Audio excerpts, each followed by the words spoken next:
have we started it all or? Okay. So let's just check in. I'll go ahead and call the meeting to order, and today's November 10th. And this is a special meeting of the Board of Supervisors. I see Patrice out there. I at least see her posting up there. All right, there she is. Spirit fingers. And then there's Geronimo. All right. And do we have, I'm not seeing Judy and Lena. I see Judy, yeah. Oh, you do? Okay, what's going on with my display? What did I do? You have a full board here, sir. Gallery, sorry. Now I have the gallery. See, I'm learning. It took me a year, but I know how to move that one button up there. Yeah. So, oh, there's Judy. Fantastic. Hey, Judy, good morning. Good morning. You got to teach us which button you're talking about. I know what you mean. There's all those dots up there. And then Lena, are you out there, Lena? She was. I don't see her now. Yeah, I'm sorry about that. I had to doing a little bit of the follow-up phone calls to the prep for the IRC meeting tonight. People are calling at the last minute. So if I hop, I'm going to try not to hop off, but every once in a while I might need to do that. Okay, if you could text Lena, that would be really good. We've got the meeting called to order. And, first item of business, we should go ahead and do the Pledge of Allegiance. Okay. I pledge allegiance to the flag The United States of America and to the republic for which it stands, one nation, under God, indivisible, with liberty and justice for all. All right. I almost got stuck, but I got over it. I keep putting 2 in and then I get lost. And it's like, why am I putting 2 in for the other? Oh my gosh. See, I gotta watch this brain here. Okay. And then just for the sake of the public record, today we're going to have a discussion and possible action associated with items on a presentation, discussion, update, and possible action on the American Rescue Plan funding and community funding request process and the fiscal year 22 county budget. And just as a piece of this, we've done a lot of work. We've worked through the budget, and Steve will go through a more formal presentation on this. And we had a lot of set-asides. And then we waited, and finally they awarded the American Rescue Plan, and there's still writing rules associated with it, so we can understand how we need to be able to use it. But we have a good idea, and we've had input, from community members, obviously from staff as we went through budget, and as Steve and staff have worked with this, as well as other board members. So we have about 2 years, to be able to spend this, and we have to develop a process, which will take us a little bit of time.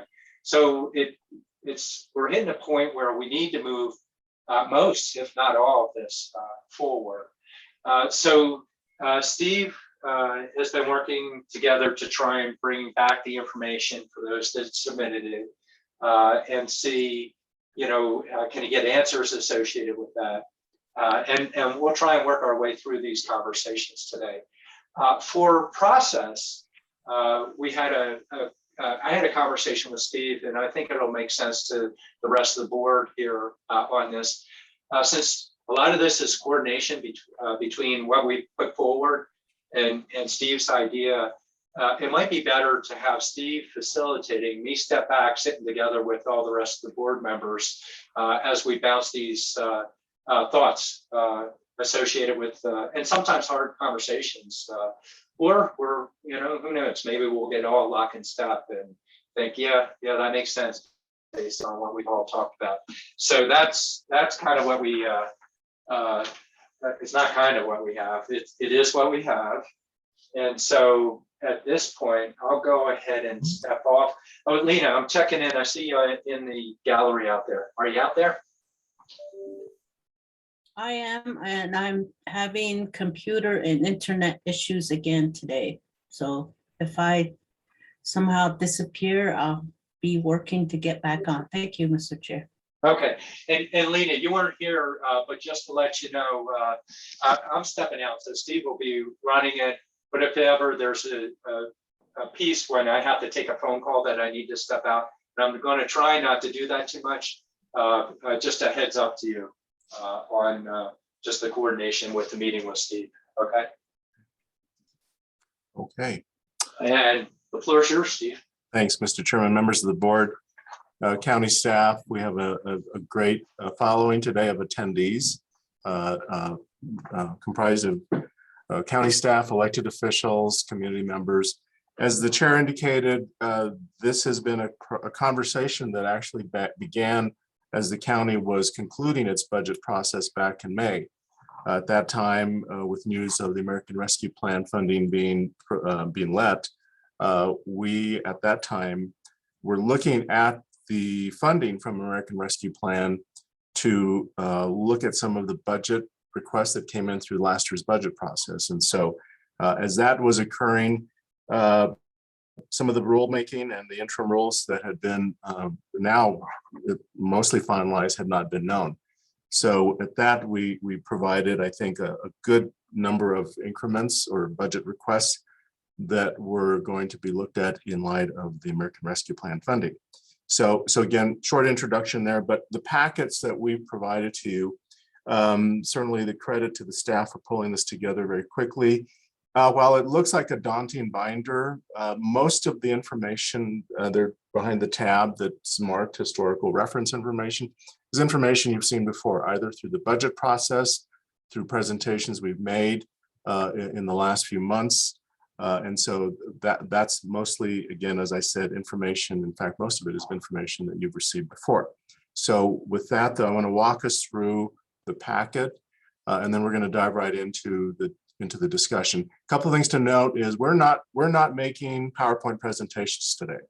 The opportunity today is for us to go through the items one by one, provide the opportunity for board members, have questions, comments. We do have departments and elected officials in the attendee group and can pull them over if there's a question that you have for one of the departments or offices. And so on the first page is the table of contents for the binder. And you can see, of course, it's really there in terms of what's contained in the binder. So I'm just going to go to the next page because that really gets into the meat of things. So the agenda for this morning, and you'll see here, begins with just a short introduction, process interview. We have included in the binder information on the American Rescue Plan guidelines and the principles that are covered in the Code of Federal Register. And so what I wanted to set the stage with is you've all, at least, in fact, all of you, and some of you more years than others, have participated in the county budget process where that final day, final week, or final 2 days or so has been made to wrap up the budget in terms of proposals, some of the items or questions that you might have with regard to some of the requests that have been made by departments. And I guess my point is that it's very similar to that today. So imagine we're at the end of a budget process where we've had several discussions on some of the proposals.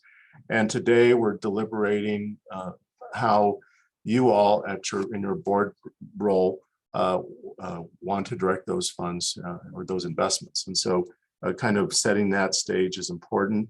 And so looking at this, I'm just going to walk through the agenda. Part B, public health response. As I indicated, the ARPA eligible expenditures, principles, and CFRs included, but I want to cover this very quickly. So ARPA eligible expenses that would otherwise be paid out of county funds wherever possible. So again, these are principles that we are looking towards in providing this information to you. We also want to look at ensuring all projects are eligible per the guidance and are required to be obligated and spent in the project period. So again, reminder that by December of 24, the uses need to be obligated. And by December of 2026, the funding needs to be completely spent now. We are still seeking some clarification. I know we're getting closer, but we've also asked the question at the national level, what does the term obligated mean? And what does that mean to us in terms of, is it a budget? Is it, what does that mean? And in fact, NACO and some of the folks at the national level are saying, you're right, it really is not very well defined. And so again, until we have final clarification, we're looking at that December 24, where we have to have all of our obligations or all of the funding programmed in the intended uses. Also ensuring that investments in projects support the intent of the legislation to rescue and rebuild. And this is wording from the act itself, looking at the intent of it being created as a result of COVID and tied to the COVID related impacts. Decisions made regarding ARPA fund utilization are in alignment with existing county mission and span of control. And so again, looking at the programs and services that the county provides is important to look at how we are continuing in investing in existing programs. And that would go the same when we look at some of the outside agency funding that's going to be discussed later on today. And the point here is that to create an entirely new program, while it is possible, it does take time to create the program. And given that we are in a times crunch to get the programs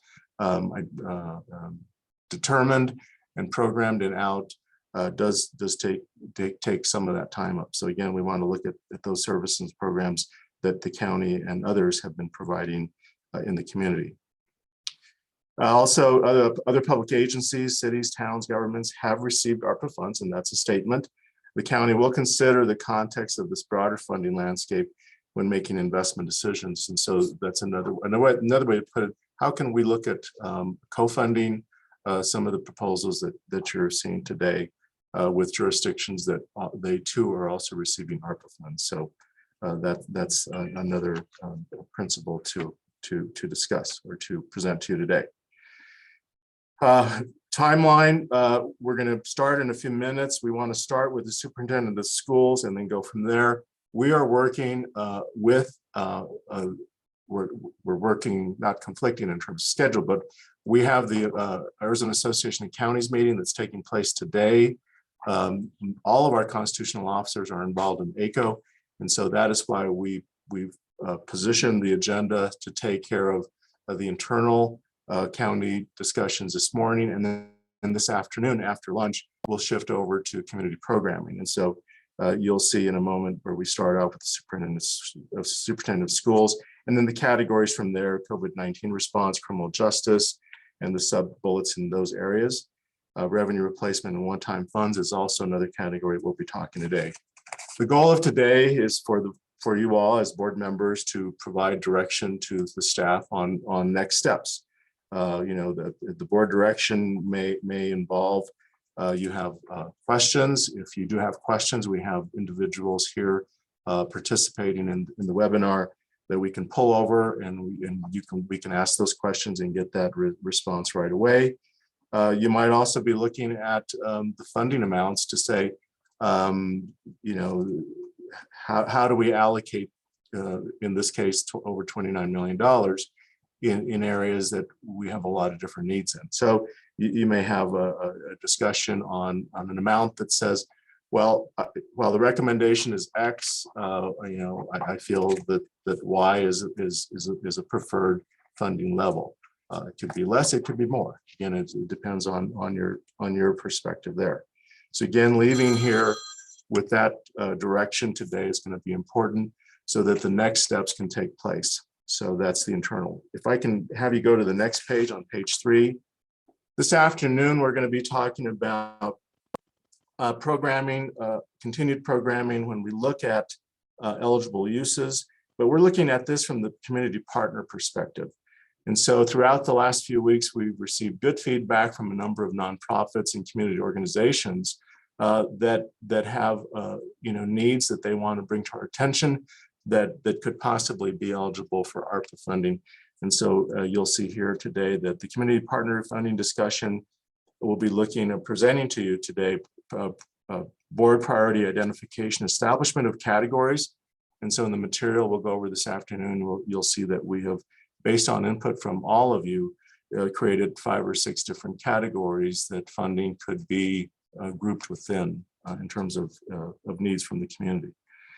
We'll also go over an overview of the proposal process, the timeline, application process, application overview, review and recommendation of awards, staff committee to do this work, consideration and direction of a scoring matrix criteria, and then a work session on awarded proposals. And then the final bullet here, board allocation of community proposed funds, set funding amounts in each category, and then keep overall funding levels. So when you look at this process, I'm gonna call some similarities to some of the grant programs and foundation community groups like the United Way and the Community Foundation and others, where we've participated in that process, where we open that up for the community organizations to provide proposals to, in this case, the county.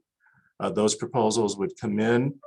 We would have staff review based on criteria that you've established. And then based on that review and ranking, then we would be at the staff level making recommendations to the board for funding allocations. And so it's a very similar process to what many of us have experienced in the past. I see Supervisor Horstman has a question. Yeah, thank you. And thanks, Steve, for that. And really appreciate this opportunity to spend a day here going through this. And this was one of the questions that I had. So really, there isn't a recommendation per se on various programs, as much as we're going to identify the ones that we feel are priorities for the board, and then the staff will basically work with the nonprofits, and you'll bring it back to us at a later date. Is that a fair statement? That is correct. Thanks, Steve. I appreciate that. Okay. Other questions on anything I've said so far? Okay. Let me go on to, at this point in time, we are ready to just start going through proposals one by one. And I did mention prior that we want to start off with the proposals that we received from the superintendent of schools. And let me orient you to page 8 has the beginning of the list of proposals within each of the categories. The first category is the current ARPA request list. This is non-CJ caseload. And I'm going to ask Sue to help me kind of track this with me. But the first items that we want to discuss are the 3 items at the bottom. And those are the 3 proposals from the superintendent of schools. And those are titled Building Resilient Youth, Educators, and School Communities. And then also the next group, or the next proposal, is for the Special Education Coordinator. And then the final one, Literacy Coordinator, Learning Loss Coordinator. So those are the 3 proposals from the superintendent of schools. You will see the amount that was requested, and then some notes with regard to that request, and then the recommended amount. The final column, the page number, that's a cross-reference to the material in your binder. So you would find that full information on those pages in that first grouping of proposals that have come to us. And again, this is information that was provided actually in the budget process. This came to us initially several months ago. So I'm going to pause there and ask board members if there's any questions, comments with regard to this first set of proposals from the superintendent of schools. Steve's superintendent of schools, Cheryl Mango Paget, is available if there are any questions or discussion that they would like to engage with her. Great, thank you. Thank you, Steve. Right, I have a question. please. So building resiliency youth. What does that, is that like hiring someone, and what does that mean? Okay. I'm going to ask that Cheryl be pulled over to panelists. But in the proposal, it does. It's on page 29, not 25. Yeah, for the first one, I see what you're saying. Are we able And to? then can you promote, Yeah, it's Superintendent of on schools? page 29. Okay. Even that, I still had a question on that, the way it was written. Madam Superintendent, if you would accept the promotion to the panel. There she is. Hi, good morning, everybody. Go ahead. Good morning. Yes, Building Resilient Schools is a comprehensive mental health and restorative practices program that takes clinical staff and non-clinical staff to do.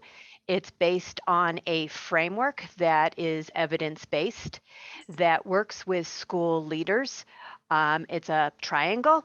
And it works with school leaders and their staff on first identifying where in their strategic plan, building trauma-informed schools or building strong mental health schools, depending on the school, how they use the term. How does that fit? So it's not just another program that we do a lot and we're very good at in schools. Then it builds on building adult competencies. And even since this report was written this summer, I'm getting new data on surveys as I work with our school leaders and work with our teachers in our classes, is our adults that are working with our children one-on-one do not have the competencies in two general areas. So how can you do student programming? I mean, that's the big question. They don't have the competencies on how do I identify? What do I look for? What are my next steps? And then their own mental health. They are not mentally healthily strong as well, a lot of our educators, and they're not being supported. We often call that in the education field secondary trauma. So it's working on that layer. And then the third layer becomes then you're working with your student and community programs. And the fourth layer becomes your continuous improvement cycle plan. So it's a comprehensive mental health program for our schools, and it also includes restorative practices. So the other part, I guess the schools are in support of these programs that are being proposed, and these are specialty areas that they just do not have, and that the schools will have the capacity to be able to partner. And these are just one-time funding. And these one-time fundings, once it's done, the school will be able to pick it up, or how does that program, once it's established, what's the future of this? Because what we're doing is the one-time funding is just to, and it's a one-time funding for 2 years.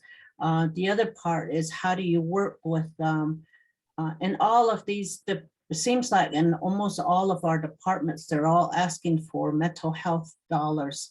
And how do all of the departments and the schools, the courts, work together to be able to address the mental health issue? Then the nonprofits are also requesting mental health programs. And on top of that, we have a new initiative, which is the mental health initiative, requesting for $2 million, and they're asking for outside dollars. And how does that fit all together? And that might be for Steve, and that's what I like to understand, is how does all of this come together? Here, the very first proposal is for mental health.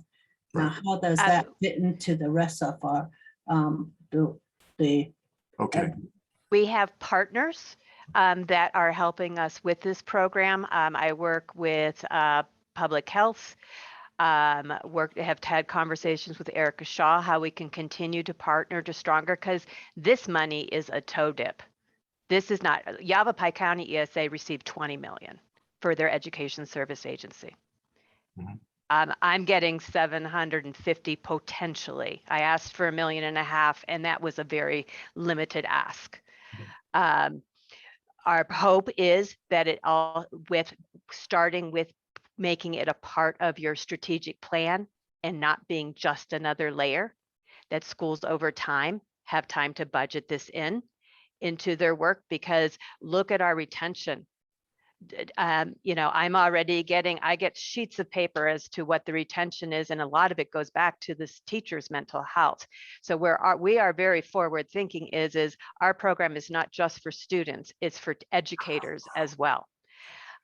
We are working with partners, and we are working on partners in bringing in additional funding. Because this isn't going to cut it. You are 100% right, Lena. This is not going to cut it. I have about $250,000 right now that I am using to start the groundwork for this, and doing it with 3 of our schools. But I have a wait list of 12. And I bet if I really put it out there publicly, that wait list is going to get bigger. So we are working with partners. I work with NARBA. I work with the Guidance Center.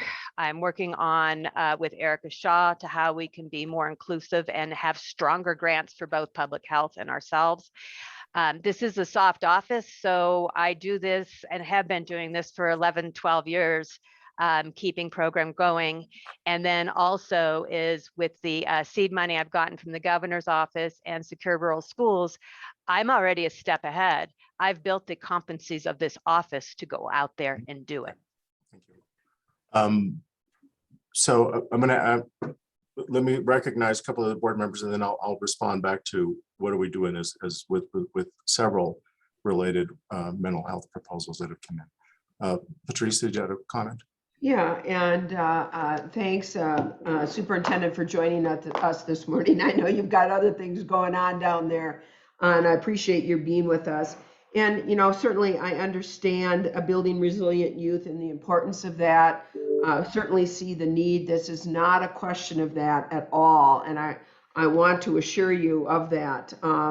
If we had $3 million, we had $5 million, it wouldn't be enough, quite frankly, to invest in our youth here in Coconino County. So we don't, unfortunately, and I certainly recognize the need, and I want to compliment you for taking leadership within the Superintendent of Schools office. I mean, we're always asking that specific Superintendent of Schools to be the educational leader, and I think you are showing yourself to be that educational leader and coming up with these programs. Lucky for us, we have this ARPA funding. I do share some of the questions that Supervisor Fowler is asking, just in terms of, and I have the breakdown, and most of that 500,000, how much of that is for the 3 FTEs? Have you broken that down? Yes, and I submitted to county management a couple weeks ago, since the recommendation was not for the $1.5 million that I asked for. I submitted a revised budget and plan that was focusing on for 3 years, and it was kind of split in half with the literacy coordinator for the learning loss. When I wrote the original report, I had some insight because the data was embargoed on learning loss, and we had like 1% and 2% passing in the majority of our schools in math and science and English language arts. I have the real data now, and it's not much better. And then we and I apologize here just to stop you just for a second. The 499,000, I'm going to just call it 500,000. The 500,000 is that for 1 year or for 3 years? 3 years. Thank you. That's important. And I got rid of, if we can't have the $1.5 million, I tabled the special education coordinator after talking with our staff and looking at some other things we could kind of do strategically. And possibly the mental health person can have also a special ed, and brought down the mental health. So now the proposal for 750 is for 2 FTEs for 3 years. It's not quite an even split because they have a little bit of a different salary range, but it's pretty much an even split. Got it. So one of the questions we're asking everybody that we are looking for FTEs for is what's going to happen at the end of that 3 years. And Yeah. I guess maybe what we're saying is that a commitment, if we go in this way, and I am certainly a big fan of putting some money in to building resilient youth and mental health. I will tell you that Mhm. up front, that's very important to me. But if we, as a county, we're able to fund this because of ARPA funds, at the end of 3 years, these folks that we have on that are good, wonderful employees that have given their heart and soul to the youth of our community, how are we going to be able to keep them on? It's like the whole 18-member staff in the Innovation and Development Division. It is based on continual grants and fee-for-service programs. I have staff members that could move into this area already, and they would do less clinical work, and I would bring some of my temporary employees to be doing the clinical on-site, like the testing for the psychologist. They would be doing some of those type of services, and these people would move into that are split. They're paid fee for service, and my grants, governor's office grant, they're paid out of to do this in a abbreviated form. So that is the way it just works here at the superintendent of schools. We only have like 4 positions that are funded. The other 18 employees are fee for service and grants. It's just the way we unfortunately have to roll. And how are you then going to interface in with the school districts to provide the assistance that this program would offer? We have, like I said, 3 schools already in the process of starting with limited funds. We can't do the whole visionary thing that I described, but are working on steps. And then as I work with our superintendents and our other education leaders, is to talk with them. I did do an initial survey. Would you be interested in a comprehensive plan? What are your teachers' needs? What are your students' needs as you're coming back into school? We're getting ready to launch another needs assessment because I think everybody didn't quite have the complete vision.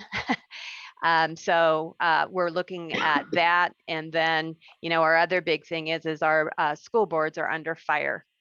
And that is causing great issues with our leaders and our teachers and impacting our teacher retention problem, especially out in our further out schools outside of the Flagstaff area. And how will you interface? One other question, then I'll be quiet. I'm sorry. No.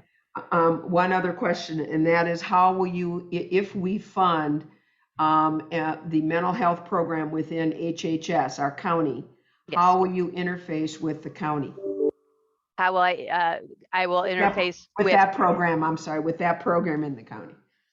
Okay, so how will I interface with the governing board members? Oh, no, the school leaders. So let me chime in here. And I want to go back to, this is Supervisor Fowler's question. We have 5 or 6 different mental health proposals. That's right. just from within the county. We also have some proposals and we don't know what the proposals from the external groups are going to be. We've had communication, but when we do the solicitation, that's when we're going to get probably more proposals and some may be connected to mental health. Internally, our intention is to do we need to coordinate the various mental health proposals we're receiving from within the county. The common thread, as you indicated, is mental health, behavioral health. It begins in the superintendent of schools. We have a proposal to do some work in juvenile court. We have proposals to do a restoration of competency within the courts. We have proposals to do additional treatment options for the judiciary. And one proposal that's not part of this funding discussion is also a program that the sheriff is proposing that focuses on jail reentry. And so with that, having the infrastructure, we're working with HHS to create the infrastructure to manage some of those. I'm going to emphasize some of those programs. There's also, of course, putting all 6 major programs together poses 2 challenges. One is just a capacity to staff it and develop and create it. And the other is just funding. There was not going to be enough funding with regard to ARPA to do all the things and to fully fund all of the proposals we have today. And so to answer the question, how does this fit within the discussion of the county?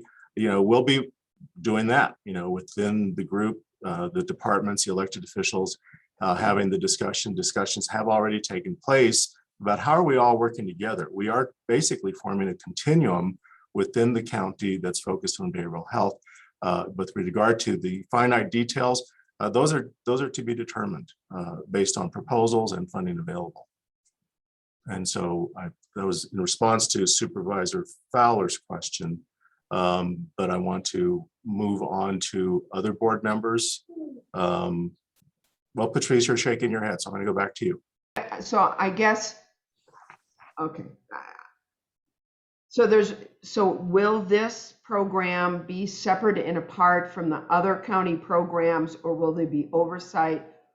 And I think that's exactly what Supervisor Fowler is asking too. Mhm. And if it hasn't been decided yet, then that's an answer, but I just don't know what the answer is. Well, the proposal that came from the superintendent of schools, those will be administered by the superintendent of schools office.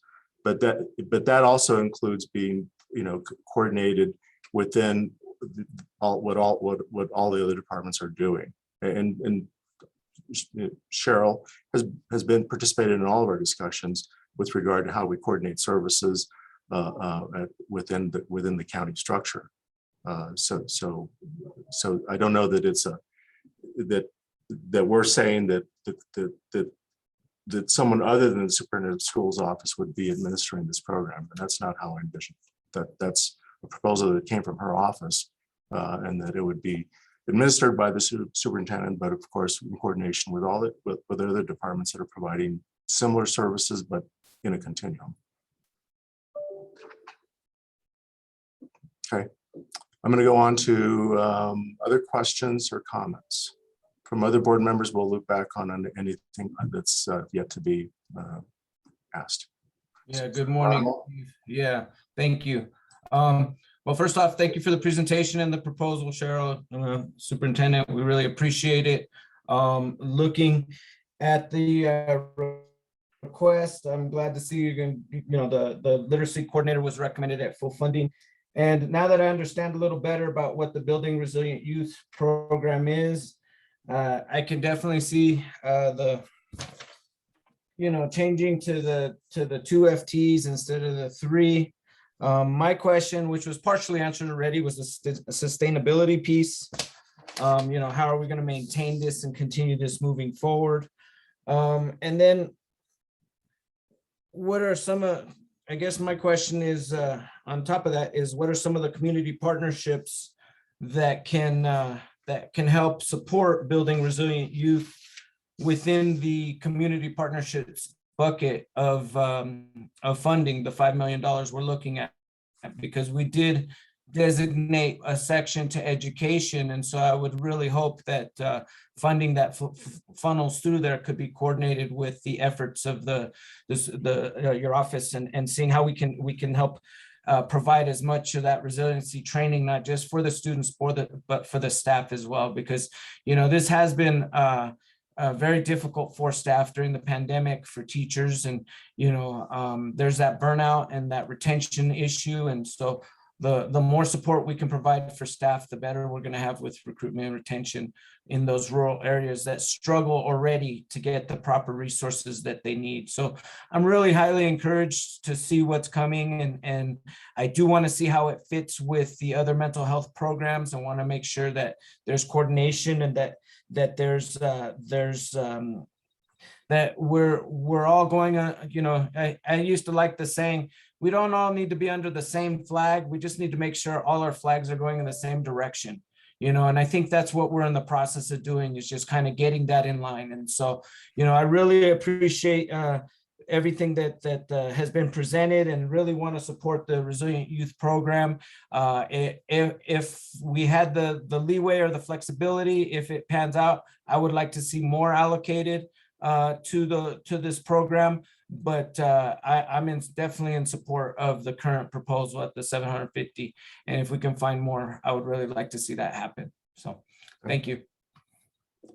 Cheryl, did you want to respond quickly to community partnerships? Yes, community partnerships, external community partnerships. Yeah. There is this other piece, depending on where money can come, and we had this at our meeting with Carrie Bloom, Erica, that put together, is really looking at that there's also not only adult competencies that need to increase in the 2 tiers, but also too, it's not just clinical. It's unclinical too. So getting students as well as staff as well involved in other things that support their mental health. So if you look at our very small scale urban garden program, we just got that USDA grant, is how does that fit in within that mental health picture? Because we know there's clinical, but we also know there's non-clinical. So, and I had reached out to Ari Wilder at Camp Colton to kind of drop that little nugget in her head as to how does that work. And then just so you guys know, I have, when I write grants and develop programs, I have letters of support already for this framework. Not necessarily for like use of ARPA funds, but for this actual program from NARBA, the Guidance Center. I have it from some of our schools already. So I have letters of support for this concept. And then like NARBA came in because we haven't had enough money to even do it with 2 schools when we started with 2 schools. And they subsidized some of the funding for one of the local elementary schools so that we could conduct the program. So looking at it, bringing in, and then like I keep referring to is our Stronger as One and our public health. How can we have actually stronger proposals by working together? And I believe we're still waiting. Erica would have to speak to this, but we already looked at, they submitted a proposal for wraparound services for COVID. So then how does that fit in to that parent and community piece of what I described on building resilient schools and youth? So I hate to say this, and if you haven't had to do it, it's hard to understand. One project, possibly 7 to 10 funding sources. It's a nightmare to keep track of, but the programs are strong. Thank you. I'm going to go to Supervisor Judy Begay. Question? Just basically, thank you for the presentation. And I just wanted to, sitting here thinking, most of these presentations are going to be asking for positions. And I'm just kind of sitting here thinking how I'm really worried, concerned about how we're going to carry out after the funds are depleted, and because we know for a fact that we're not going to be getting more money again later, for this for a while, and that every year, school funding is going down, or other funds are coming down. And so I think, I'm not sure. I was just sitting here kind of like thinking about starting something that's just going to fall off. And not only just for this program, but I'm thinking throughout the whole requests that are coming through. And I think we really need to look at current practices and jobs that are there. I think we really need to push, for that. And that's what I want to say. And I know that there's a need, for a lot, every department, and we all have to partnership too. And so I don't specifically have a question for Cheryl, but I'm just sitting here thinking about the packet that was given to us yesterday, and tried looking through there, and I'm thinking, wow, there's a lot of information that was given to us not yesterday, late afternoon. So anyway, I just want to say I'm here and I'm listening, and I just want to make sure that we don't we're addressing the needs that we're saying we're going to do, and how do we know that as things are going to be met at the end? as far as accomplishments and what, goals and if the goals and objectives were met. And so these things are kind of running through my head right now, but I just want to say thank you for the presentation, and I just want to say thank you to my colleagues that have made comments and questions. I also share some of the questions that the mom colleagues are having too, so I don't want to reiterate that. Thank you so much. Thank you, Supervisor Begay. I have some of the same concerns, but my hope is that part of the plan is that we've built adult competencies at the school level to continue on some of this work, that we have laid the foundation and have the measurements. And I do have measurements and tiers for each single goal. I wrote it up as a grant. You don't have that whole piece. Because I will, double dip and try to get more funding to support this into our schools. So I have measurements in place that we will look at as to whether we are successful or not. And that we have, if we are, and we can build this proof of concept with the ARPA funding, that will then make us, much like if you remember historically, some of the supervisors have been around, and Supervisor Vasquez, because he was in the schools, as the MSPs.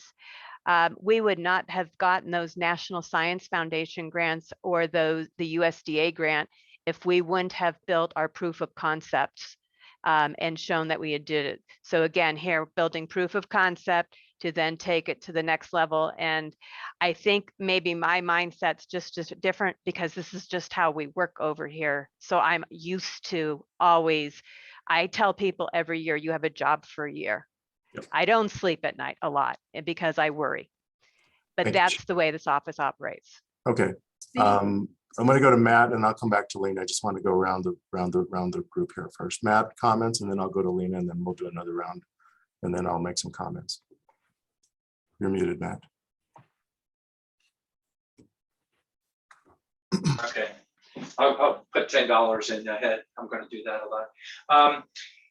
Actually, not so much for Cheryl. I think one really neat opportunity, I think we've had this conversation a little bit, is we've constantly, year after year, particularly during budget, but our discussions have been, how can we at least attempt to approach our mental health void at various levels, and how do we invest in those? And so I think what we have here is we're going to have a lot associated with that. I definitely want to invest in it. We're not going to be able to do it all. Even so, this is targeting one specific area more so with the youth, which is an area we've seen a lot of data on it, and Cheryl's provided a lot of data on it. It certainly is an area that we want to tap. The question Judy was just asking, because no matter what, today's also about an equal sign. We only have so much money. We want to keep track of that.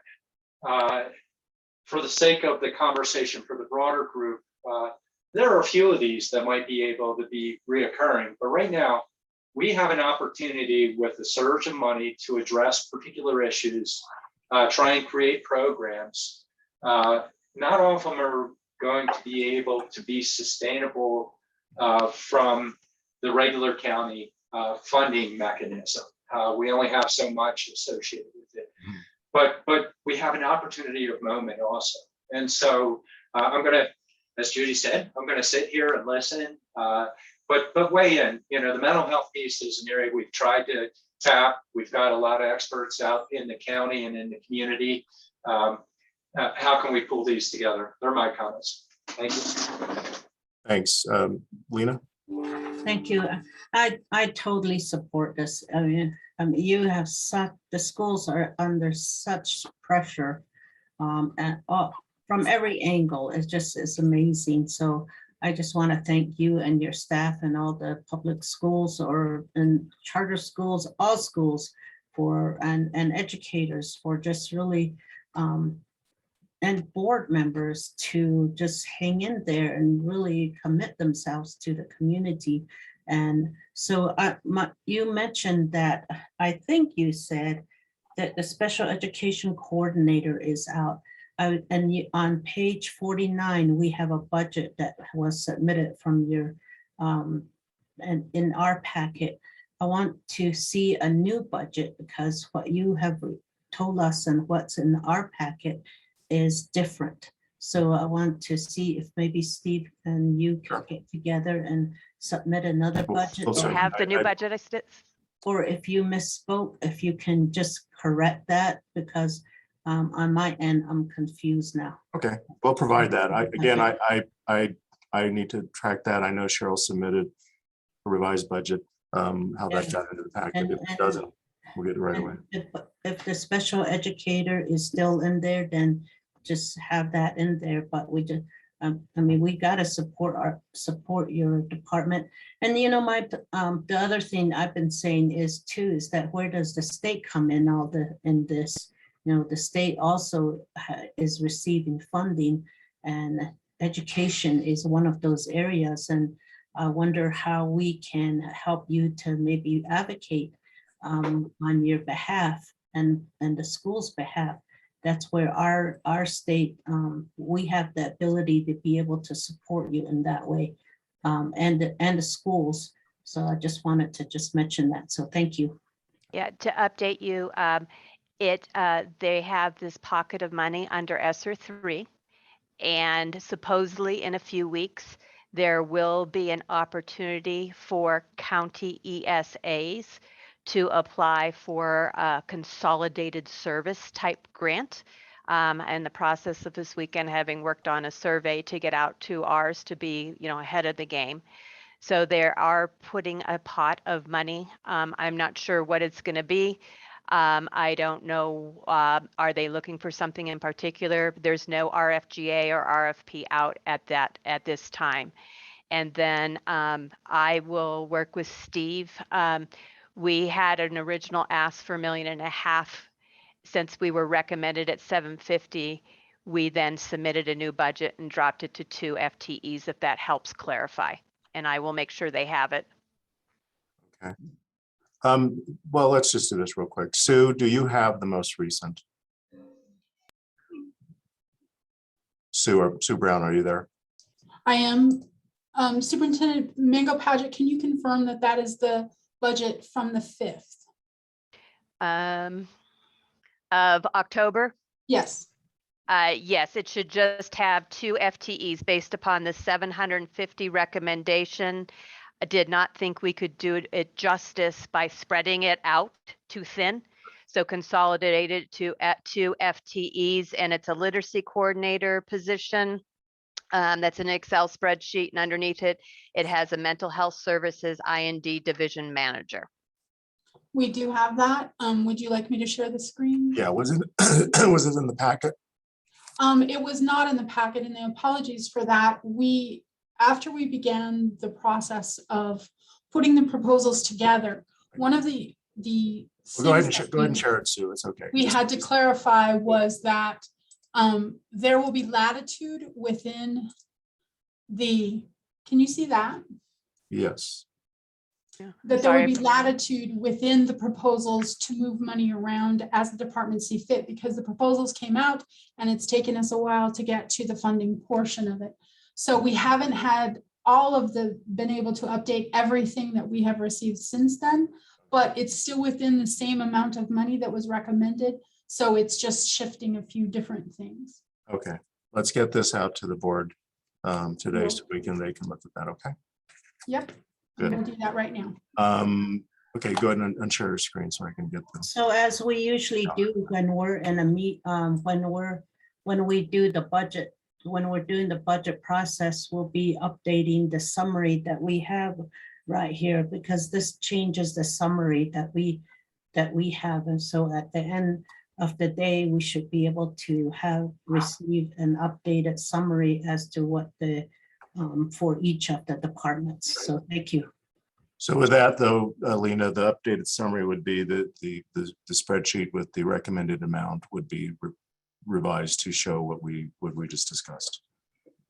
Okay. The amounts will stay the same. However, the totals are the same. Whatever it is based on that revised, updated The amount, the total amount is the same, so it is shifted between the two lines, but the totals are the Right. same. Thanks. Okay, I want to talk about, any other questions for Cheryl? Yeah, I just wanted to, Steve, Go ahead, Geronimo, and then over to Patrice, okay? Go ahead. before we move on, I just wanted to say that in looking at this and seeing how we're reorienting everything to address the different angles of mental health issues, including in education and this resiliency. And I'm really encouraged by the proposal that we have put in front of us, and with several of the other proposals, I see it as a catalyst. Like, we have an opportunity to really shift the paradigm in Coconino County on how different mental health issues are addressed, and can really be a game changer. So I'm really encouraged, and want to see how we can weave these together, because it really is an opportunity to help support our families that have been suffering so much during the pandemic with mental health issues there, the staff and the burnout. And so I just want to commend a superintendent on Mango Pageant for her work and putting this forward. And I look forward to seeing how we can find ways to fund it more robustly in the county. And I'm really looking forward to this funding being the catalyst to begin that process. So thank you. Patrice? Yes, thanks. Thank you. And Cheryl, thank you very much for bringing this to our attention. The Board of Supervisors has made it clear with some of this ARPA money, we want to make a significant contribution to mental health, behavioral health, youth resiliency, and obviously your role as superintendent of schools is key for that. And so we appreciate you being part of the piece of the puzzle, I guess, of what the county is going to be proposing and is looking at for overall behavioral health and mental health. And some of this, I'm hopeful as we go forward and go through this process today, some of the pieces will start fitting together for us. And knowing who you are and knowing the leadership, I am sure you'll be working with the other departments in the whole behavioral health, mental health effort. So thank you, and appreciate your advocacy for our youth. Great, thank you. Thanks, Cheryl. Thank you, everybody. Okay. Any other comments before we move on to the next item? Yes, I'd like to make a comment. Go ahead. I want to thank also Cheryl for bringing this presentation before us, like I mentioned before. And as you know, I worked in the school district for years and years and years in different capacities. And I know there is that need there. And I see it. And I think, we should have started a long time ago, but we didn't realize, that this is going to be something we have to deal with at this point in time. But I'm glad to be a part of it. And, I do support, what you brought forth, and I just want to say thank you again. Thank you.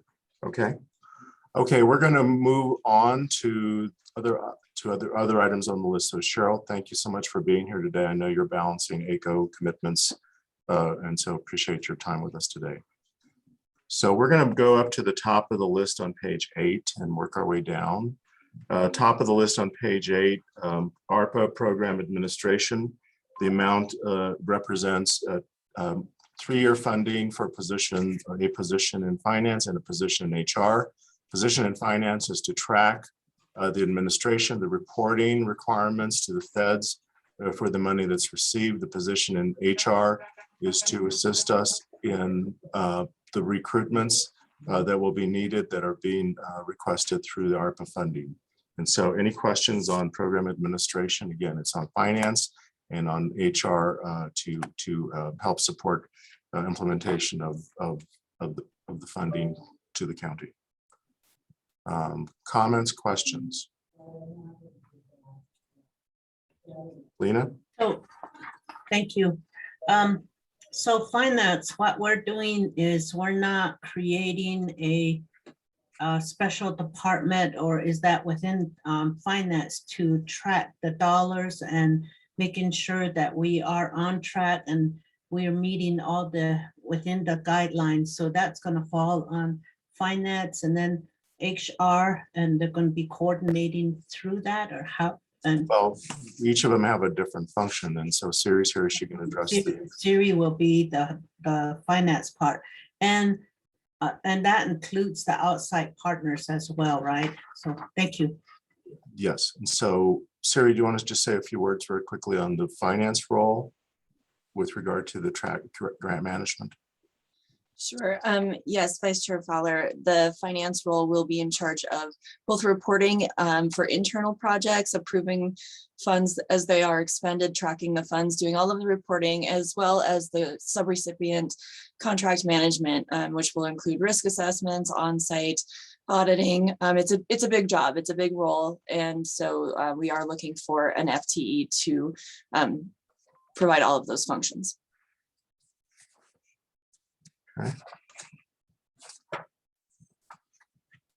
Okay, thank you. I have a quick question. Go ahead. Is that focusing just on ARP monies, or is that looking at other grants as well? No, just ARP. We can only fund it through ARP for the funding that it's tracking. Okay.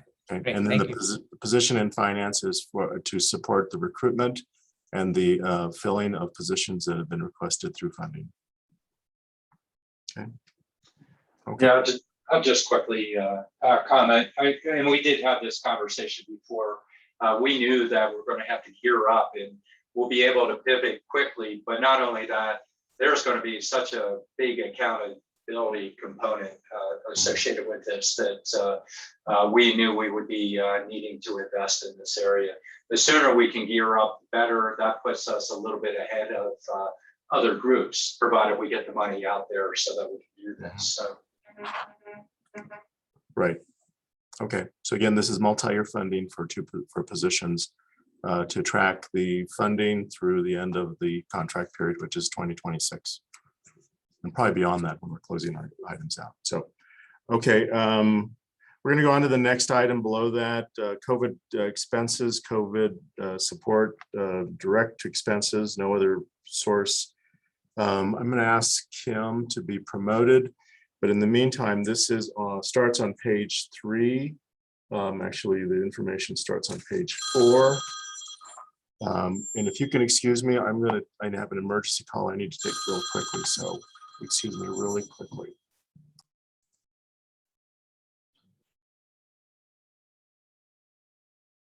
And we've got the first of these HHS rescue plan questions. Do we have substantial questions on these? And I think Kim has joined us. If you would like her to go through them, or if you would like to start with questions. Yes, please. I'd like to have Kim just go through it with us. Thank you. Thank you, Madam Vice Chair. Kim, can you do that for us?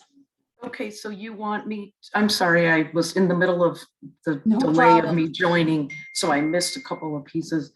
No problem. The first one we're starting with, Kim, is COVID expenses, COVID support FY22, direct COVID expenses, no other source, Cisco speech view communication tools, strategic plan development, and other COVID expenses.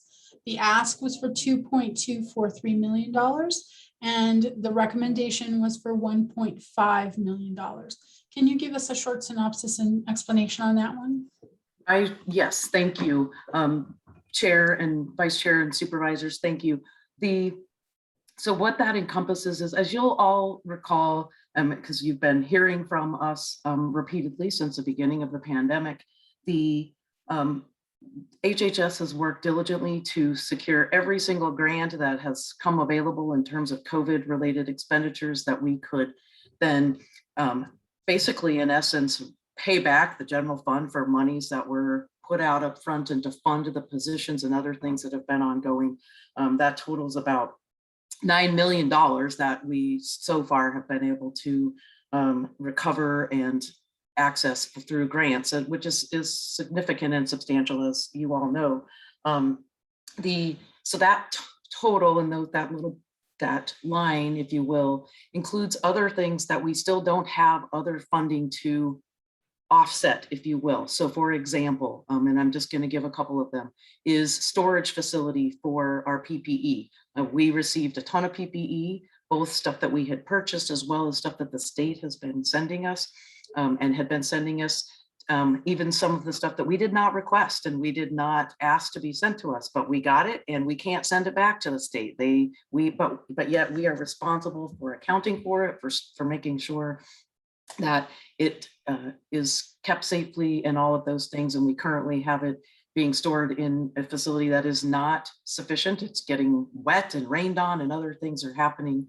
So we need to be able to store that. That's one example. We also have other staffing needs that we have still and continue to call upon our staff that are other HHS related employees to respond to the COVID response, most recently, certainly with respect to vaccinations. And so there are grant funded employees that their grants do not allow us to use their grant funding for non-program specific. So we have to be able to pay for those things. And additionally, some additional nursing staff, other staffing that's involved in that. So that's where there's several other smaller pieces in that. Obviously, with what we had requested versus what is being recommended, we, if the board supports that, then we will be going back and saying, okay, here's what we can afford to fund and how will we prioritize that with what the board allocates. So hopefully, Vice Chair, that kind of gives, and all of you gives you a little bit of a summary, but I'm happy to entertain other questions around that. Madam Vice Chair?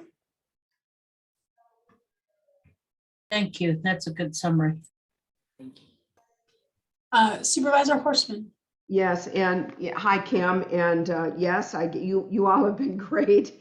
As we said at the very beginning, when this pandemic was just getting underway, how HHS responds to our community and our residents during this time of pandemic and crisis is really going to define us into the future. And you guys rocked it. So you certainly deserve the credit for so much of the work that was done here in Coconino County. And I also believe that you have done everything you could to get every pot of money that was out there returned to us. And so I don't have a problem with any of the COVID expenses. Are you trying to take this line by line, Sue? Because I wanted to go down to the last line on here, but if we want to go down line by line, I'll wait. Supervisor Horstman, we will go line by line. Very good. So thanks, Kim. Thank you. Thank you. Supervisor Vasquez? Yes, thank you. Thank you, Kim, for the proposal, and I definitely approve and support recouping these expenses for all your hard work during COVID and your team. I did have a question on the line by line. There are a couple that are highlighted in gray. Are those ones specific, or like there's several that have gray around them? So are those like pointed out for something special? Are those specific programs or something we're supposed to know? Or are we taking the whole thing into consideration as line by line? We are going to go line by line. So as we get to the gray ones on the Excel spreadsheet that we're working from that was in the front packet, there's no shading in that. So that may have been an older iteration that we had put shading on for a different reason. But the ones in the front part of your package do not have any shading, it doesn't look like. So we would have answered any issues or questions about those that are particularly shaded on the version you're looking at. Okay, because the version I'm looking at, page 5 and page 6 has highlights on it. And so I was Okay. just curious if those were specific issues that you were trying to share with us to highlight, or if those were just something that was a remnant of something. And so that's I all. believe it was a remnant. Sorry about that. Not a problem. Thank There's you. so much paper. Tell me about it. We got it yesterday afternoon trying to digest it, so I thought Absolutely. maybe they were highlights, like you were trying to point some certain things out so we didn't have to go line by line, but I appreciate it. Thank you. We're sort of toward the end rather than the middle. So we're going to keep working forward. Supervisor Begay, any questions? No question. I just want to say thank you for Kim. Thank you very much. You've done a lot for our county in regards to the COVID things that we encountered. So, and then also, my colleagues have, expressed their comments, regarding certain areas, and I feel the same way about it too. So I just want to say thank you for bringing forth this information to us for consideration. Thank you. Thank you, Madam Supervisor. Chair Ryan. Thanks, Sue. Hey, Kim. Hey, a couple things. Just one is everything's shifting in your world. Every week it's a new shift. How current is this? Well, thank you, Chair Ryan. I think overall, with respect to what we know today, it is very current. I mean, certainly, one of the things that, and I'll just kind of jump ahead, if you will, with respect to as we go line by line down here with, how some of the questions that I've already heard asked this morning by the board in terms of sustainability and other kinds of things. We continue to stay abreast of what is coming, nationally and then through the state that will also be able to contribute to things. And so as we get to some of the later line items, and I know other questions around, behavioral health, for example, and our actual pandemic related response team, we know that there is certainly an emphasis on continuing into the future, not just in a short term of 2 or 3 years, but really building up the sustainability of the public health response and health and human services response to the social determinants of health and the big picture of how they impact other outbreaks of whatever that may be. So, I would say, Chair Ryan, that, it's pretty current. Certainly it ebbs and flows, in light of some of the most recent things with, childhood vaccines, for example. We're definitely coming up against some additional related expenditures and ways in which we need to be creative in responding to that.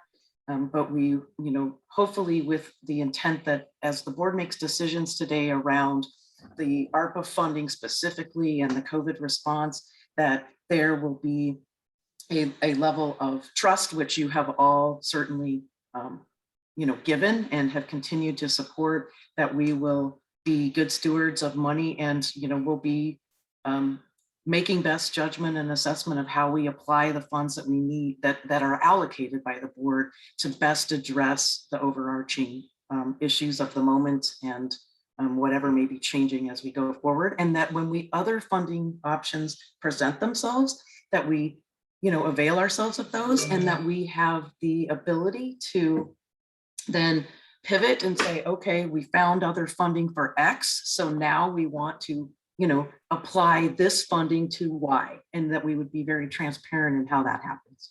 I hope that answers your question. Well, it took a couple of my words from my next question on it, because it's a similar idea, and that you are looking at the social determinants, which brings us back to, oh, that's right, yeah, we were looking at that. That was a big driving conversation as we tapped into each of these areas on how we want to approach them, which is really good, and it's a good reminder for me for sure. But the other piece of it is, and I don't want to shortchange anything you're doing, but you're also, because you're in the middle of the pandemic, you're the primary, you also have the money going right to you right now on it. And you're trying to build the programs, which is really good. Definitely focus on areas. We look at social determinants and continue to ask, how do we deal with it? So we definitely want to invest in that area, no question about that. A question back to you is, with the new money coming in, there is a potential for duplicity of opportunity. You got to keep it in the category of the grant often. I understand that. By the same token, you got X amount for widget 1, and widget 2 also does that same function. That's a piece that I'm wondering, with all the money that's coming in right now, how you're aligning, because we've got limited pot here also that we're trying to look at many different areas, and that's a piece. It's a hard question for you, because obviously you're investing, you're trying to do it most appropriately, yeah, we definitely have trust out there. But it begs that question of you, are you looking at the duplicity component? And if there were, say we pulled off any money of you, what would that do to you?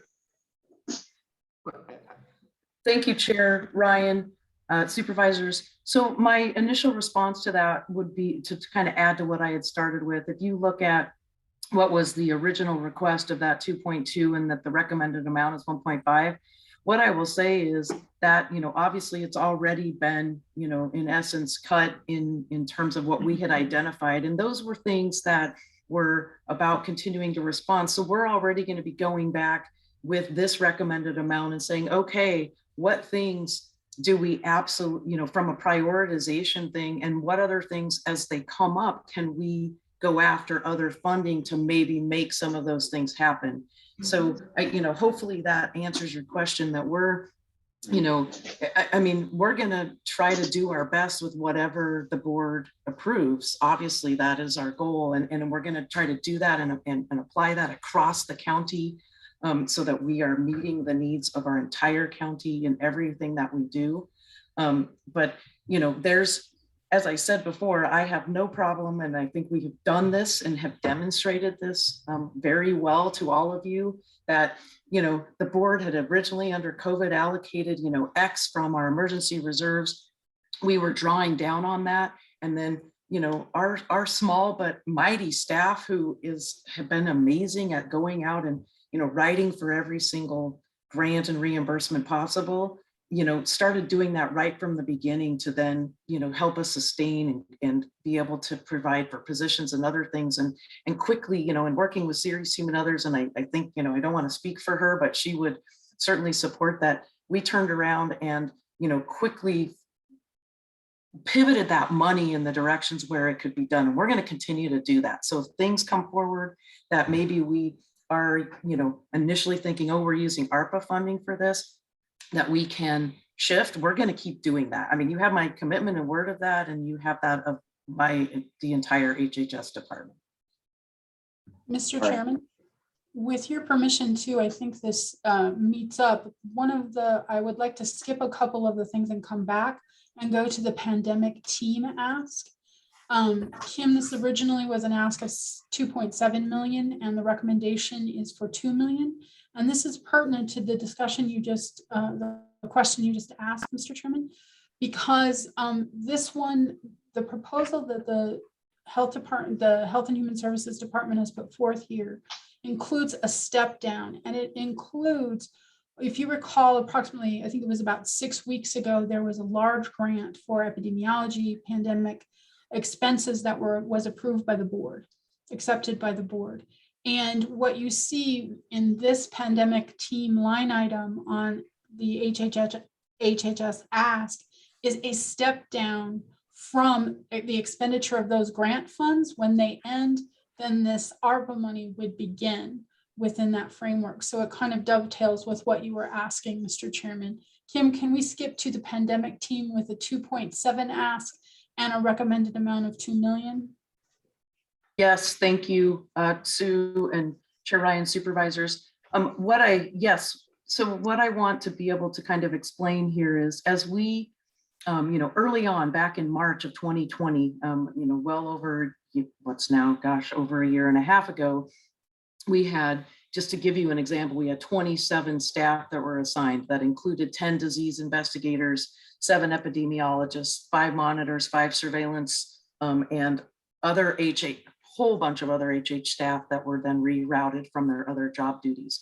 In May of 2021, so, almost a little over an entire year later, that is now it's 19 staff assigned. So it's already stepped down from what was there with respect to the disease investigators. That's down to 7, 5.5 EPIs, 2.5 monitors, 4 surveillance. And those are all being covered by the CDC grant. So that was where we then said, okay, we went after this grant, we started covering these positions.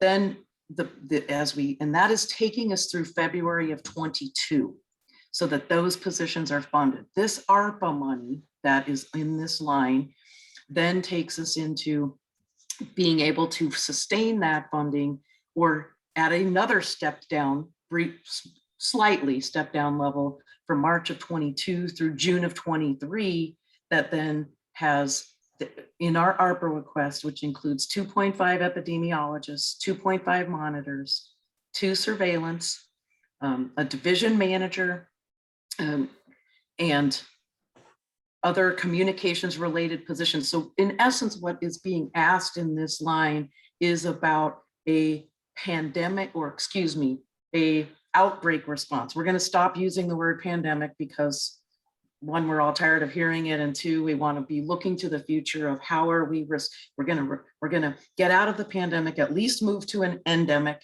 and then look for future of, you know, what does outbreaks mean, of what kind. And so this is building that capacity to sustain what we need, but then also look and be responsive under our public health emergency preparedness model, all of those things. So, because even when we move from a pandemic level, we're not just going to say, okay, COVID's over, back to business as usual. Business as usual is never going to look like business as usual did.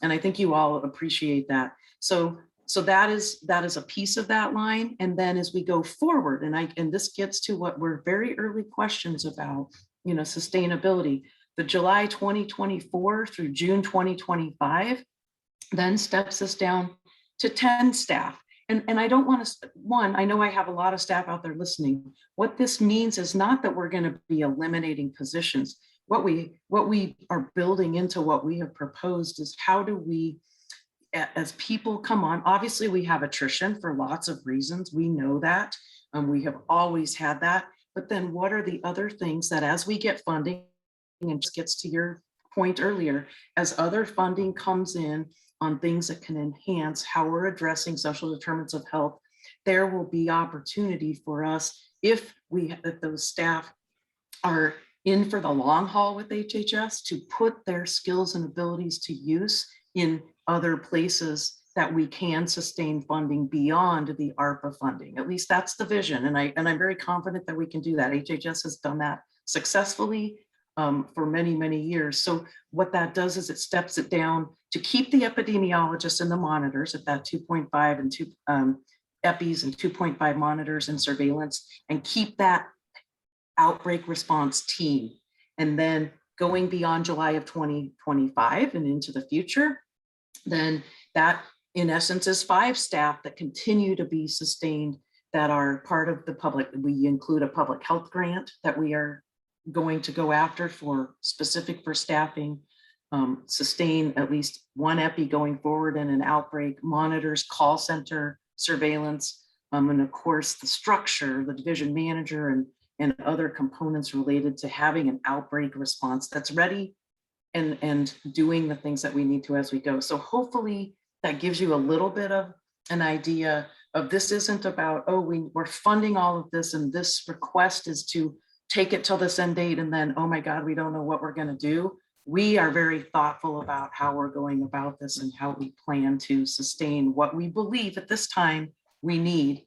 And one of the key pieces to that was in that top line is we're going to put some funding towards a formal strategic plan. We've already found some other funding as well to add to that, because this is important that we do this right and we do it strategically, and that we respond what we're doing now, but we're looking to the future of how are we building in what our community and our county needs for the long term. So Kim, great answer. Don't worry on that. But the other piece of it, and it's helpful for everybody else.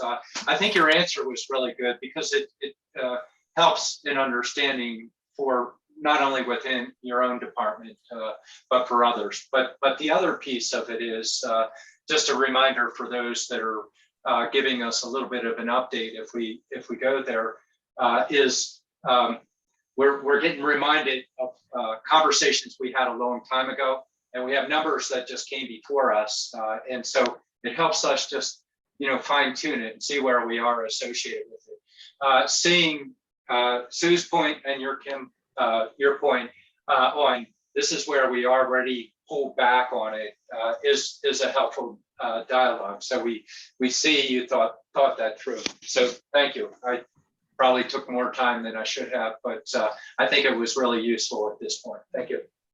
Thank you, Mr. Chairman. Question, Supervisor Vasquez, did you have a question?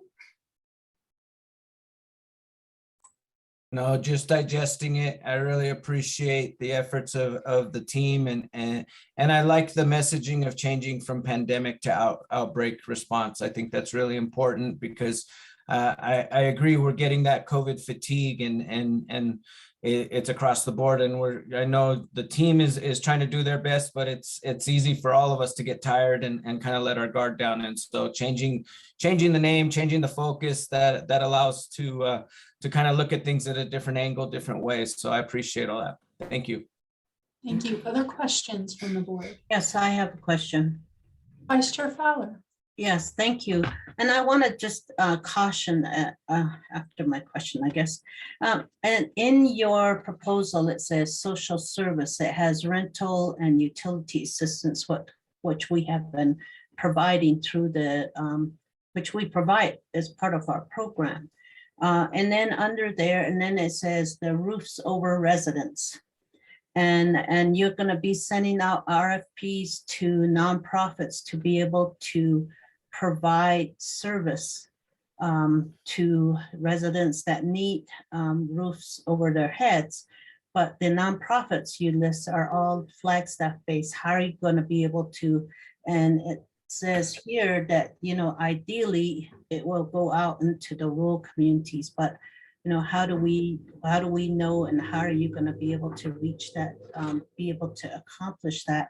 And is that still in the proposal? Because your page 10, the budget, it has all of the listings that is, I'm trying to figure out what's in this proposal and what is not, what was not picked up. You had the T36 and other mandates, and I don't think that was, and it says finance will provide that. Is that still part of the budget? Because it says finance will provide that. Is that in your request here? So Vice Chair Fowler, Chair Ryan, Supervisors, I apologize, I'm Vice Chair, which page are you referring to? I'm not quite clear what you're referring to. And it has your budget that you had submitted. In the historical documents, there was two original asks that were consolidated to a single ask in later iterations.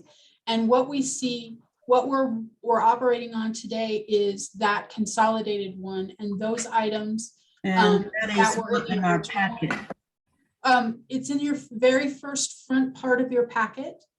We're going from the current ARPA request list, and many of those items were Doesn't removed. have it outlined though. It just has in this outline, it says, it has the COVID expenses and COVID support. It goes on. Cisco, right. can understand that. And then you have strategic plan development and then other COVID expenses. So I think we've been kind of covering that, but it doesn't have in here housing. But in the report, it says housing. Was that picked up or not? And then in the budget that was submitted with the packet, it also has finance will provide this T36 and other mandates. And it doesn't have the amount, but it says finance is going to provide that. Now, is that part of this request or is it not part of the request? I'm out. No, it isn't. That's Title 36. Yeah, Title 30. Title 36 is not part of this particular Okay, discussion, because that is So- a mandated cost. it is. And we pay that based on what the caseload is on that. It's not something we can predict. Sometimes it's higher, sometimes, but again, that's on a as needed, but that's a required payment that we have. Yeah, and I thought maybe that was eligible for this and that we're waiting for finance to tell us how much is eligible for it. So that's good to know it's not on there. Okay, That has been that, and Siri, if you could clarify, that was already taken care of in the budget process earlier. It was. That's correct. So the document that you're speaking to, Supervisor Fowler, is in the historical reference material. So it's the historical versions of it. Erica Shaw, could you please pop up the yellow topped spreadsheet, the current ARPA request list? And then we have, you have also in here social service, and that you're gonna be providing, you're gonna be sending out RFPs for housing for residents. Now, how does this coordinate with other housing requests that I understand that will be Not coming showing, from the outside? And there is also in here behavioral health. That is part of this request on the behavioral health side. Is this part of the board session that was conducted that was requesting for $2 million? Is that in your department, or is this a separate request from that presentation? And that is on page, let's see, I had marked it. You guys made us read a lot. But We were trying to give you things that you'd already read, so it would be reviewed. yeah, it is, and it's really good. It is on page 21, which is just the budget, and then it has how it's gonna be the different positions.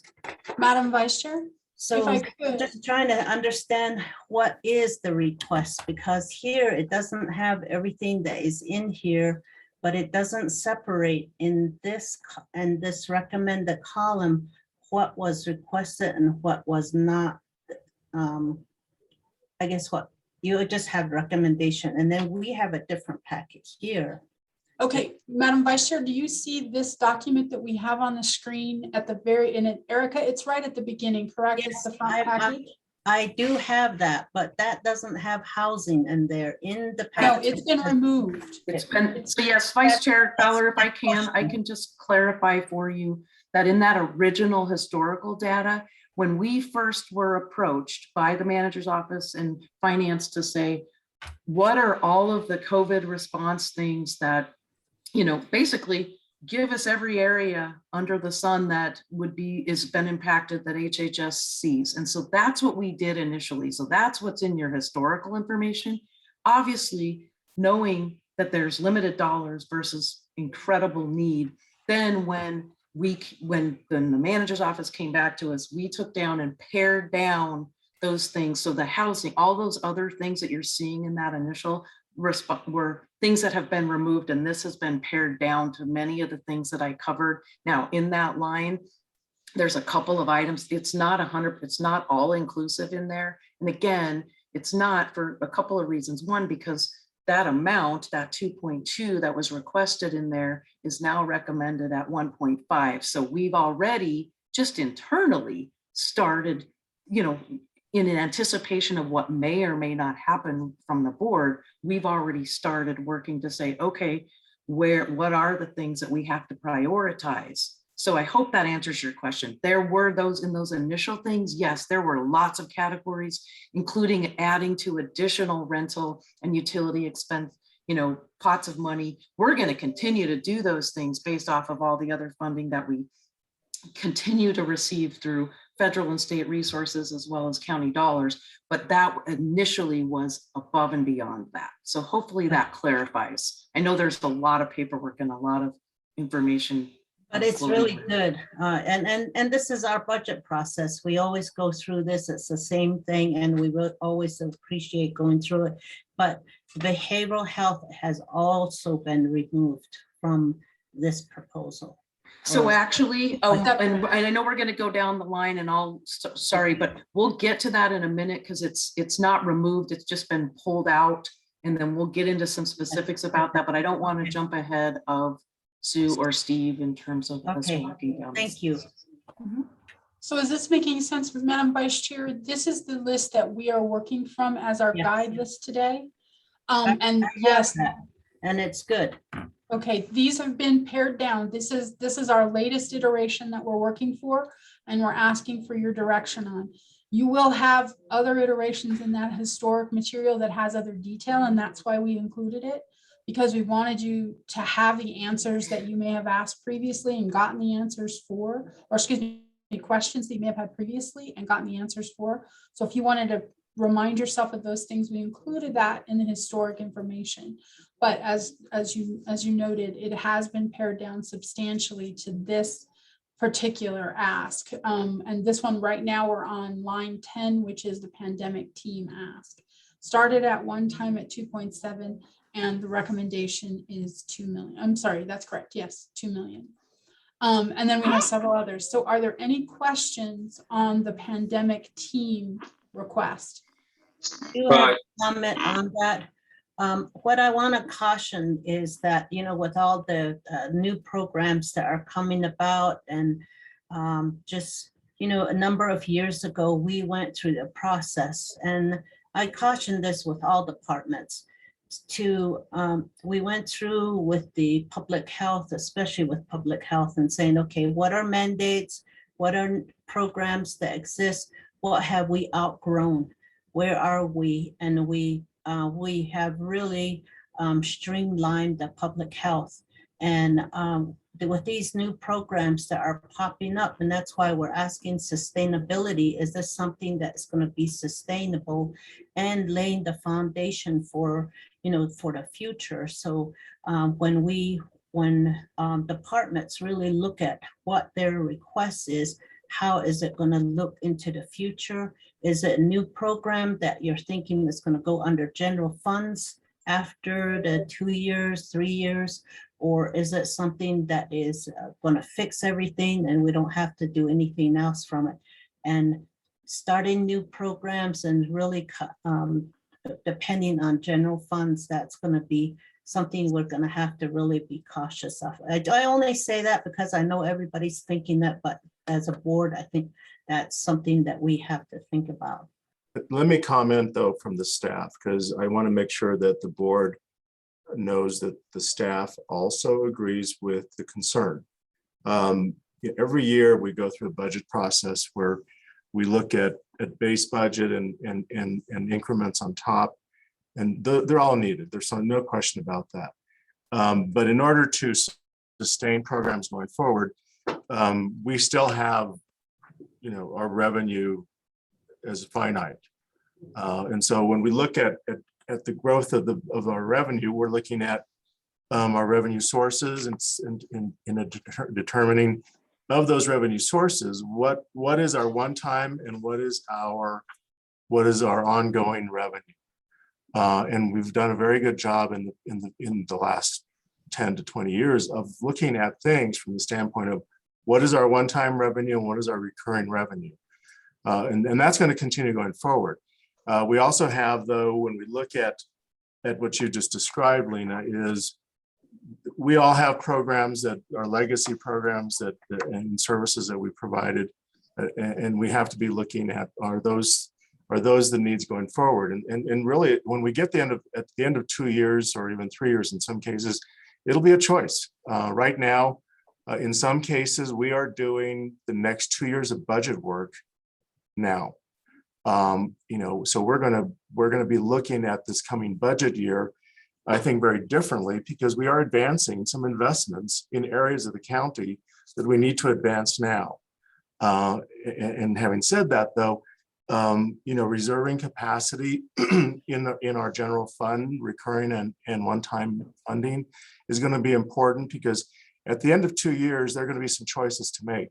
The choices to make based on available revenue is, are we able to sustain the programs and services and positions we have today?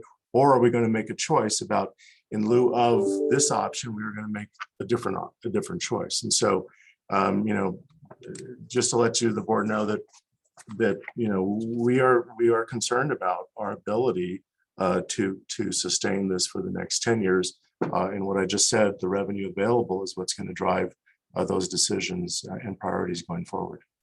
Thanks. Thanks, Steve. Mr. Chairman, you had a comment? Mine was associated with that last sheet that you were showing that you were working from with current money. That's the same sheet that we sent out, just asking the board, do you have anything else that you want added to it? Just a quick clarification. Thanks. Thank you. Supervisor Brigade, did you have a comment or a question?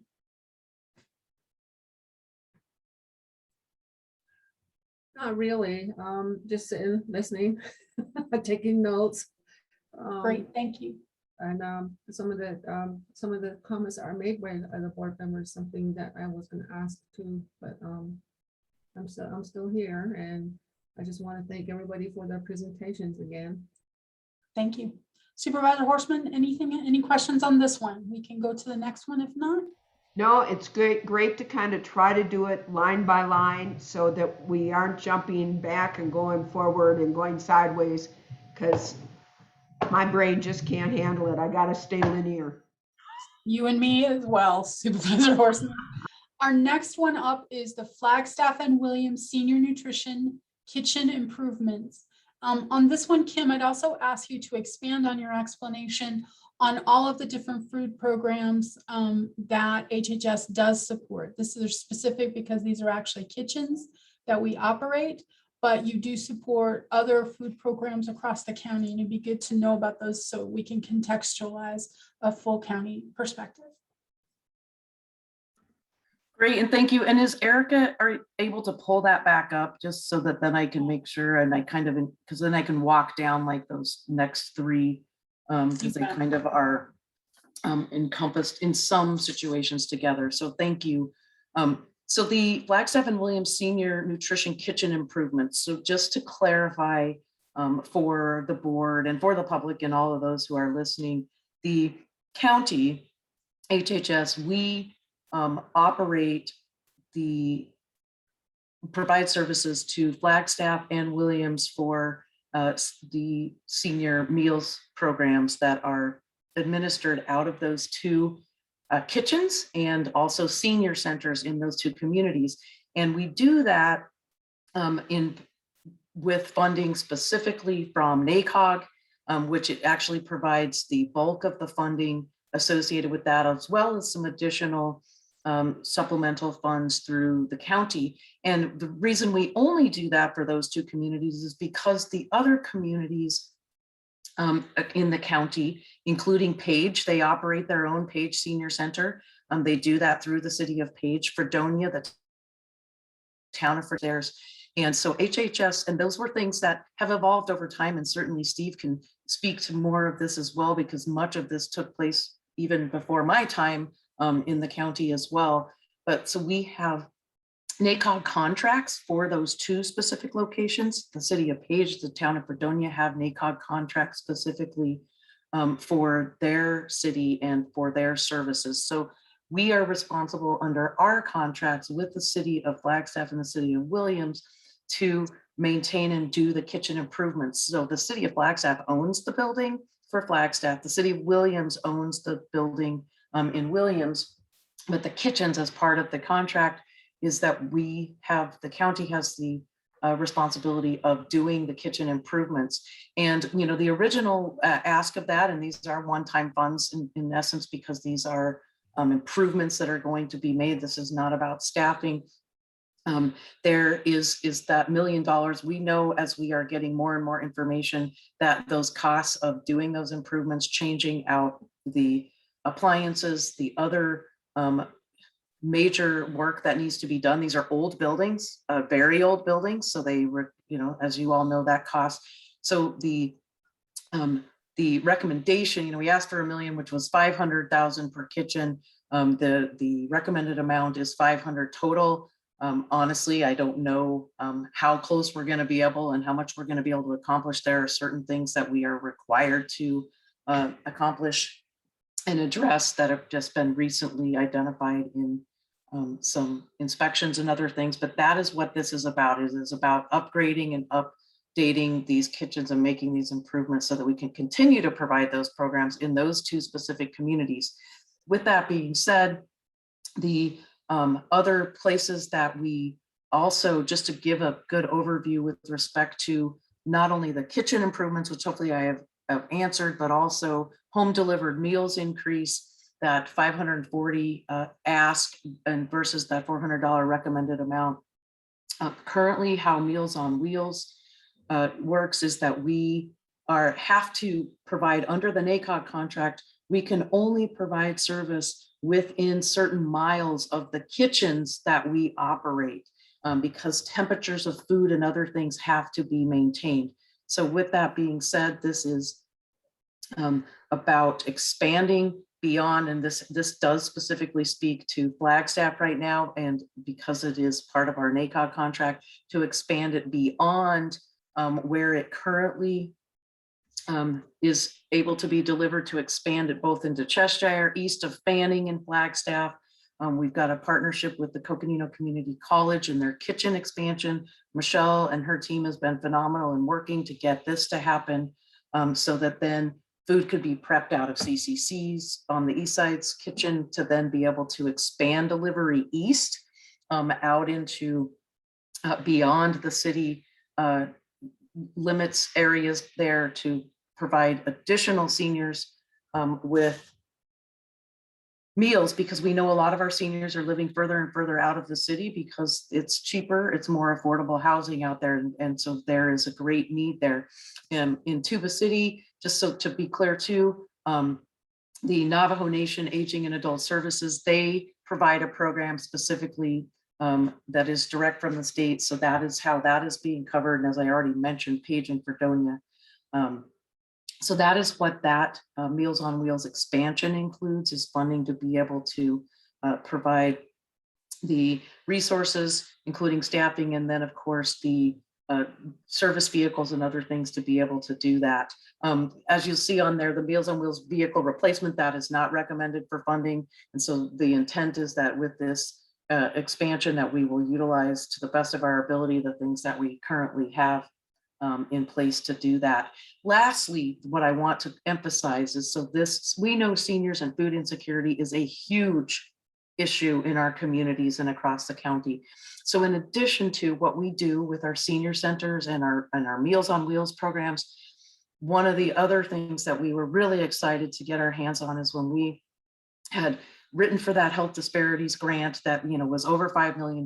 You all have been approving contracts over the last multiple months to award that funding. In addition to that, so that we can address that food insecurity, HHS is distributing funds to, and I'm going to go through a list of these, the following senior centers and food banks in the amount of $60,000. Each of them are getting $60,000 to go over the next 2 years, including the Talani Lake Senior Center, a Circle of Page, the Page Senior Center. We're going to be supplementing, giving through this grant additional funding to provide additional food, packaging, whatever they determine. The Fredonia Senior Center, Cameron Assembly of God, Grand Canyon Food Pantry, and the Ash Fork Church. So each of them, so that's a total of over $420,000 from that health disparities grant that's also contributing to addressing our food insecurity needs. And then there's $126,000 that will go within the flat, in addition to that 420, so a total of 546,000. But that 126,000 that will go to within the Flagstaff area to also supplement some of the food centers and kitchens for additional food and packaging, including some of the work that we're doing with out of our own senior center food operation. So I just wanted to say that because in addition to what we're talking about today, which is ARPA, and this gets back to how we started our conversation, we continue to find all the other resources that we can couple together that are enhancing all of the things that we are trying to build and sustain to address the needs of our community and address those social determinants of health, which obviously food security is a very key one. So hopefully that answers that. Thank you, Kim. That was great. So that covered both items 7 and 8. And also 9 as we go. The last one we have is 11. But let's get questions and concerns first on the information Kim's given us on items 7 and 8. And then with your permission, Mr. Chairman, members of the board, we'll take a quick break before we go into 11. So we'll start with comments and questions on items 7 and 8. I have a comment. Supervisor Begay? Yes, we're talking about the vehicles, unfuel vehicle replacement. I want to know what the statuses are as far as the current vehicles that are delivering home meals. Thank you Supervisor Begay. And I know Michelle is on and has already been promoted. So I'm actually going to put Michelle on the spot and ask you to join me if you would please, so that because you certainly have a better pulse on this with respect to our vehicles and what we're currently utilizing in the state of those. Thanks, Kim and Chair Ryan and Supervisor Brigade. Great question.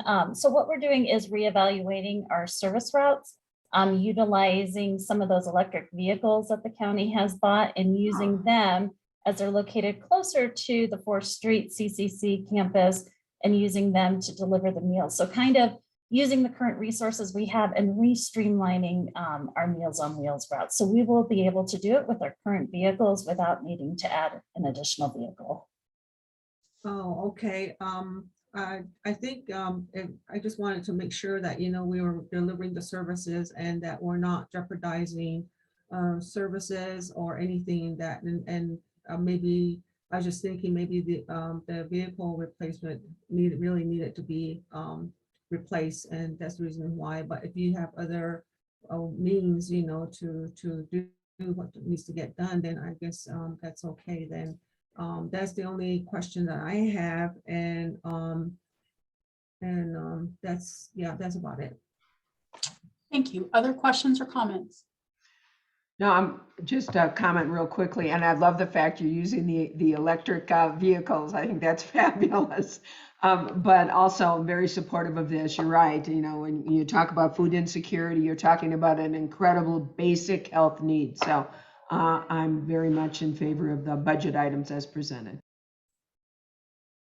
Thank you. Others? Supervisor Vasquez? Sure, I just, again, want to reiterate what my colleagues have already mentioned. This is definitely a vulnerable population that we want to support and we want to provide services for and look for ways of expanding services that's sustainable. So I appreciate the proposal as is, and I look forward to seeing how we can maintain it moving forward. Thank you. Madam Vice Chair. Yes, thank you. Thanks, Kim and Michelle. I don't have any questions on this one. Thank you. And it's great service and very, very much needed. Sometimes, you know, our elders, this is about the only contact in the day that they have. So that fresh smiley face with food comes in. I think it's really a great uplifting experience for them. And that's what we need right now. So thank you so much. Thank you. Mr. Chairman? Yeah, all the same comments. And just a reminder of how much the need had expanded during this pandemic. So definitely hitting the right areas associated to response. Thank you. Thank you all. With that, let's take, if you're amenable to Steve, did you have something? You're on mute, Steve. Let's do a 10-minute instead of a 5. All Because right. we have some logistics we need to deal with. So if we could Sounds do great. 10, That is So great. that's 10 minutes is good. which We'll is come back actually at 10 which is minutes. actually 12 minutes, but you know, Whichever. 10. 10:52 Yeah. thereabouts. Don't start that. Yeah, all right, everyone Then it'll be Yeah, 15. that's Yeah. be back in 9. Thank you all. Sue, come see me. I will.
Sounds like somebody's building out there.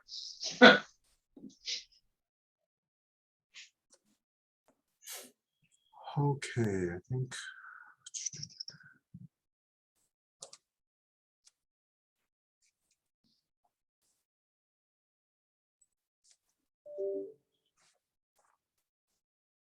Mr. Chair. We should probably do a check-in in terms of time. We are on the first grouping, about halfway through. We had hoped to get through the first two groups this morning. Obviously, that's not going to work. Want to make sure that is there the opportunity to continue to working on the list. I know we're going to lose some of our folks for ACO affiliate meetings that start at 1:30. So, Steve, I will offer that in communications with a lot of our CJ folks, they are able to stay on and continue on at 1 o'clock. And if there's other ideas like going through lunch, we can query them on that as well.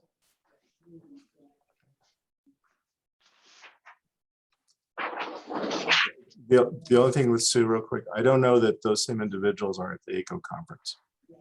So we have the clerk of the court, county attorney, other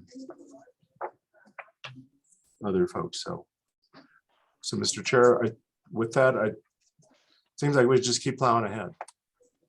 Yeah, do we have much, did we finish out or no? We need to go to item 11 with HHS, which is their behavioral health proposal and our recommendation on that. Okay, and that leads into the next, okay. And then we would go to CJ, the CJ proposals after that, Mr. Chairman. You know, my thoughts are, as much as I'd like to, consolidate and pick and choose, we definitely need to go through the courts.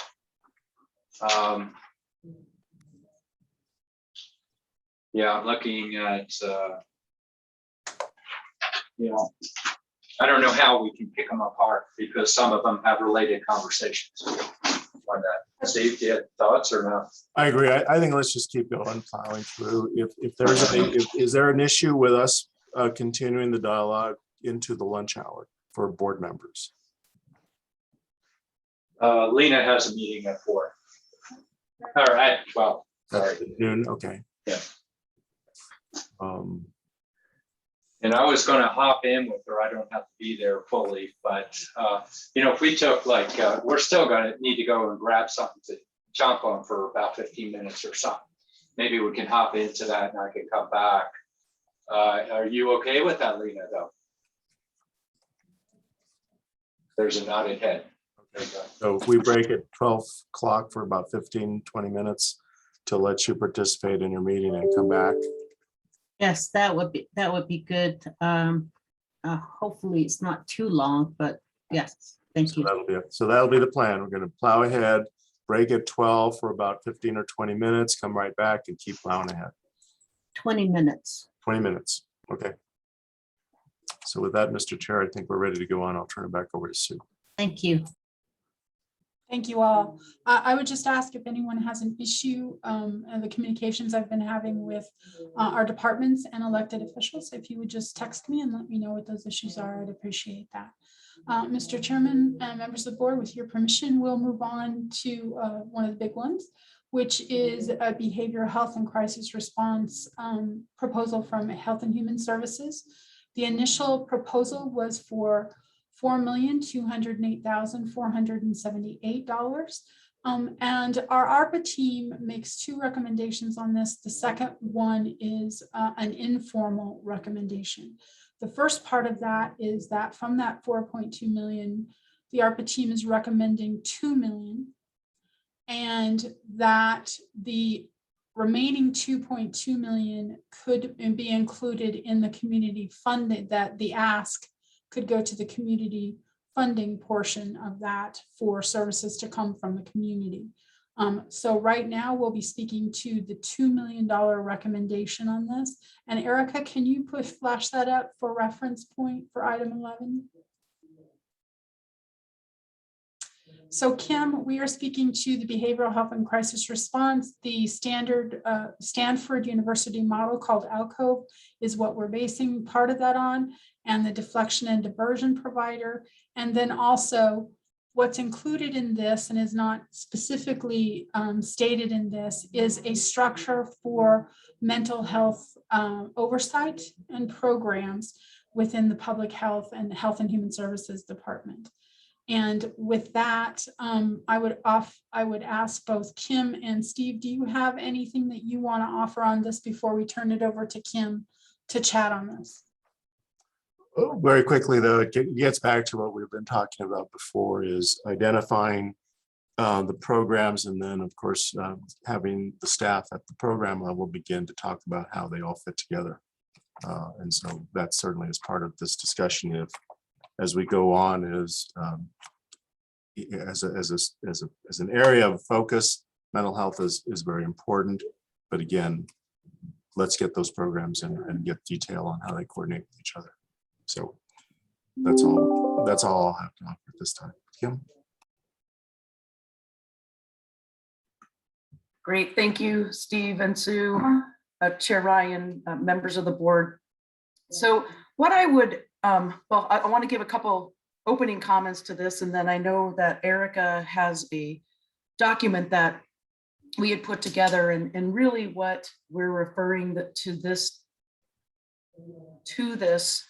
is recovery and resiliency, and really looking at behavioral health and how does that not only tie to recovery from not just COVID, but other, obviously substance use disorders, other things that are happening in people's lives, and mental health in general and behavioral health in general. So with that being said, when we were originally asked to put forth a couple of proposals regarding how to address a couple of different areas, that has evolved in terms of across the board, as you're all seeing in your packets, with respect to everything in every area, how it seems to be having a behavioral health component. So we recognize the need for that. So with that being said, we had put together a recovery and resiliency proposal, and again, very short turnaround. And so I want to give that caveat that, we used what we had initially to put forth some numbers. And I just want to state that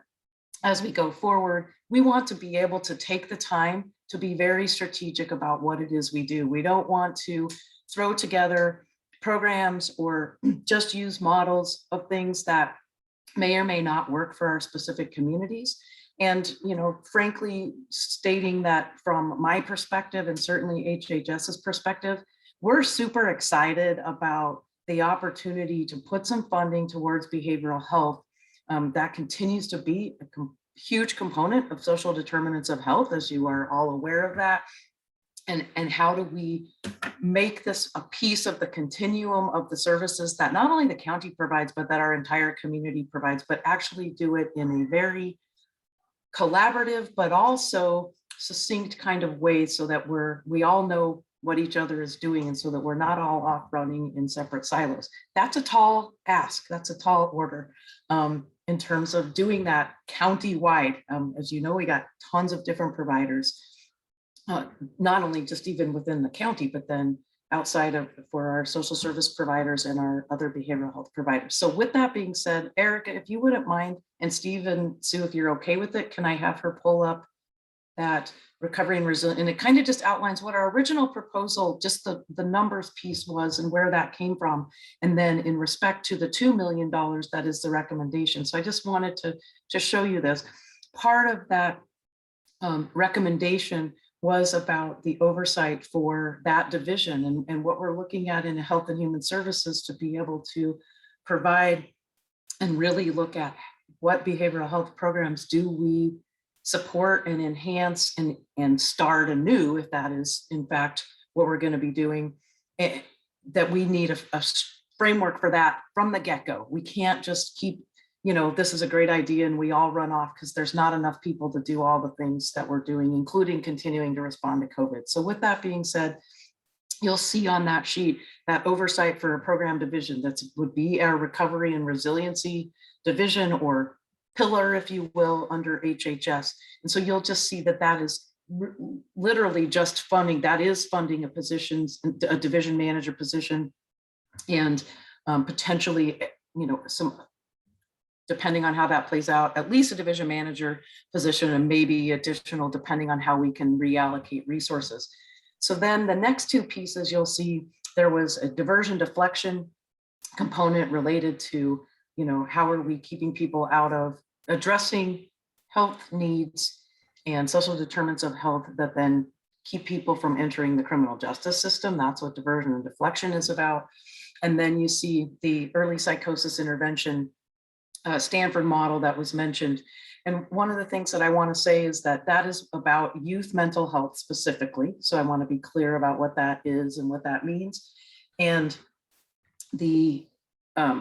and I want to also be clear that just because those terms are used and that model is stated as being, what is on this piece of paper, though that was a baseline that we used to be able to put together some numbers for what that might look like. But understanding that our intent, if the board provides money and where they decide you all want your emphasis with respect to youth mental health, that before we go down any path, we need time to do some additional research, to gather additional information and community input, and really also look at where can we start such a program in our community that to pilot something on a small scale that we can be really successful at, and then ultimately replicate in other areas of the county and in Flagstaff. So I think that there's, I want to say that up front to all of you. So with that being said, you can see those numbers on there. The total ask was for 4.2 million. The recommendation is for the 2. So with that being said, wanted to start there so that you have that idea around that clearly, we are only going to be able to scratch the surface and want to be able to take time to then build a framework and decide how best we can work with our partners and others. And then in addition to other funding that the board is either going to allocate to service providers and other things, that we can put forth something that we can come back to the board on as well and say, this is how we're going to go forward. So this is that money amount in that line item. What I would just say at this point in time is really a big component of building that structure so that we can actually have that oversight in HHS and the direction of that. And then, the ask of the board that we have some time to put some things together. I would love to be able to stand before you today and say, oh, we've got it all figured out. We don't, because we, haven't had enough time, and we need the resources to be able to do our homework, to do that research, and to go out into the communities and look at where what the real needs are, so that we're not just putting a program that works well somewhere else and planting it into our community. We want to be very diligent about looking at what is going to work in our communities, not just what's worked elsewhere. I think it'll be a meld of that, but and not referring it to a specific model, but calling it youth mental health at this time. So I'll stop there. And Eric, if you want to pull that down. Steve, I don't know if you have other things you want to add to that, or Sue initially, and then certainly I'm happy to answer some questions. No, I think at this time, Mr. Chair, we would want to hear comments and questions from the board.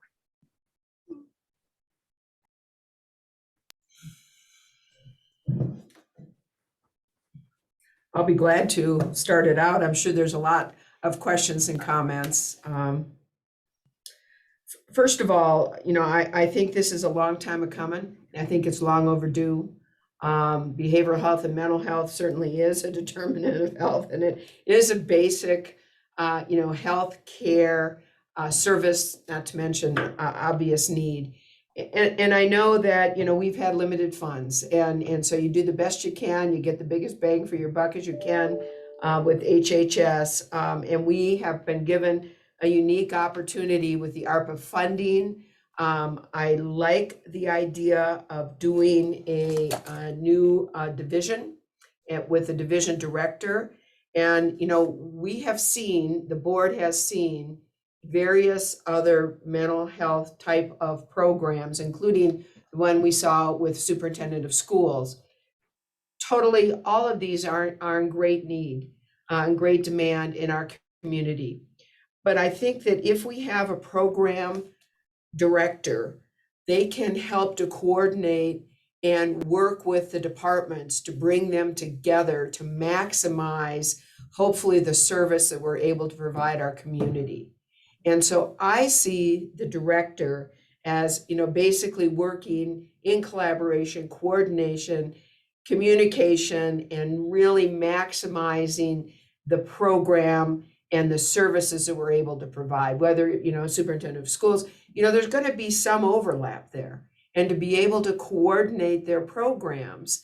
And I know we aren't funding either to the extent, because we don't have the funds, we aren't going to be able to fund either to the extent that everybody would like, even if the request is being made, but hopefully in coordination and working together, they can kind of help to fill in each other's gaps, if you will. And so I really like the idea of a new division and a new division manager to oversee behavioral health. And God, I wish we had the money to fund it fully. Seriously, I mean, this is so long overdue. And you know, diversion and deflection. I mean, we keep seeing as a board of supervisor that board of supervisors, and it's frustrating. You know, just the criminal justice system goes up and up and up, and this hopefully will deal with some of that in the most positive manner and positive way you could through a diversion and deflection program. I'd rather spend my money hopefully helping to solve an issue than just basically put a Band-Aid on that issue and to house the problem, if you will, which our criminal justice system does to a great extent. A lot of those in criminal justice system, quite frankly, are mental health issues.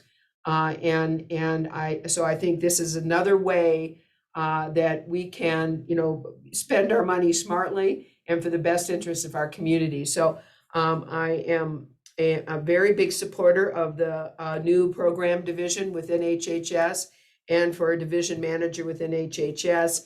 And I do hope that with these various mental health asks, all important, that this person will help to coordinate and communicate, you know, some of these departments and overlapping services. So with that, thanks for bringing this to our attention. I'm excited about the prospects of this. Thank you, Supervisor Horstman. Vice Chair Fowler?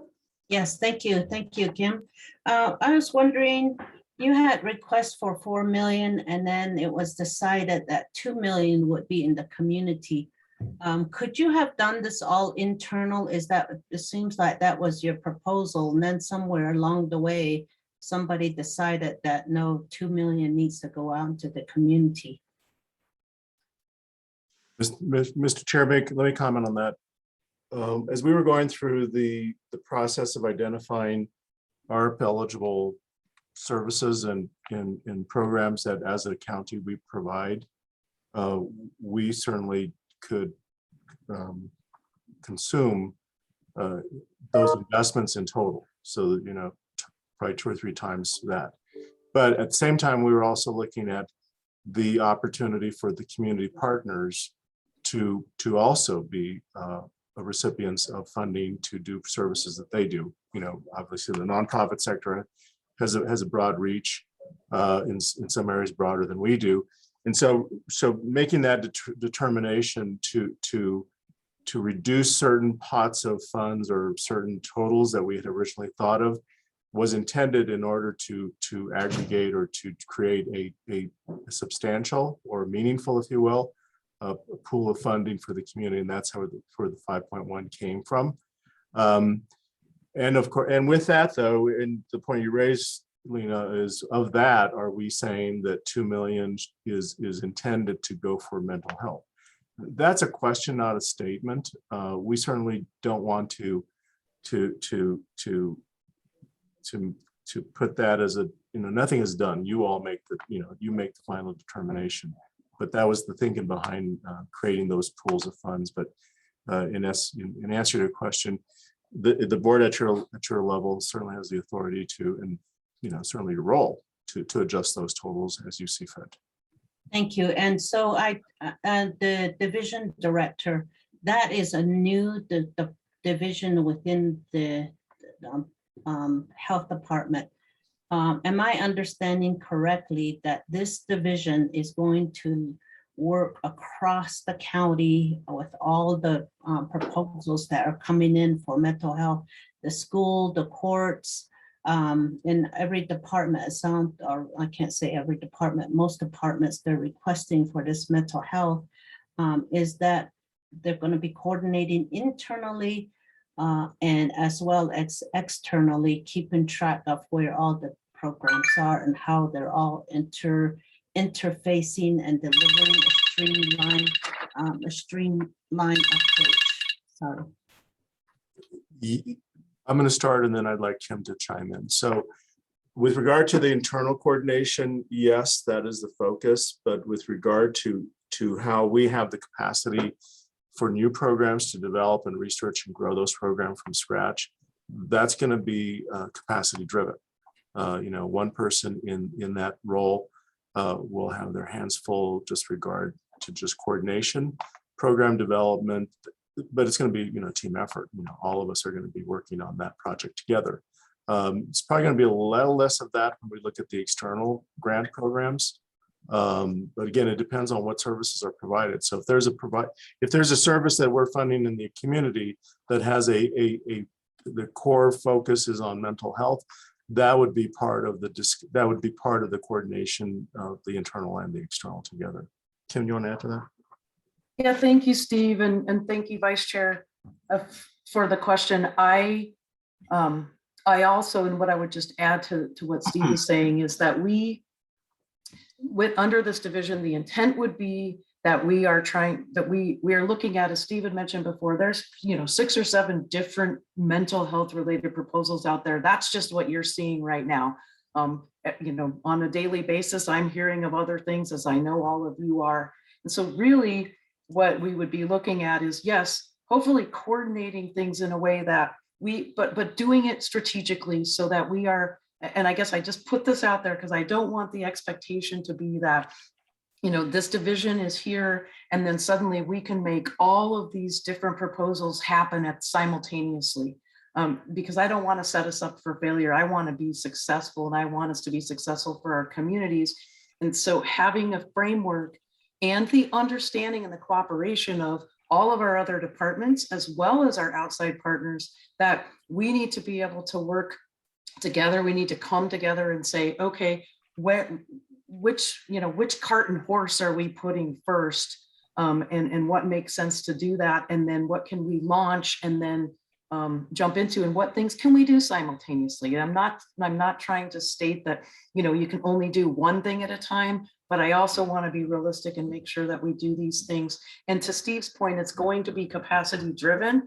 And so certainly from my perspective, we're going to be looking to all of our partners to say, okay, what are the things, what do you bring to the table and how do you help support this financially, resource wise, with some commitment to do those things that we can bring together. And I know you're all aware as well, we're working with the Sheriff's Department specifically on what looks to be, pretty guaranteed type of funding for a pathways program from a jail reentry component to this. And I have been asked on multiple occasions already, how does that fit with deflection diversion? We've had conversations with the county attorney. How does that fit with what the city of Flagstaff is doing with respect to the alternate response and those types of things? And my response, and this is Kim speaking, and I think that Michelle and Eve and my staff support this as well, but my response is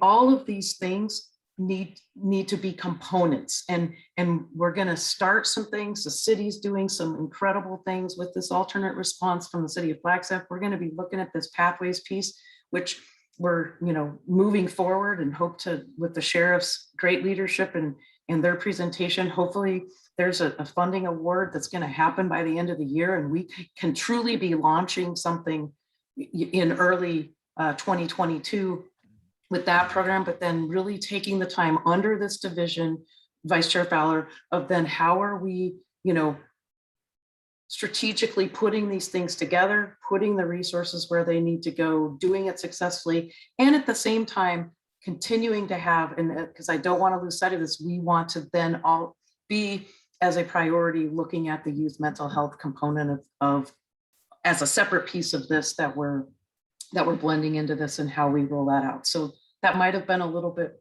more of a convoluted answer, but I did want to provide that not only for all of you, but anyone listening as well.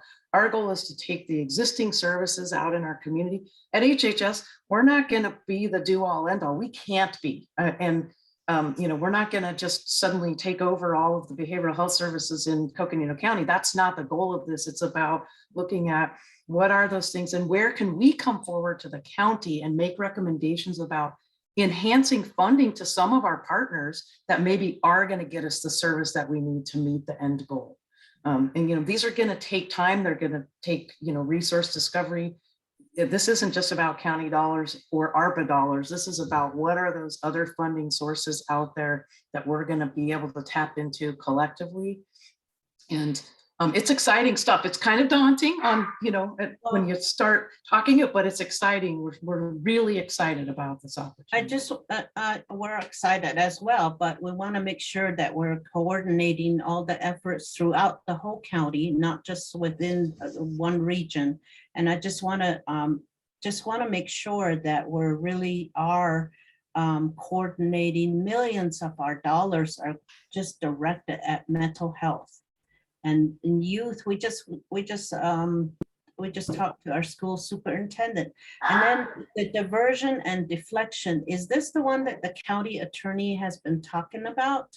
Is this part of that, or is this a different idea? It's not a different idea, Vice Chair. Thank you. Yes, it is what the county attorney has been talking about.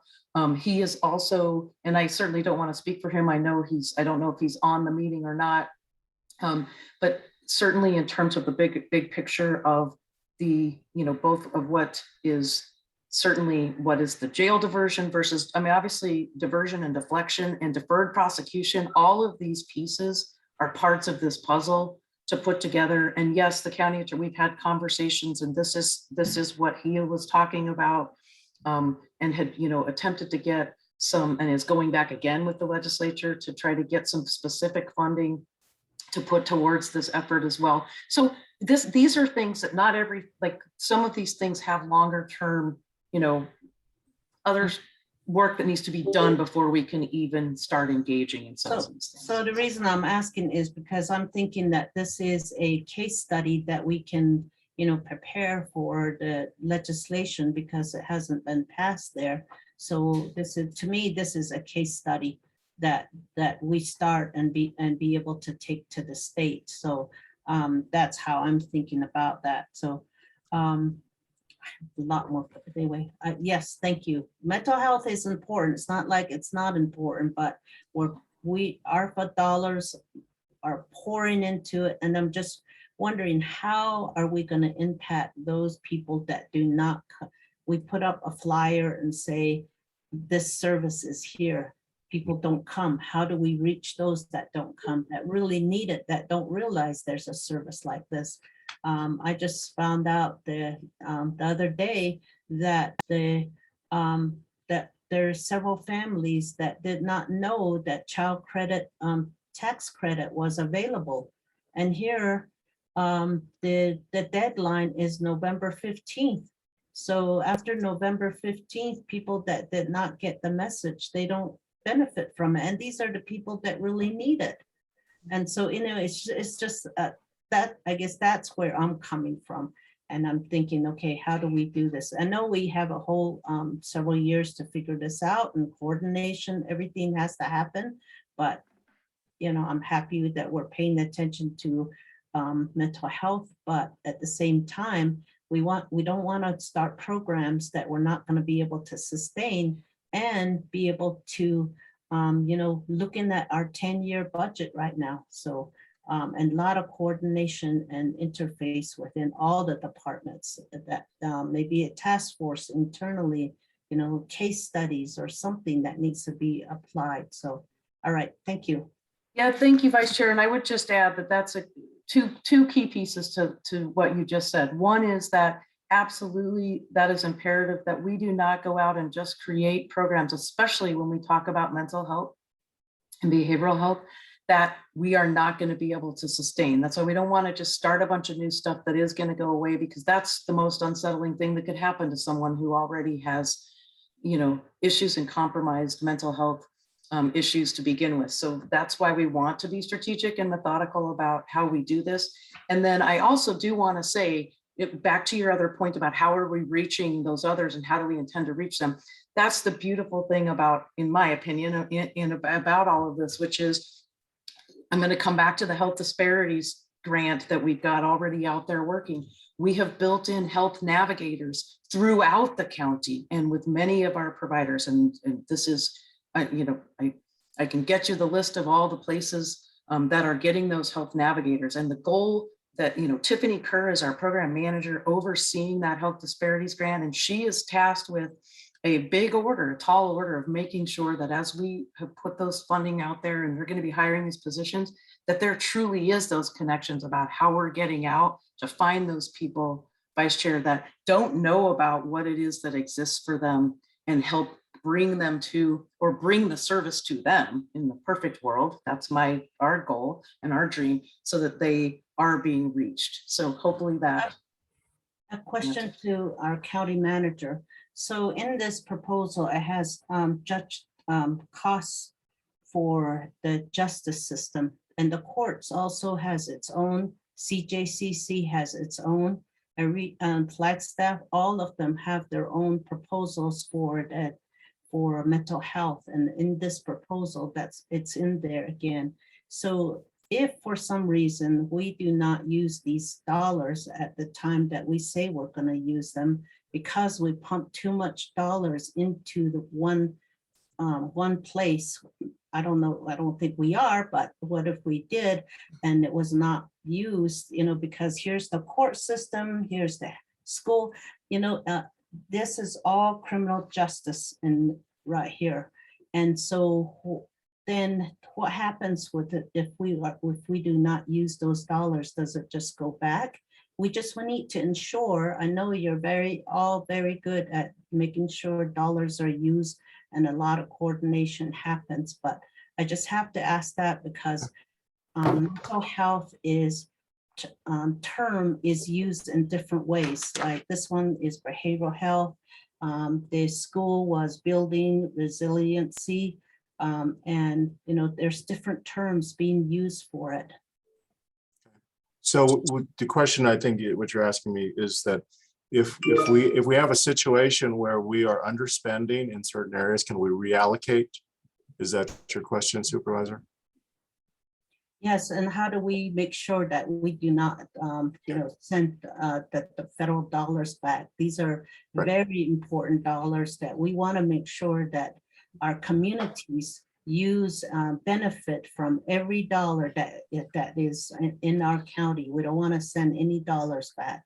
And I'm glad Siri popped up because that's an element of our routine reporting. So Siri, you want to explain our performance tracking on this? Yes, thank you, Vice Chair Fowler. So part of what we are required to do in every quarterly report that we submit is to identify a project number and name, so a unique identifier for everything that is funded through this process.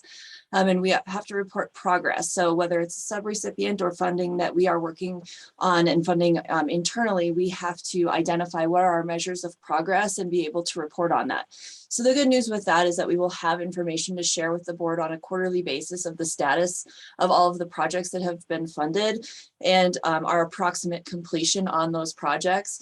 Therefore, if we see something that really isn't seeming to hit the milestones that we thought they would be at, we can incorporate that into budget discussions for reallocation. We do have the opportunity throughout to reallocate the funds. So if there are other emerging needs or things that come up where there's areas that are being underutilized, the board can certainly do reallocations to other eligible initiatives. Thank you. So let's say next year or the year after, we notice that there's a new issue that comes up that really needs the funding, we'd be able to address that. Well, the board would need to go through a process of reallocating those dollars, Yes. but yes, All right, thank you. thanks. Other members of the board with comments or questions? I have comments. Supervisor Horseman? I'm Yes, sorry, was thank- that Supervisor Horseman? Yeah, thank you. So let's assume that the board decides that we would like to fund the HHS program more than the 2 million. I think what you're saying, and I just want clarification, let's say if we want to, and then I want to have another question, but if we're able to if we add more money to this, will it come out of that 5 million that has been allocated for community partnership programs? And I think the answer is yes. Yes. So my question also is, since we're funding it less than half of what the ask was, and you identified, division managers, I was going to just pay for your division manager, the diversion deflection and the early psychosis intervention or the youth program. How much is going to those programs, if anything, if this gets only a $2 million allocation? Kim? You wanna- Yeah, so thank you, Supervisor Horseman and Erica. I don't know if you have that sheet you can bring back up real quickly. And if not, that's okay. I can go by what I recall. Actually, there she is. So if you look across this spreadsheet up there, that total request with respect to the program, the division, is that just under $840,000 going across those 4 years. And then you see that there's 1.4 with respect to the youth model and then 1.9 with respect to the diversion deflection. And so with that being said, there's basically, a little over $1 million, $1.2 million that is not about the program, division manager piece of that can go directly toward implementation of one or both of those. And I say that because as we put together this proposal, and I want to give the caveat that again, one, we had a very, very short window of time to put together numbers around this and without a bunch of, opportunity to explore that. What we intend with the youth mental health component of this is that is definitely a piece that we want to speak, not just begin with, but continue, because obviously a lot of work has already been done through Stronger as One and otherwise want to be able to look at that and pilot it on a smaller scale. So when you look at that amount that was put together, that was trying to encompass what that could look like in 1 or 2 communities. And so we can take a smaller community per se, we'll use Page, for example. We can take and say, okay, maybe we start something in a small community that we get up and get all the information, we get up and running, and then we say, look, this is working great. Now let's go replicate it around the rest of the county, for example. So we can scale this, I guess, is what I'm proposing, and what we're proposing as a team is how do we scale this? And so with the diversion deflection piece, there may not be much of, obviously you can look at the amount of money, there may not be a lot to put directly toward that out of these dollars, but it doesn't mean that there's not going to be work at least getting started. We've already started some of it, quite frankly, in terms of doing some of that research and looking at where are the pieces, working with the county attorney, going and with your advocacy back to, Lena's point about what are the other components that could be for the advocacy.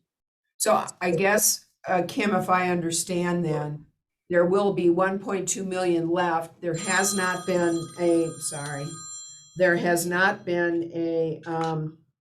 determination of how that 1.2 million will be allocated. So, and I'm just throwing this out. I mean, obviously there are community programs right now that nonprofits are heading up that could totally dovetail with what we're wanting to do. And that 5 million for community is going to give us that ability to have that type of partnership. So I get that. On the other hand, I want to make sure that we are coming up with a new division and a program that we're funding to the point where it can be successful and provide the services that we're looking at being able to provide for our community. So it's like, if the services are already out there, we can partner with them, that's great. But if they aren't, should we be looking at pulling some of that money back into HHS? That's my question. Thank you, Supervisor. And as you'll see on this too, and I want to, you see down there under the oversight and what that includes in terms of the staffing. The other pieces, yes, I without getting into all of the specific details with respect to where the money goes, a portion of that absolutely is about providing the direct service. And again, this is looking at who is best to do that, and can we then enter into contracts and IGAs and whatever, depending on where that is best suited to actually perform the direct services that are going to be needed. So that will be absolutely the goal in doing this. And then hopefully being able to add to whatever else other funding for all of our community partners, that we can say, okay, yeah, the board's allocated X to these partners. And so we're going to work with you because we need these components of this program to have service provision in X area of the county. You make a great politician. So my question is, can you do this for 2 million? Can you do this? Is this going to be doable for $2 million? For the 2 million ask? It's a start. Yeah, I was going to say it's a start, and it's and when you well, let me just. So, I'm going to go back to your statement about the politician statement. It really is kind of what we know at this point in time, and I understand what you're saying. If we have a smaller amount of funding, will we need a division structure to manage that? It depends on the types of services and programs that we are looking to do at whatever level internally, but then how do we coordinate with the providers? As we said before, we do not want to take up any space in the provider network that's being currently provided. That's not what we're not trying to compete. If anything, I want to go back to the original intent of this position is to coordinate the mental health services and programs within the county primarily. Some of it may not be, we may not have programs that we develop, but we still have programs that exist right now. We have restoration of competency. We have, of course, good programs in the school superintendent's office. We have the program, the jail reentry program that's being developed as we speak. And so even with a small amount of funding to develop a new program, there still is a need to coordinate existing programs internally in the county. Absolutely. So you're saying, yes, we can do it with 2 million, and that I am leaving it. I am absolutely leaving it in your capable hands. If that's what you're saying we can do, leave it at that. So my inclination might have been to provide more money to this program and take a little out of the community monies available. But I'm gonna, if you all have taken a look at this, if that's your recommendation, I'll go with it. Supervisor Horstman, thank you. Supervisor Begay, my apologies. I did not hear you earlier. Please, your comments and questions. Yes. What I'm thinking is that, I was really looking for the terms of intervention, prevention, partnerships, and coordination efforts, and strengthening and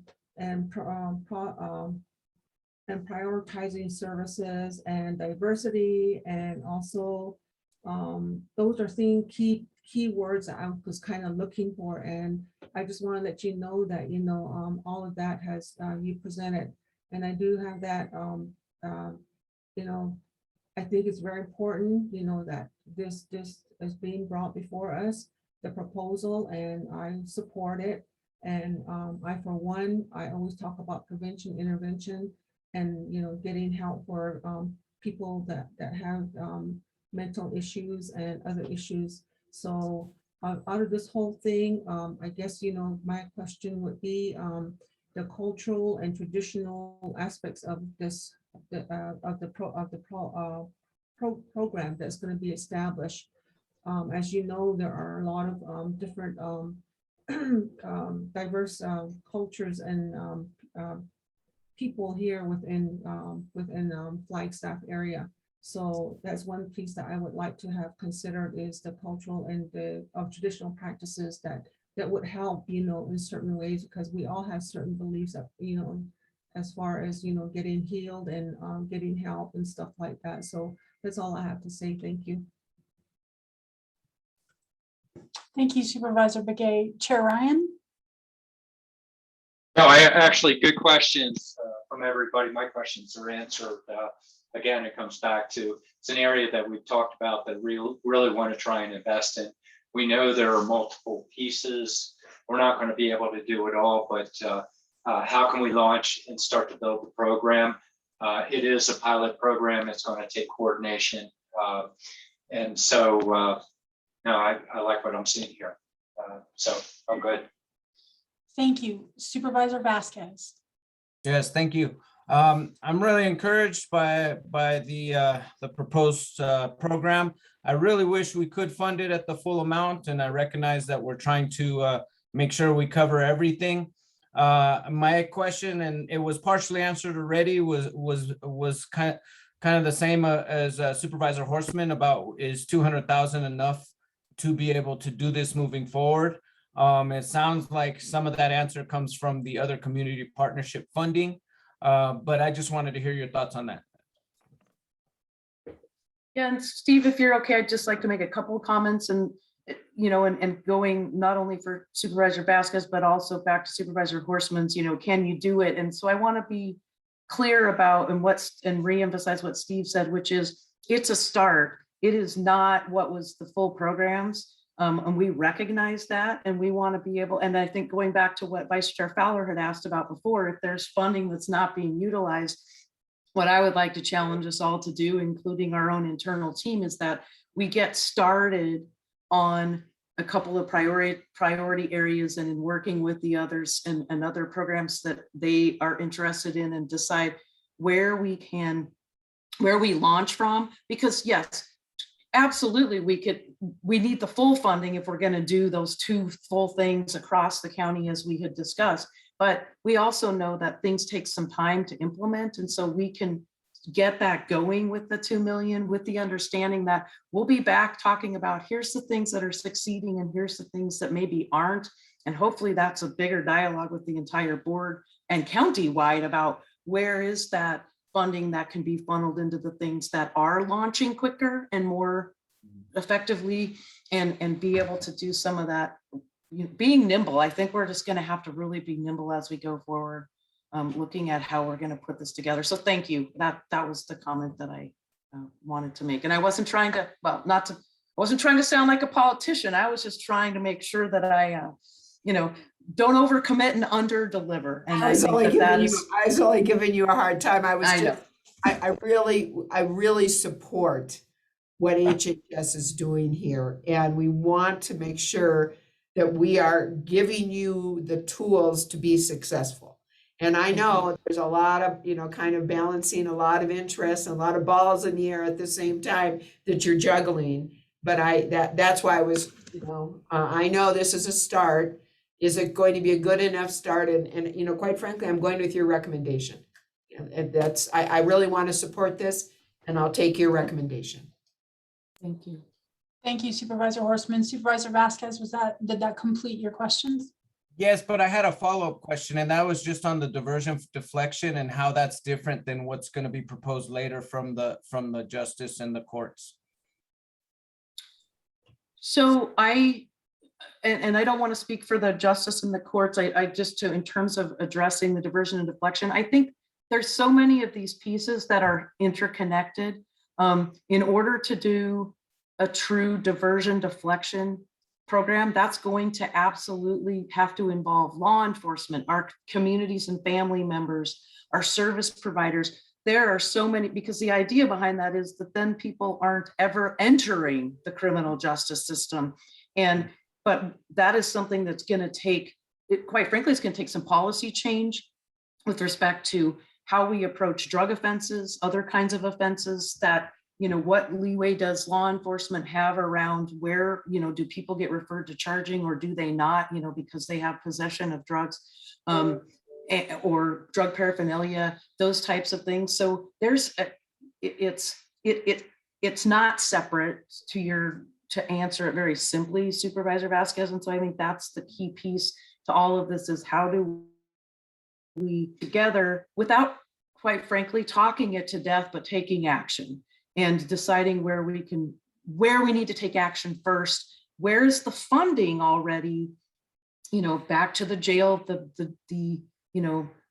program, jail reentry kind of program, where we know there's some direct funding there that if we can set that up. So where do we get started and see what starts to impact things? And then how do we start to integrate those other pieces? Which creates the reason why that director position or that coordinator position is so crucial for these efforts, because if you don't have the person that's managing that and pulling everything into that one anchor, then this can go in a lot of different directions. So I appreciate the proposal and I support the recommendations as well, and look forward to seeing how we can complement this proposal with other programs and how we fit all the puzzle together. Thank you. Thank you, Supervisor Vasquez. With that, if there are no additional comments or questions, we have come to the end of our first section. We again have 3 sections. Our next section is is criminal justice. So before we move on to that section and continue through, I want to do a couple points of order. It's 11:45. We have a hard stop at noon. And then we will come back at approximately 12:20. We're losing a couple of board members briefly for an interview, and hopefully that will give them sufficient time to do what they need in that period of time. We lose the vice chair to a phone call during that period of time as well. So just want to make sure we're all in agreement and that our schedules have not changed, correct? Okay, so before we leave this list, and Erica, if you could put this list back up for us, please, with the yellow header. Excuse me, Sue, I apologize. Yes. I need to, for the interview we were talking about, I need to head to the county office. And so I'm gonna need to, is now a good time for me to sign off and just give me 1 second, Supervisor Vasquez. As we look at this list, I just want to confirm we have been through each of these options that have been recommended. And overall, the board has given the nod at this point, not the final thing, but we are good on this list. Do we all agree with that? No additional questions, correct? You good? Yep. Okay, great. Please speak up if not, because I don't have a full screen of everybody.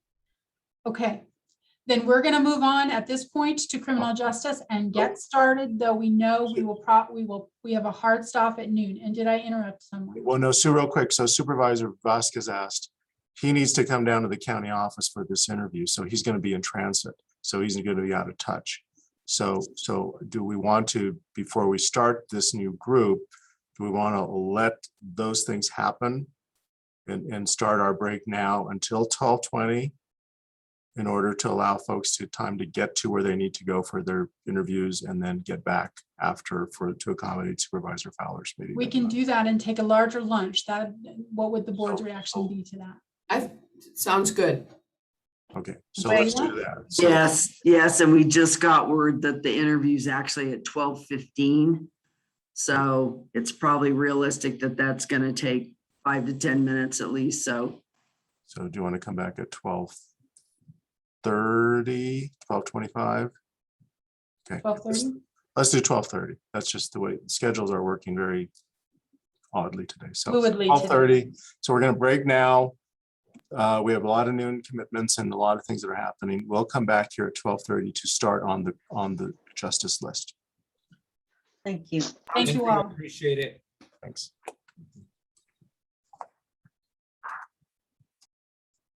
COVID-related delays was not allowed. We did submit advocacy and testimony and request to have that changed, and that ended up getting changed to allow for those types of investments. From there, we engaged Jeff Coker, retired presiding judge, and Gary Kersmart, a retired court administrator, to embark on a series of interviews with all of our justice departments. The narrative of that is included in your binder, and from that, though, we do have the itemized list that you will see in a moment, and we'll ask Erica to project that on the screen. Today, we have in the attendee, we probably should start identifying those individuals that are likely to receive questions. I see presiding Judge Dan Slayton is on the attendee. And so with probably some questions in that direction, if you can go ahead and pull him over to the panelist side. Judge, you'll need to accept the invitation to join as panelists. Lindsay, let's also elevate to a panelist, Clerk of the Superior Court, Val Wyant.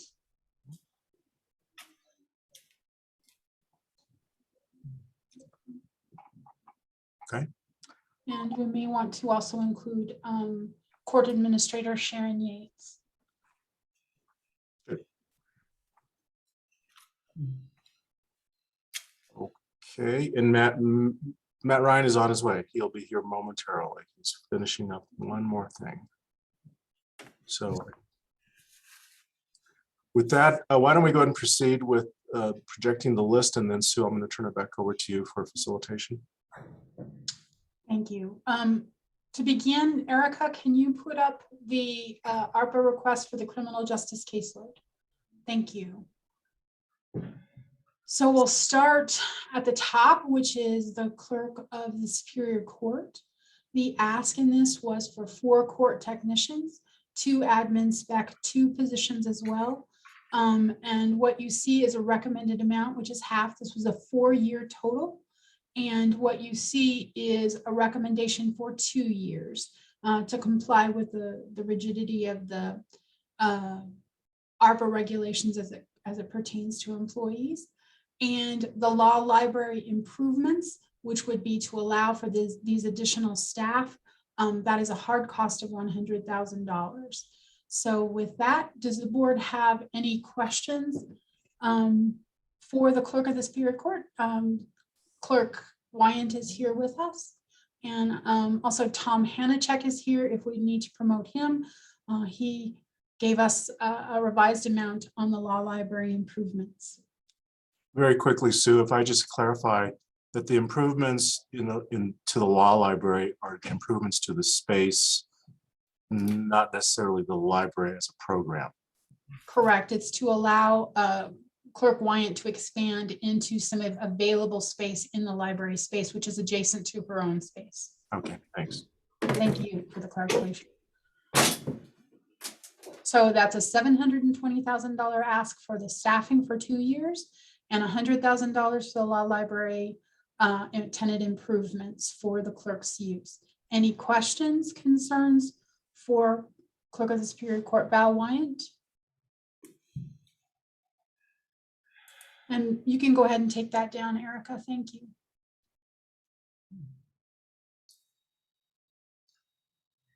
You know, the only comment I would make is the same we're making for all that where money, ARPA funds, which as we know are 3-year funds that are being used for FTEs. And that is when when the money runs out, there may be people may lose their jobs. I mean, I'm not sure how, I do not see any way the county is going to be able to take on all of the FTEs that are being requested to be funded under the ARPA funds.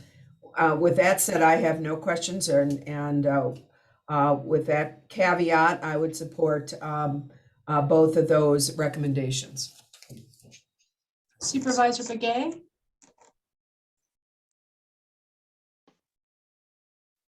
I also support both Thank you. Thank you. Supervisor Vasquez.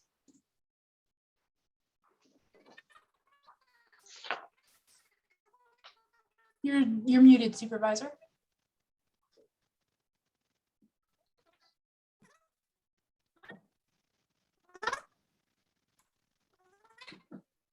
Say something again for us. He's got mouse type of thing. think He might have to so. go out and come back in. You will probably. Supervisor Vasquez, you'll have to go completely out of the meeting and come back again and be re-promoted. Lindsay, you'll find him when he comes back. Yes, I'm watching for him. Thank you. Mr. Chairman. An elevator, quick catch me up. We've been seeing this stuff, so I should be able to pick up quickly. You bet. We're at the CJ category. And we're starting off with recommendations for the clerk of the Superior Court, which is, she has noted the need for 4 court technicians and 2 admin spec 2s. The initial request was for 4 years at 1.4 million. The recommendation is for 2 years at $720,000. Yes. And there's also $100,000 for some improvements to some space in the law library, which would allow her to house those employees. Yes. Any questions for you, Mr. Chairman? No, actually, I support the intent. This is a long conversation Val and I have been having for what, how many years now? Yeah. And not just Val, others also. We listen, we just couldn't do, and here's an opportunity. So I know the need's there. Thank you, Mr. Chairman. Supervisor Vasquez. All right, thank you. Can you hear me now? Yes. All right. So first off, I want to say I'm supportive of the proposal and the recommendations. My only question was to reiterate what Supervisor Horstman said about sustainability, what happens after ARPA, and how is the county, what's the plan beyond these 2 years? And so that would be my question. Mr. Chair, Supervisor Vasquez, I will respond to that. So as the chair indicates, it has been an ongoing conversation for many years. We have been severely understaffed in the clerk's office for quite some time. And during that duration, I mean, we're talking decades, a lot of my staff has been funded not by the general fund, but by our special revenue dollars. And so I just think kind of, you know, it's time to grow the clerk's office. We are very appreciative of the recommendation and all of your support for expanding my team because it's needed. And it was needed before the pandemic/outbreak, as we're calling it now. And so moving forward after those 2 years, I would think that we could continue to have this conversation.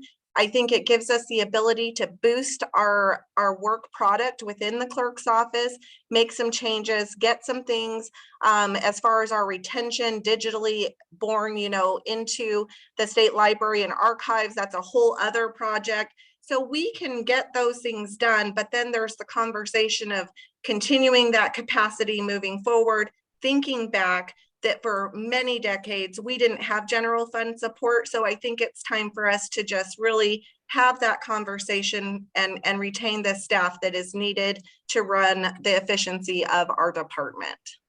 So I hope that answers you. Great, thank you. Yes, I just wanted to hear some thoughts on how we're going to maintain this, because I too would be concerned if we create positions only to have to remove them in 2 years. Absolutely. And I share those concerns as well. We will definitely let our new staff know this as they agree to the positions. And then there's always the concept of, you know, whenever we have a vacancy, we would fill those positions first, probably with these individuals, and kind of work through that. We will do what we can. And the other side of it is although the clerk, myself, acts as the chief financial officer of the entire Superior Court, all fines, fees, any money that flows through the Superior Court goes through our office. So we do handle quite a bit of money. However, that money does not get retained back to my department. So having funded a lot of the staff in those special revenue funds for so many years, it's just depleted. So I really need the reprieve. And then, you know, in the future, that doesn't mean that we can't have these conversations again. But I do appreciate the dialogue, and we'll just all keep our eyes on it. If I can make a comment also, please. So we're going to have this a good answer, good question to each of the requests. And we've had them to each of the requests this morning.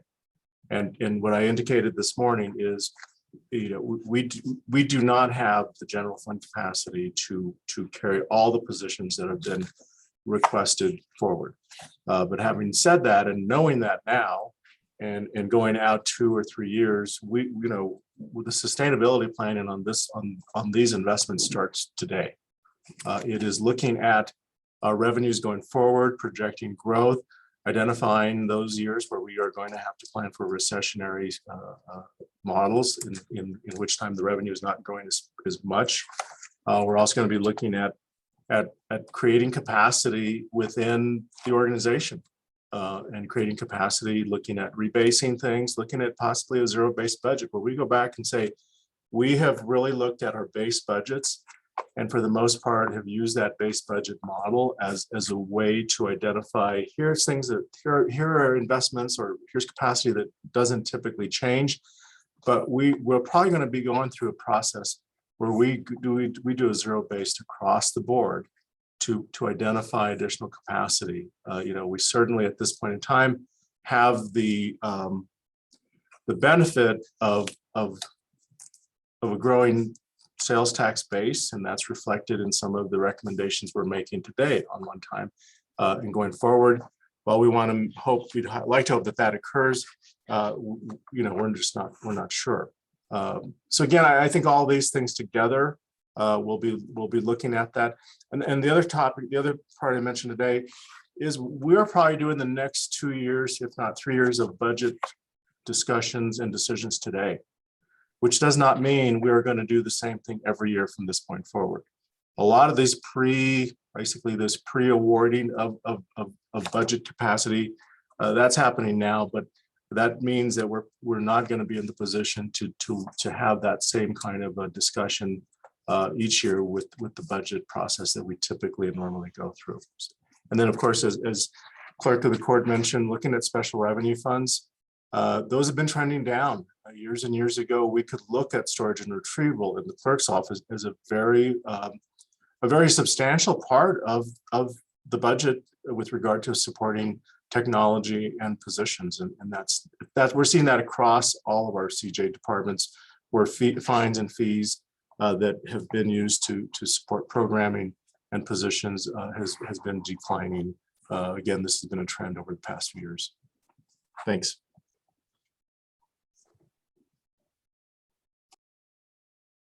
Other questions and comments? Okay, we'll move on to the next one. Sounds like we've got what we need there. The next one is for the Superior Court. The Superior Court new division, a bailiff, a mental health coordinator, 2-year pilot, and courtroom technology. The court itself, the proposal is 1.35 million. And the technology portion is 313,000 roughly. And it is in 2 parts. Please. So very quickly, Lindsay, can you allow Supervisor Fowler's in the waiting room? Thank you. Thanks. Let's wait for Supervisor Fowler to arrive.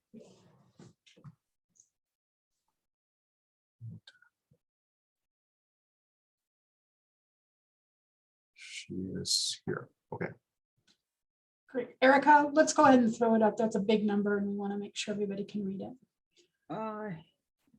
Supervisor Fowler, welcome back. We are starting on the criminal justice. We are now at the Superior Courts, the Superior Court new division that includes 1 bailiff and a mental health coordinator. I'd like to find out about the court. We're just getting started. The clerk. Oh, the clerk. So we just went through the clerk's office, which was a proposal for 4 court technicians and 2 admin spec positions for a total of 1.44 million for 4 years. The recommendation is 720,000 for 2 years, and some improvements to some areas in the law library that would allow the clerk of the court for her staff to expand into that area. And the clerk of the court, Val Wyant, spoke to us about this and acknowledged that their sustainability is going to be a challenge and ask for an ongoing discussion about the sustainability after that 2 years. Questions for her? And I guess I need to understand the bigger picture on how these, the backup of the court cases. And I guess that I guess I need to hear the whole court system to understand how the backup of cases are going to be addressed. I know it's from multi departments and programs. So thank you. You bet. Supervisor, Vice Chair Fowler, would you like to talk about it? Would you like to start in terms of the new division? And then we can pull in the individual pieces. We have many different actors in this criminal justice system here. If we start perhaps with the new division, and then the clerk of the Superior Court can weigh in how a single court's backlog may cause backlog for her, et cetera. Would that work for you? However way it works, where it will be able to, we'd be able to understand the bigger picture and be able to say, okay, we understand why this is being proposed to address this particular problem.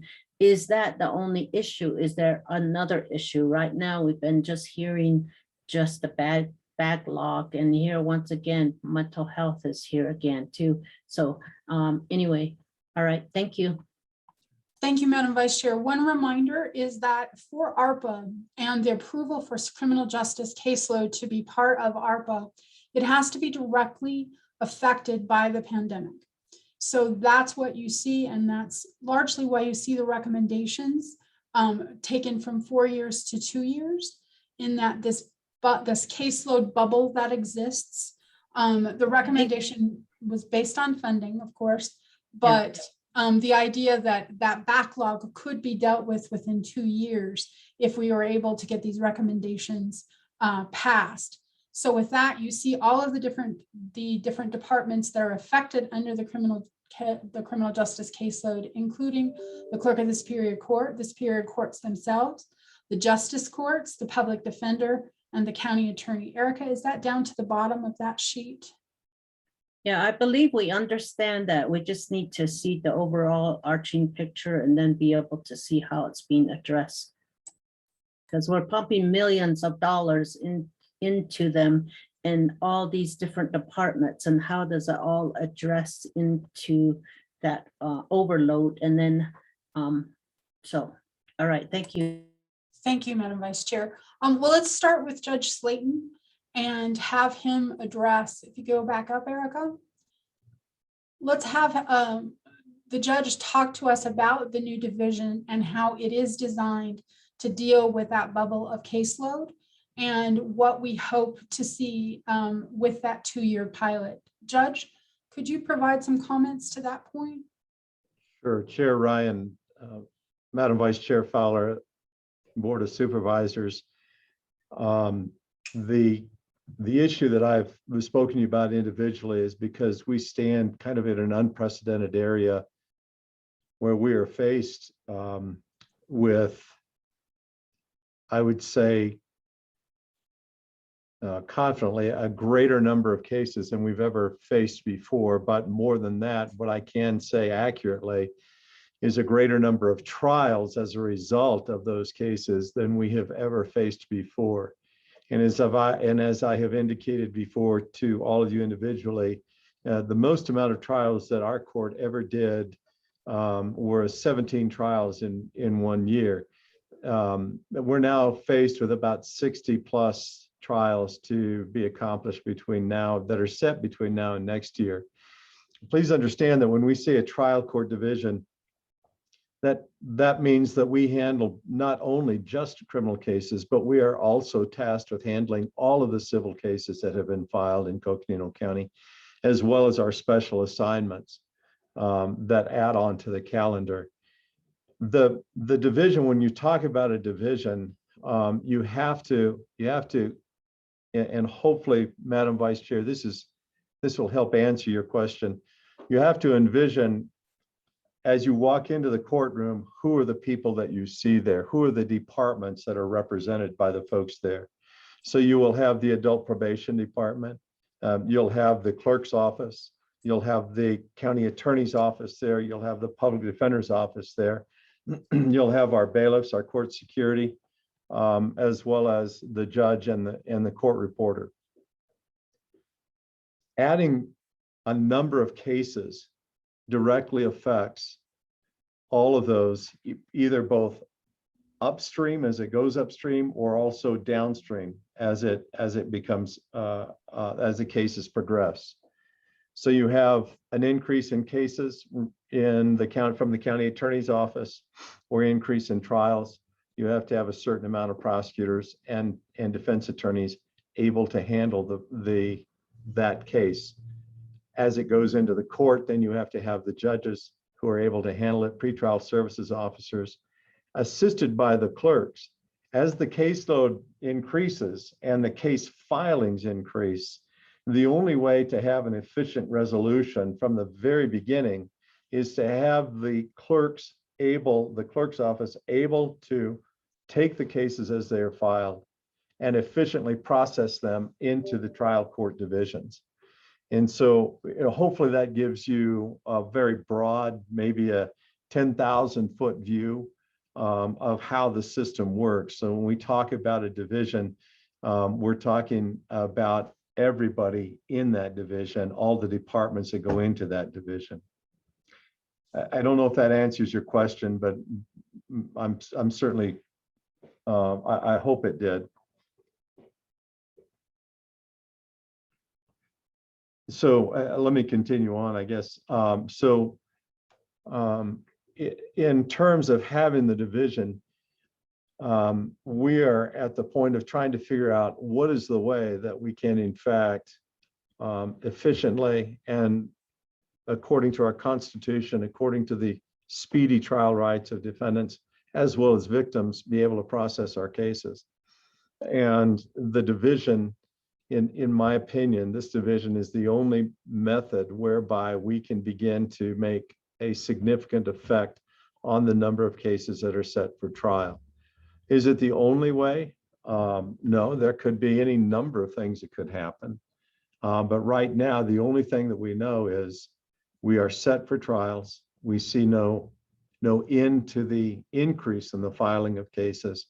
And as a result, we need to be able to process those cases according to our Constitution and to do it in an efficient manner. And so again, starting with the county attorney who decides to charge a case, the number of cases that are then filed through the clerk's office, the clerk's processing of that, pretrial services coming into play from the adult probation department, our Flagstaff Justice Court, our justice courts also having to handle the increase in case filings, and then finally coming up to the division where the case will ultimately be resolved.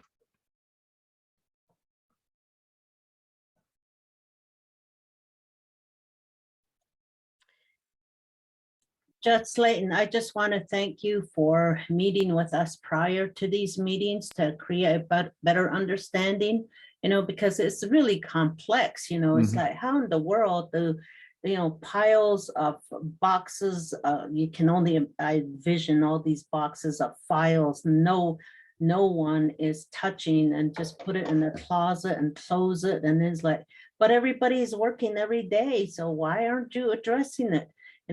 So I just want to thank you for your patience with us, all of the staff, your patience with me, I would say me, in trying to understand and wrestle to some kind of understanding on how it's very complex and it touch every person working within the court system, and of course our citizens that are having to address their issues and having them be delayed and just waiting out there. And that is something that I know is very stressful on their part, and not being able to get a relief and to be able to not have that stress over them.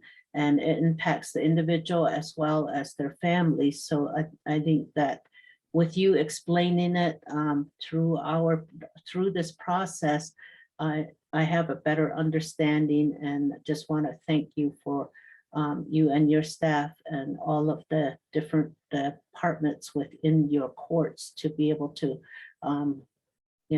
address this very complex issue. Well, again, I want to thank the Board of Supervisors for the time you gave to me to meet with you individually.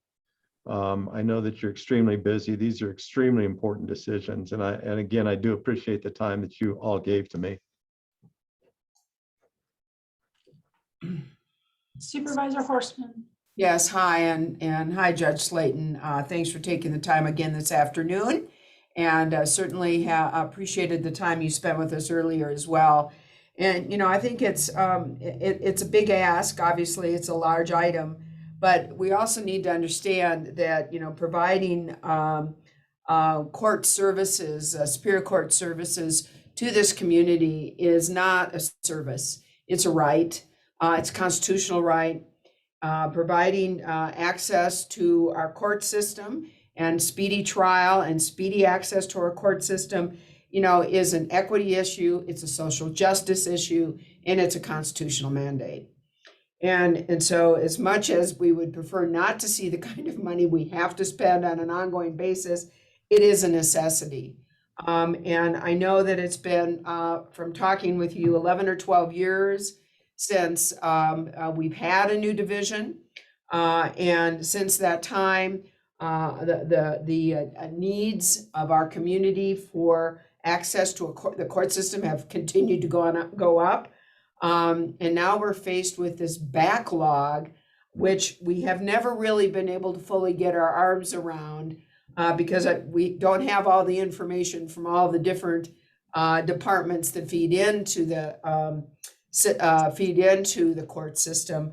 But it's clear that there's a backlog, and there's going to be a backlog, and it's going to take at least 2 to 3 years.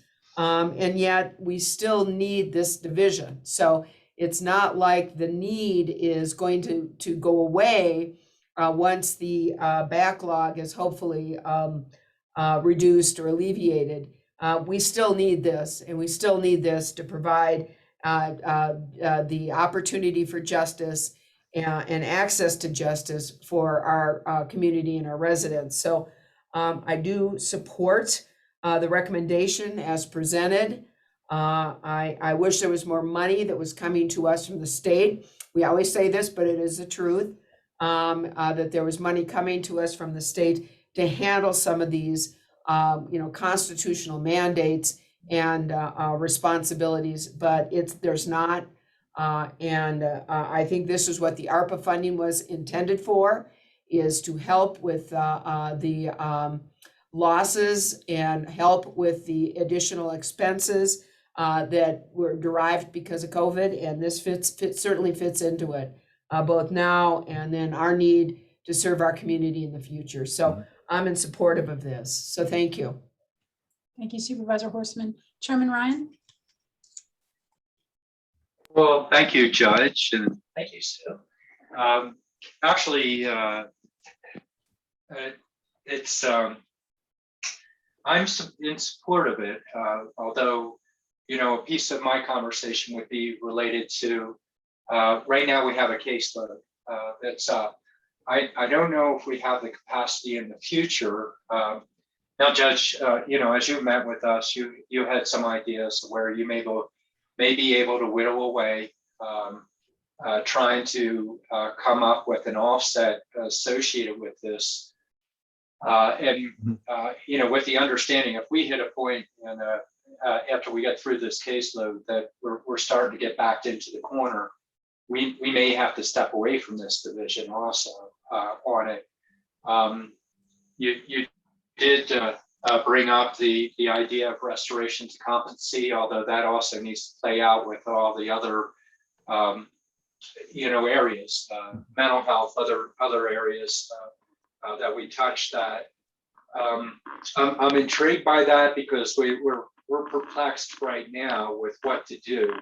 I don't have as much confidence in us as a community of having the full capacity. But it is an area that I think we need to wander into. And so I'm not sure how much savings can be gained there. So much as the need associated with building that capacity within the community. And that's in deference to partnerships that we might be able to have within the community on that. But that, I see it as a recommendation now, where before we were pausing on that. We had discussions leading up to this, not only with the courts, but with various sectors playing a role and impacting this.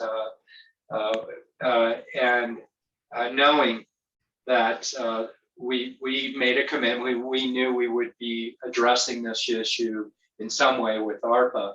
So right now, I'm contextually, I'm there. A little bit of play of this potential trade-off, a little bit of an understanding we may not be able to come back in the future and keep it going, but we don't know that right now. We need to work through it. There are the pieces that are in my head for moving forward with the decision to support this. I'm there, but are conditionally there, I guess, associated with it. Understandable. And there are other pieces to this, which the team could probably explain a little bit better on which pieces we're supporting that have relational components. But yeah. Thank you, Chair Ryan. Supervisor Begay.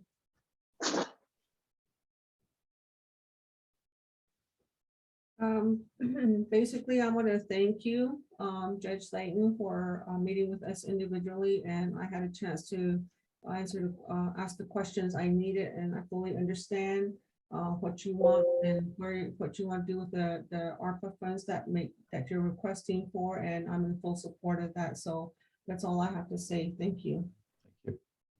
Thank you, Madam Supervisor. Supervisor Vasquez. Good afternoon, everyone. Thank you for the proposal. Upon reviewing it and meeting with Judge Slayton, I'm in supportive of the proposal as is. I appreciate the attention to mental health, and I appreciate some of the culture shifts that this new division would help create. And I was wondering, Judge, if you could maybe explain to us a little bit about how this division would change and be kind of like a catalyst towards a culture shift and a paradigm shift in justice for Coconino County. Thank you, Supervisor Vasquez, Chair Ryan, Madam Chair Fowler, and supervisors. One of the things that I had put on my list of things to accomplish, basically three things. One of them was we have to have basically a reformation in how we deal with the mentally ill in our criminal justice system. A complete re-understanding of what it is we're doing. One of the things that Judge Moran did, one of the appointments that he made before Judge Moran left, was to appoint Judge Fanny Steinlage as our pro tem judge, as our pro tem judge. Judge Steinlage has an incredibly well-respected reputation and knowledge of the mentally ill and their entire basically presence in our criminal justice system. What I envisioned and when I became the presiding judge was to really key on Judge Steinlage's expertise, her reputation, her understanding and wisdom, and just basically, you cannot find a judge with more genuine and sincere care and compassion for the mentally ill than you would find in Judge Steinlage. And so, what I'm hoping with one of the things with the new division is that it will grant more freedom for Judge Steinlage to begin to pursue what Judge Moran and I ultimately believed would be a good thing for our court and for our citizens, and that is to be able to put Judge Steinlage as our mental health judge, if you will. So she would be able to be in charge and oversee the restoration to competency proceedings, the Rule 11 evaluations for competency to stand trial and assistant attorney, as well as preside over our mental health court for that. She has such a broad range of experience working with public and private agencies that I just can't imagine anybody else who would be able to get this going. And she has, in fact, been approached by folks who know that this is the direction that we've been looking at, and they're very interested in partnering with us in the issues of mental health treatment as well as restoration to competency proceedings. So the division would be able to, I would be able to shift some of Judge Steinlage's case though to that new division and allow her the freedom to work with Sharon Yates, who's our Superior Court Administrator, to begin to pursue stronger mental health programs as well as the restoration to competency proceedings and programs, outpatient, in-county restoration to competency proceedings.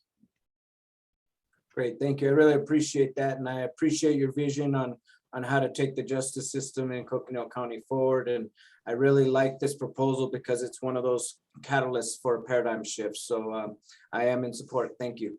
Thank you. Thank you, Supervisor Vasquez. Are there any follow-up comments from anyone on this issue? So I do. Madam Vice Chair? Yes, I want to go back to our discussion about the state and how the state, what can we do as a board to be able to support you at the state level on creating a permanent division? Because I'm sure that we have had this discussion in the past. So how do we move forward and be able to support the court system with the state? And then, the state's also getting some funding, federal fundings, and how can we access some of those to maybe offset some of the things that could be done here? So, we are in a situation where we are, I think that in a situation, and then also the virtual, how can we promote virtual? I think this is part of that proposal. So thank you. Let me make a comment real quick. So with regard to the state county funding, I know that Siri and Sharon, we asked them to put their heads together on providing some information on how what that split is. Can we show that slide or that part of the? Absolutely, Steve. We'll you already have it. That's great. Yeah, we can pull that up. It shows part of it though, so let's kind of go through that. And Siri, if you and Sharon can kind of walk us through this. Sure, Chair Ryan and members of the board. The attached information is actually a summary of a recent report that CSA had requested from the county. So what you're seeing in front of you is the report that was provided to CSA with very similar information. Across the top, you can see how they had requested we categorize it by Superior Court, Clerk of Court, the Justice Courts, and probation.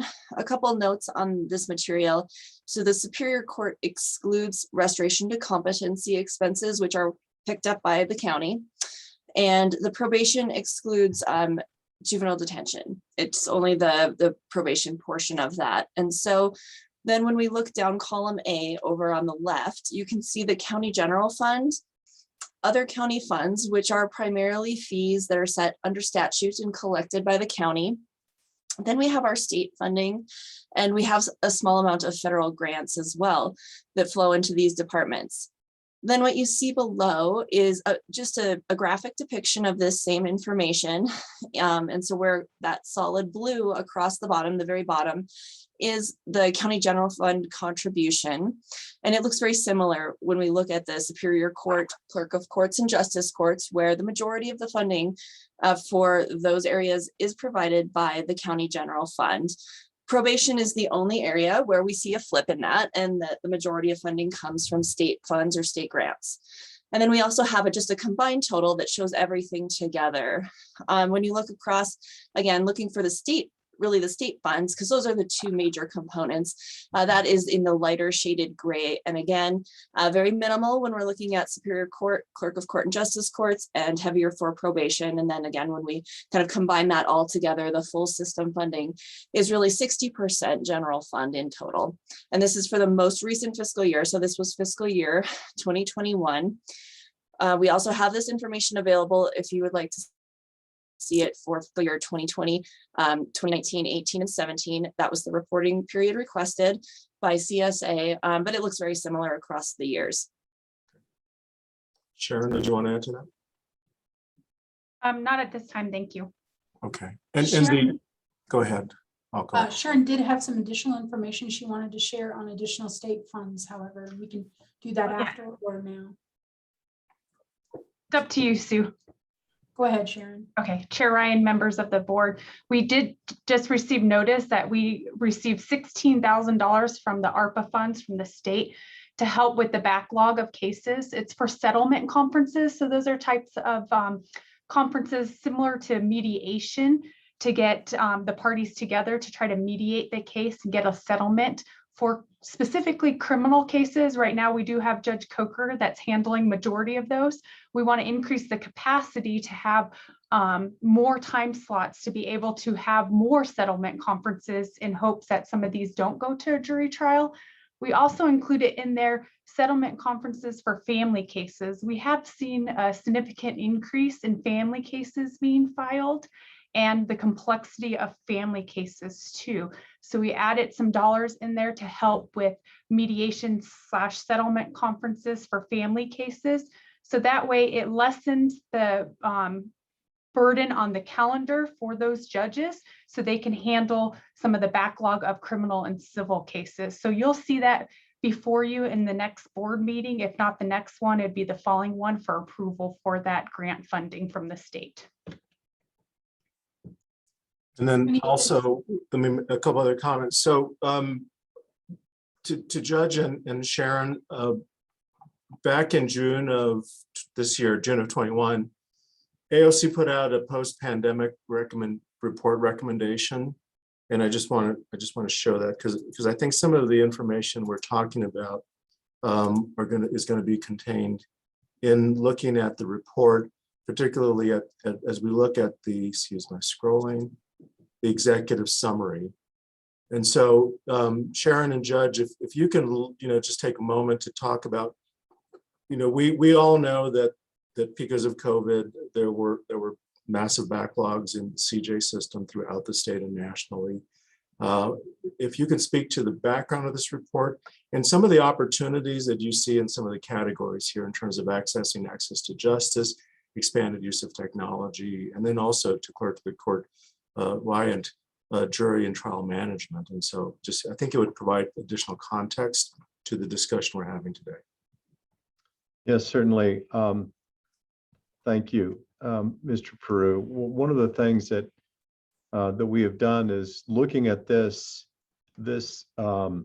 post-pandemic executive summary is to try and take it and put it into Coconino County. What is it that is recommended here that we can actually do? Let me start with a very top one: increasing access to justice.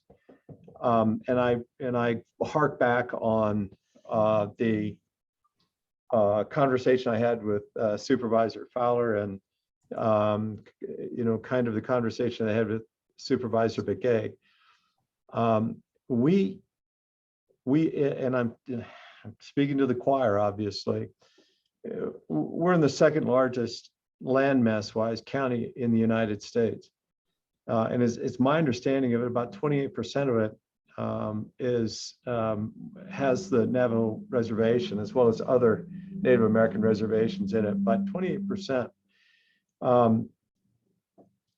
There was a fairly recent article in National Public Radio magazine that fully 50% of the Native American reservations in the United States did not have access to the internet.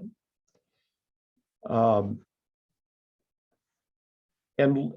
as we look at our county and the issues that our Native American citizens and friends and family members struggle with, it is not only access to the internet, it's access to reliable and consistent internet.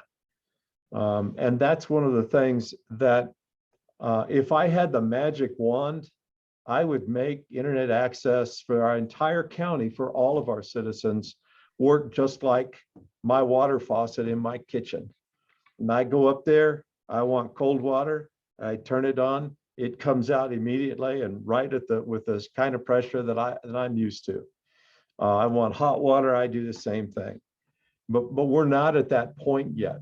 And so I have to confess that while other counties have been moving towards, trying to have jurors come in and appear by Zoom and appear by the internet, my concern has been that we would be disenfranchising a certain segment of our population, not just those who live on the reservation, but for those who live on the outskirts of Fredonia or on the outskirts of Page, that would be difficult to have them participate. And we would basically be saying, because you're not in the area where you can afford good internet service, you don't get to participate in jury trials. You don't get to participate in the matters of our county. And so that is an area that I am hoping someday will be addressed, because it is important for our folks who live up in Kaibito, Tonalea, Bird Springs, to be able to participate. But not only that, to be able to perhaps go into a chapter house and be able to connect to our system, be able to connect into us, and be able to address their matters without driving in. That road, as many of you know, that road, north, 89 north, is a terribly, terribly dangerous road, and especially when we have bad weather. And so this is the area, increasing access to justice, that I hope not only in our county, but also statewide and nationally, we address and literally take away that digital divide. That's huge. That's major, I think, for increasing access to justice, because that in itself is doing justice. We have been, and we are attempting to use the internet to be able to do this. And I don't want to step on Val's toes, but one of the things that we're using and has been working out is using online jury questionnaires, where we're able to send them out to folks beforehand, and that has helped us address the amount of people that we are expecting on our jury trials, and we're able then to divide them up into healthy groups, if you will, for pandemic purposes, and bring only those in that we can make sure is a safe amount under our COVID-19 guidelines, and be able to work with them and know who is coming in and know what their questionnaires are. The questionnaires, just so we're aware, take the place of me asking an hour's worth of questions. And so those questionnaires get answered. And in the last murder trial that I did, we had a jury by 2 p.m. in the afternoon on a first-degree murder case. It's taken as much as 3 days originally to pick juries on those very serious cases. So Val's office, our judicial assistants, and the way of how we're trying to increase jury efficiency, jury trial efficiency, but also be able to make decisions about our citizens before they even come into court by being able to review those jury questionnaires is one of the things that the use of technology is accomplishing for us. I think I'll just stop there because I mean, I could go on forever about these executive summary points. I know the folks on the committee, they're outstanding folks. They did an outstanding job. But this is something I'd like to have another meeting with on the board to really just go over the summary and be able to get your input and to kind of let you know where I'm going as well. So I'll be quiet. I'll turn it over to whoever else wants to come in and maybe clean up after what I just said. County Manager Peru. Oh, go ahead, Val. I will defer to you. Go ahead. Oh, no problem. I'll turn it over to you in just a second, but I was going to take that cue to just quickly talk about the jury management side of it. As Judge Slayton mentioned, we have used the technology and the surveys, the online questionnaires to get our juries, and Judge Slayton's not given himself enough credit. He also is able to select a grand jury in like 30 minutes, which is the very fastest that we've ever been able to do it historically. And these are monumental things, but it also takes a village behind the scenes. I want to take a moment to commend my staff because putting our heads together and coming up with this online solution, we have received accolades across the state, and all of the other counties are looking at our model because we have in fact been so successful. Since the Chief Justice's AO permitted us to start having in-person jury trials again, we have since had 9 jury trials in the Superior Court, 3 of which have been substantial high-profile cases.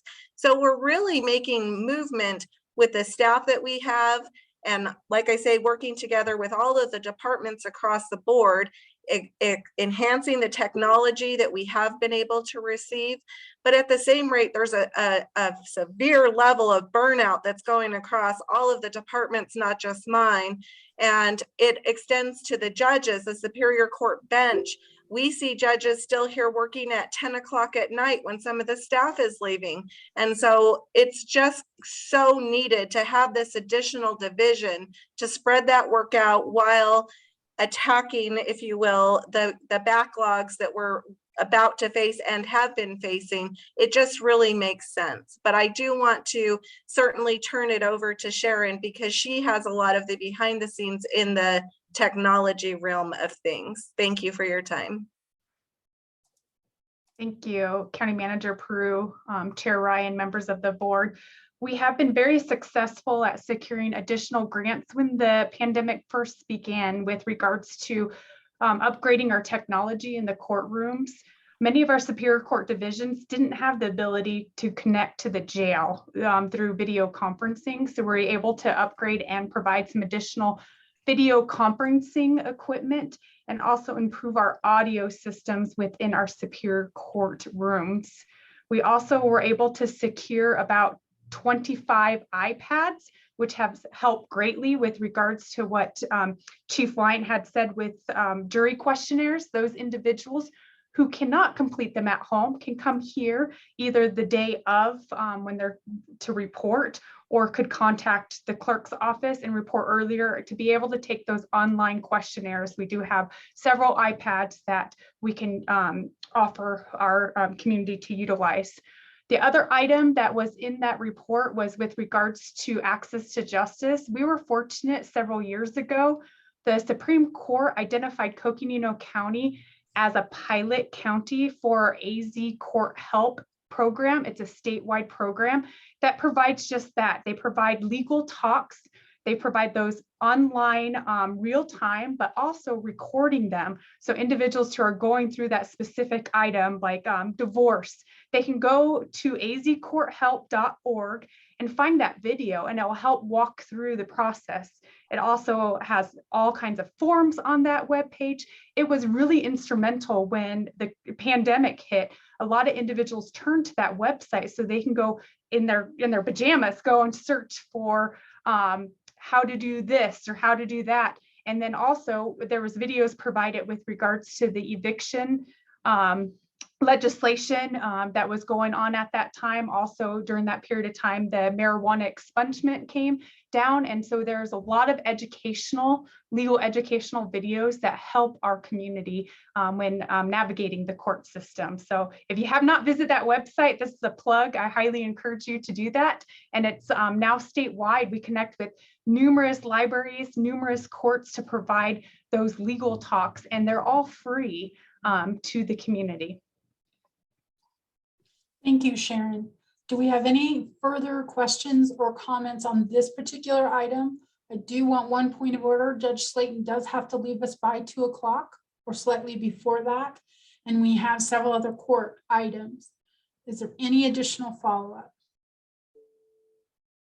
No, I just like to thank Sharon and all the judges and the courts that have worked through the pandemic and really had to figure out how to address cases and trying to meet the our residents and citizens' needs. And it is very complex, I think, anyway. Just the vastness of the attention that is needed by all departments to be able to meet the needs of these legal issues that people find themselves in.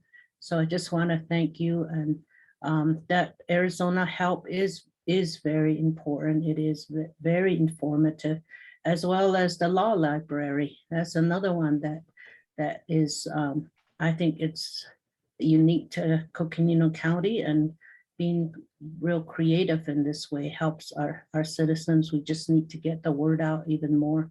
So thank you, Judge Slayton and team. Val, thank you. Thank you, Madam Vice Chair. With that, if we're all amenable, we'll move on to our next proposal, which is for the Flagstaff Justice Court. It is 2 years of funding in support of their backlog of cases specifically. And for details on that, I'd ask Judge Slayton, Deputy Court Administrator Shelley Bacon, and Court Administrator Sharon Yates to give us some particular details on those items. I'm gonna take this wonderful opportunity and turn it over to our limited jurisdiction court administrator, Shelley Bacon. I do want to say that there is a growing caseload in Flagstaff Justice Court that is affecting Flagstaff Justice Court and the processing of our cases, not only through Flagstaff Justice Court, the misdemeanor cases, but also processing them up into Val Wyant's clerk's office as well. So Shelley, let me turn it over to you. Shelley? Thank you, Chairman Ryan and members of the board. Thank you, Sue. So yes, the Flagstaff Justice Court has requested a new phone system, which is a one-time cost. You know, their phone system is it's difficult. It's not adequate for the amount of phone calls that they get. So they would like to upgrade and have the ability to have the ability to answer multiple lines, or to have a queuing system of sorts to manage the calls that come in. They get hundreds of calls a day, and I know that there's been some word about some people can't get through to the Justice Court, and we attribute that to the phone system, and it's just its inability to handle the number of incoming calls. We also are requesting an upgrade to the audio visual system in the courtrooms. It's antiquated as well. With the pandemic, we've done a lot of hearings that were virtual, and so we really need to upgrade that system if we would like to continue utilizing that technology to handle cases. And so those were our two asks for the ARPA funds. We feel like that they're directly related to COVID, just based on the fact that we want to do additional virtual hearings, but we need to make sure we have the infrastructure in place to handle that. Shelley, can you give us some details on the additional 179,000 per year caseload issue and expenditures that came in the report from Judge Coker and Gary Kirschmark? That ask is for $359,000. I apologize. I'm gonna let Sharon take over. She said she'd fill in. Thank you, Chair Ryan, members of the board. That ask is for some additional staffing support for the Flagstaff Justice Court. So just a little bit background, how the cases flow typically in Coconino County. And I say typically because we all know it's a very complex system. Cases are typically filed through the Flagstaff Justice Court. Flagstaff Justice Court will handle the beginning part of felony cases. Sometimes they do go the grand jury route, but if they don't, they stay with the Flagstaff Justice Court, of course, if it happens in that precinct. And Flagstaff Justice Court handles the preliminary hearing if it doesn't go grand jury or if the individual does not waive their right to a preliminary hearing. Our jurisdiction is very unique that both of our JP and our Judge Pro Tem are also sworn in as Superior Court judges. So not only can they handle the beginning parts of the felony cases, in addition to all the misdemeanor cases they have, they can handle, they can take a change of plea for a felony case. And typically that is not done at the Justice Court level. It has to get what we call bound up to Superior Court for the change of plea for a Superior Court judge. But since they are a Superior Court Judge Pro Tem, it saves about 2 weeks of time if that individual is in custody, having Flagstaff Justice Court take that change of plea. And then it's what we call bound up, transferred over to Superior Court for the sentencing.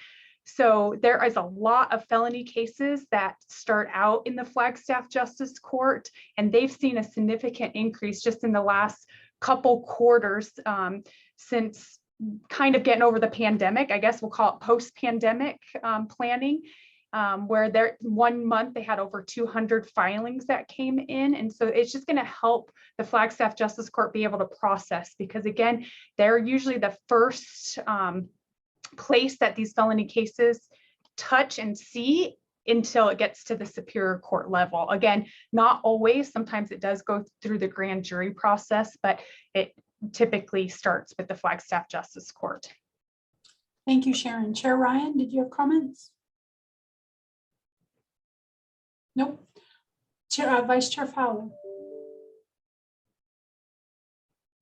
No, I understand that people need access to our courts, so that's really good that you're paying attention to that. And then the court, it's good to know that the IT department is so important. And just the scary stories that we see across the news every once in a while, how different departments are being hacked. So this is really good. Thank you. Thank you, Madam Vice Chair. Any other comments or questions on the Flagstaff Justice Court ask of $359,604 for that staff augmentation, and then the $10,500 for the audio video telephone? I support it. Thank you, Madam Supervisor. Supervisor Begay? Yeah, I'm in support of it. I think it's a long time coming, and since this is a one-time thing, I think we should go for it. And this is a need, and I did experience the long wait, and I called almost all morning, and nobody really answered the phone, and it just kind of has this going back in circle like. So now I know that there's a high volume of calls that are coming in for this reason why it's happening. So I just want to say we just need to go for it, I guess, and support it. That's my stance. Thank you. Thank you, Supervisor Begay. Supervisor Vasquez. Yeah, I'm looking forward to seeing how this can help our community and help the flow with the courts. And so I'm excited to support this and again, make those, real impactful moves. And I believe these moves that we've been talking about with the courts are some of those important moves. So I'm in support. Thank you very much. Vice Chair Fowler, did you have a follow-up? You're on mute, Vice Chair. Still on mute. We can't hear you. Still not hearing you, Madam Vice Chair. Nope. Lindsay, can you try and unmute her? Will that work?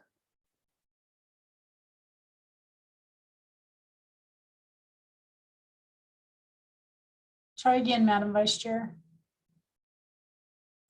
I'm good. There you go. I think Okay. it's good. Sorry, my volume went out for a bit. Okay, Oh, no shoot. problem. I know why it's doing that. Oh. Okay, it moved on me. All right. Madam Vice Chair needs tech support. Can you, I do, don't I?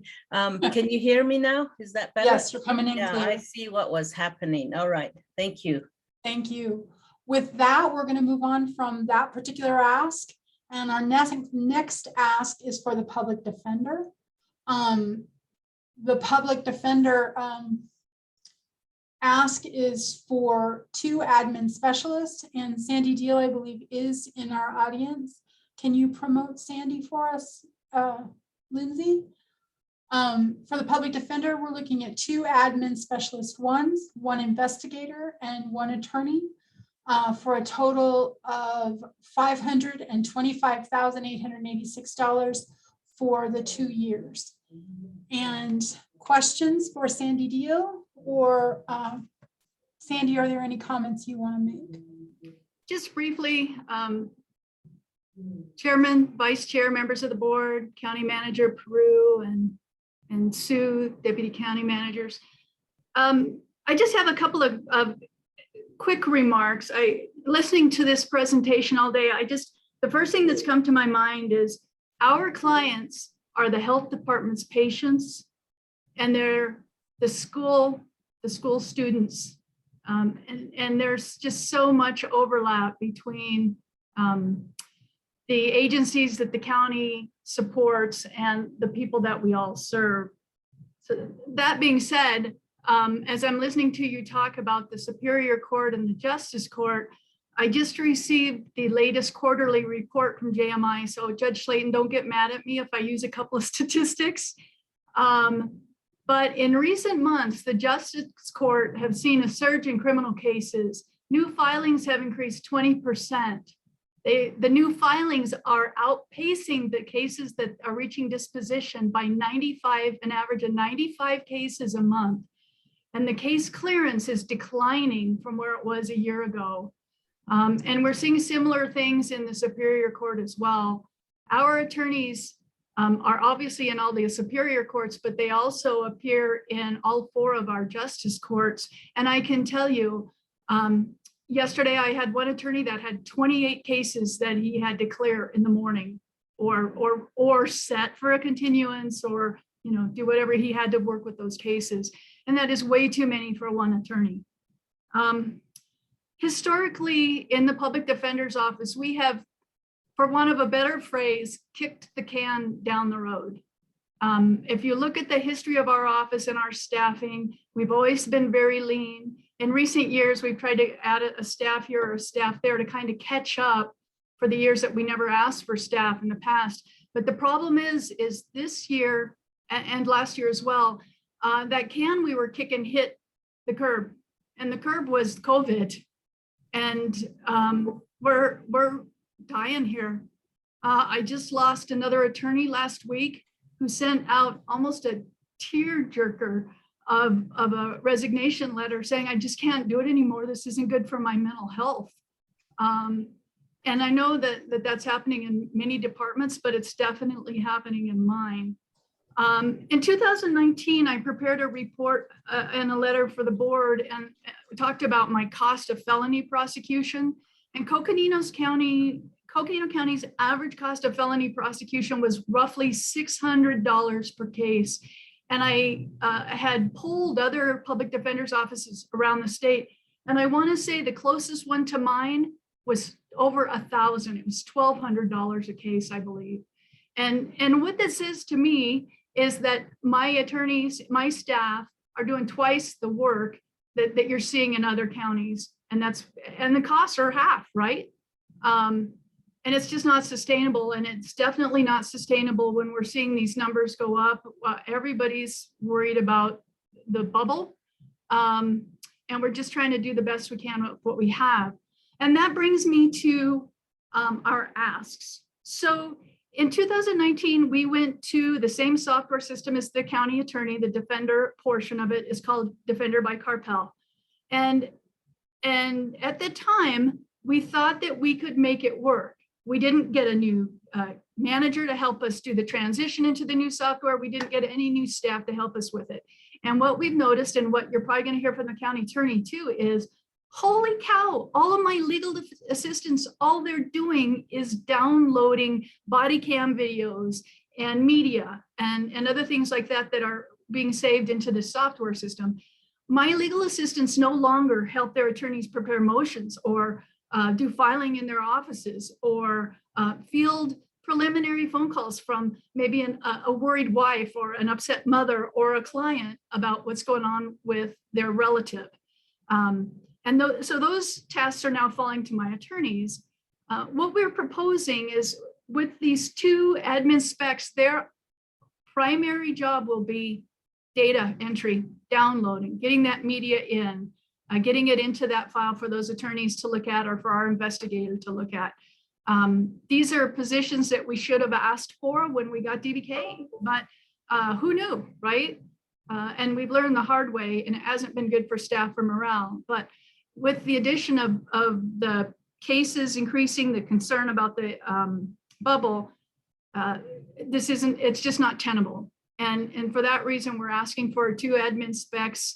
This would be something like an intake person if you look at what the county attorney uses, or a redaction specialist, someone that actually is going to go through and get this stuff in the file. Perhaps, if time permits, can even, sometimes we get hours and hours of body cam, and really all we need is a half hour of it, but somebody's got to look at it all to get it to where there's actually something that's material to the case.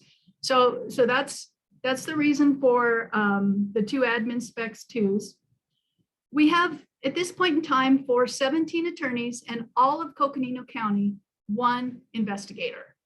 And last I looked, we had 8 open homicide cases, plus, and Judge Slayton knows this, various very serious sex cases and other types of cases, plus dependencies, plus delinquencies. And that too, years ago, when I first started in the office, we had 2 investigators. I don't know what happened to the other one, but we have only had 1, certainly for the last 20 years.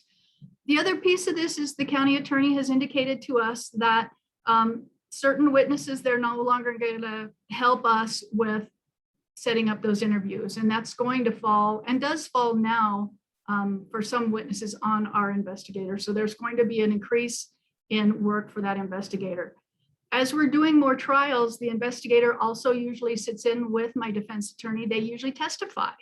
And having one investigator for 17 attorneys is just not, it too is not feasible.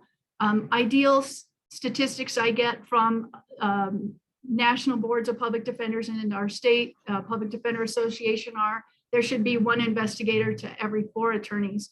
Technically, we should have 4 investigators, but we would be really happy to get 1, especially to help us through. Sandy? Yes. Sandy, I'm going to intervene a little bit.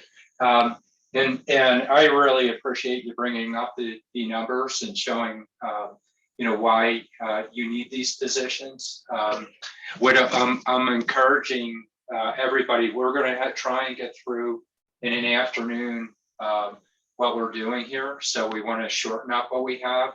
And then the need piece is very important.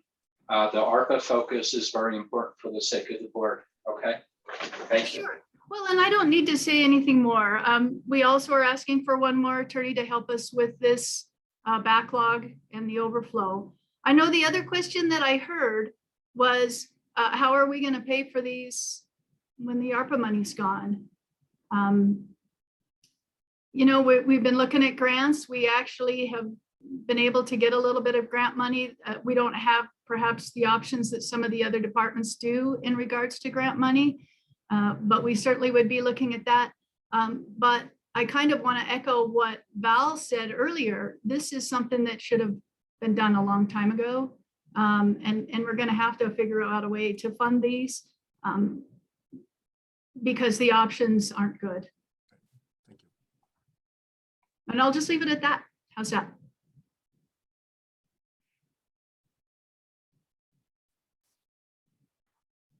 You're muted. You're muted. You. I need tech support, Madam Vice Chair. Any other comments or questions from the board? If I may, Mr. Chair and Sue. Please, Madam Vice Chair. Sandy, I just feel for you and your staff, and I do that, and with all the other departments too, but just the, just to do right for our citizens is such a great struggle. And I mean, every time you present to the board the budgets, it always comes out. So I just really want to tell you how much I appreciate you and your staff, and it always becomes really emotional. And hopefully with the HR department, when they do present, that there is some dollars in their proposal to be able to help our staff. And sometimes even that is just too little for our staff, because family is very important and very stressful times right now. Thank you. Thank you, Madam Vice Chair. Supervisor Vasquez. And I support your proposal. Thank you, Madam Vice Chair. Supervisor Vasquez. Yes, I support the proposal as well, and just wanted to say thank you to you and your staff for all your hard work in the Public Defender's Office and providing services to the community, to a needy population that needs that support in a trying time. And so, you know, we're going to continue to look to see ways that we can be supportive, but just keep up the good fight, because the community needs those services. So thank you for all that you do. Thank you, Supervisor Vasquez.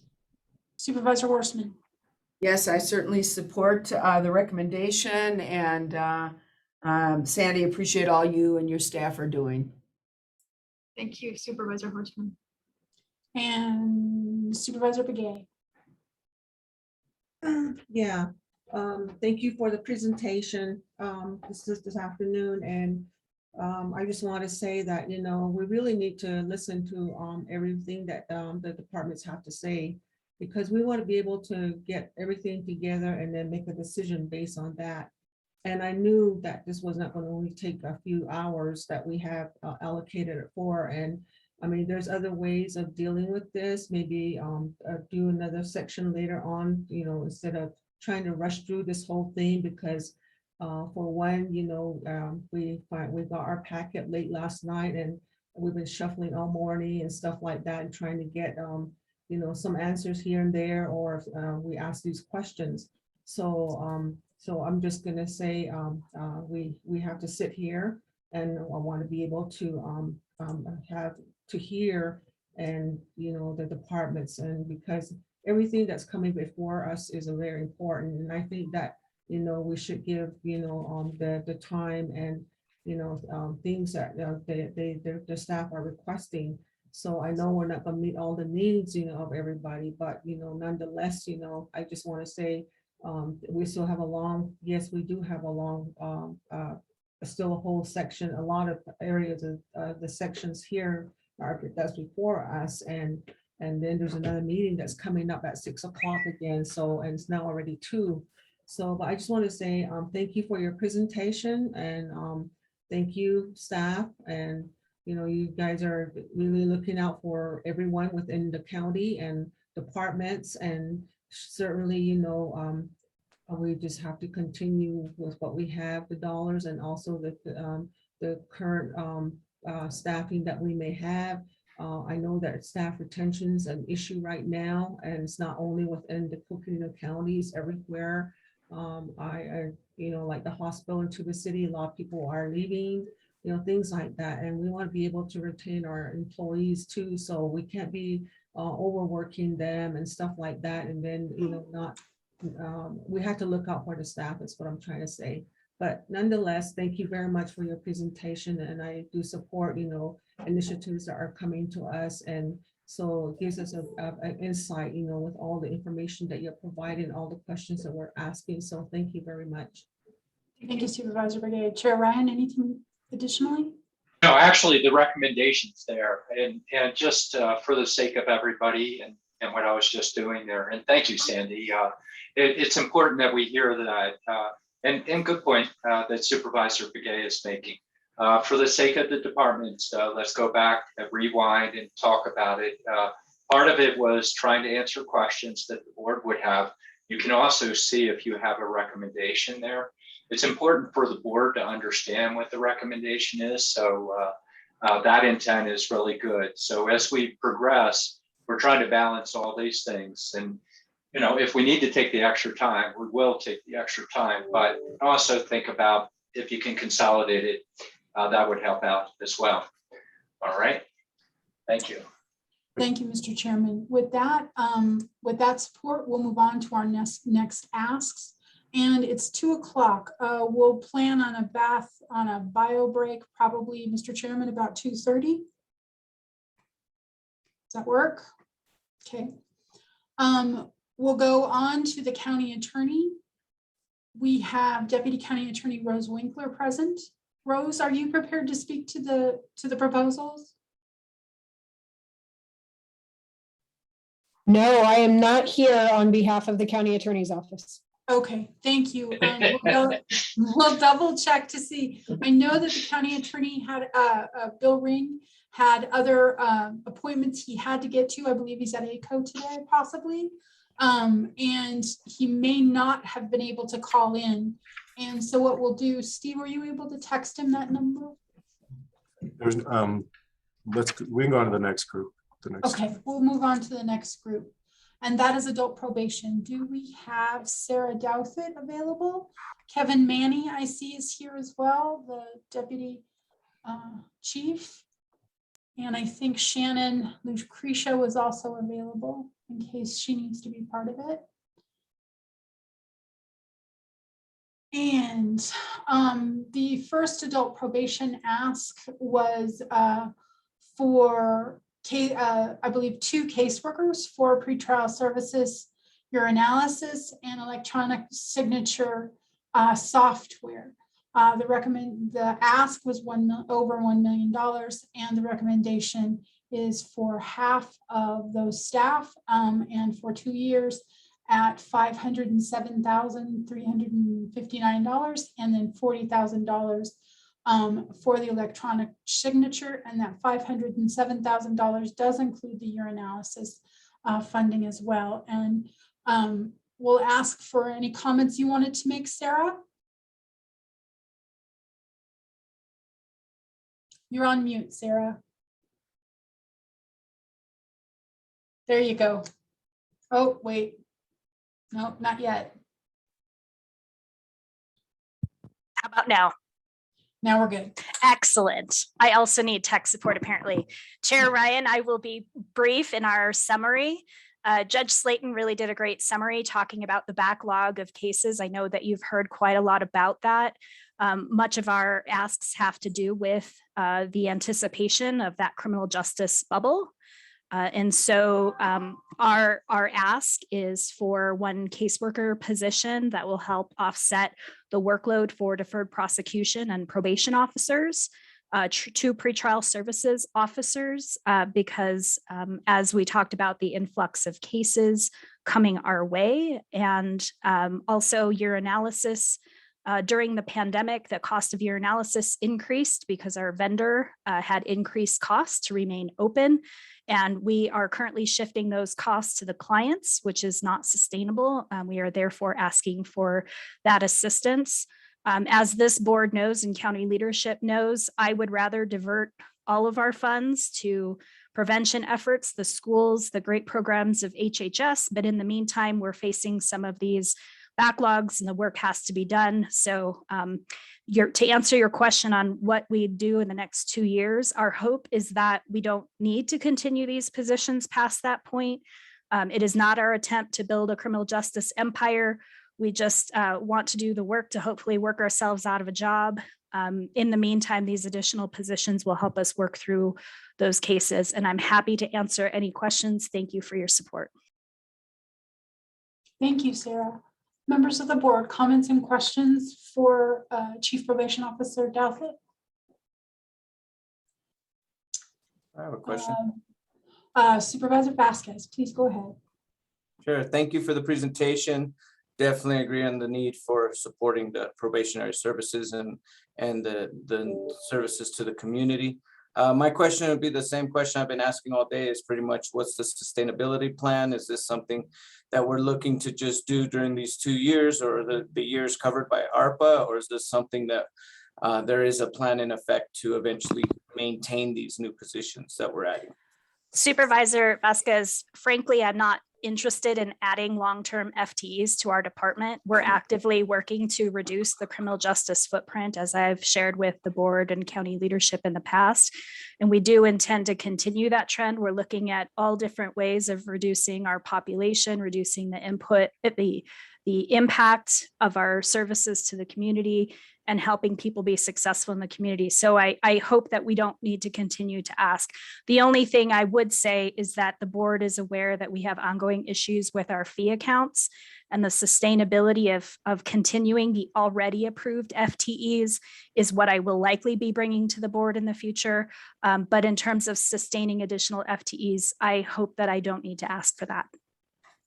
Great. Thank you for clarifying that, because that does kind of change the math when looking at the proposal, and definitely appreciate the effort and attempt to lighten that footprint while still providing the most services possible. So thank you. Thank you, Supervisor.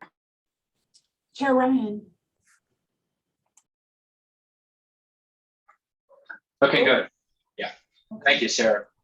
Yeah, you had a very dynamic presentation way back when during budgets, and I see this has been whittled down also. And so, yeah, I definitely support what you're doing there. Thank you, Mr. Chair. Vice Chair Fowler?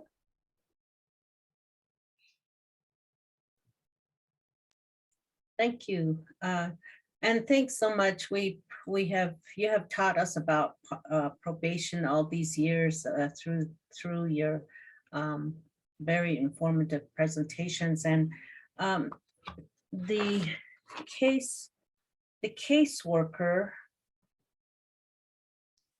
Oh, the wrong line. This is really tiny. You're a caseworker and pretrial services.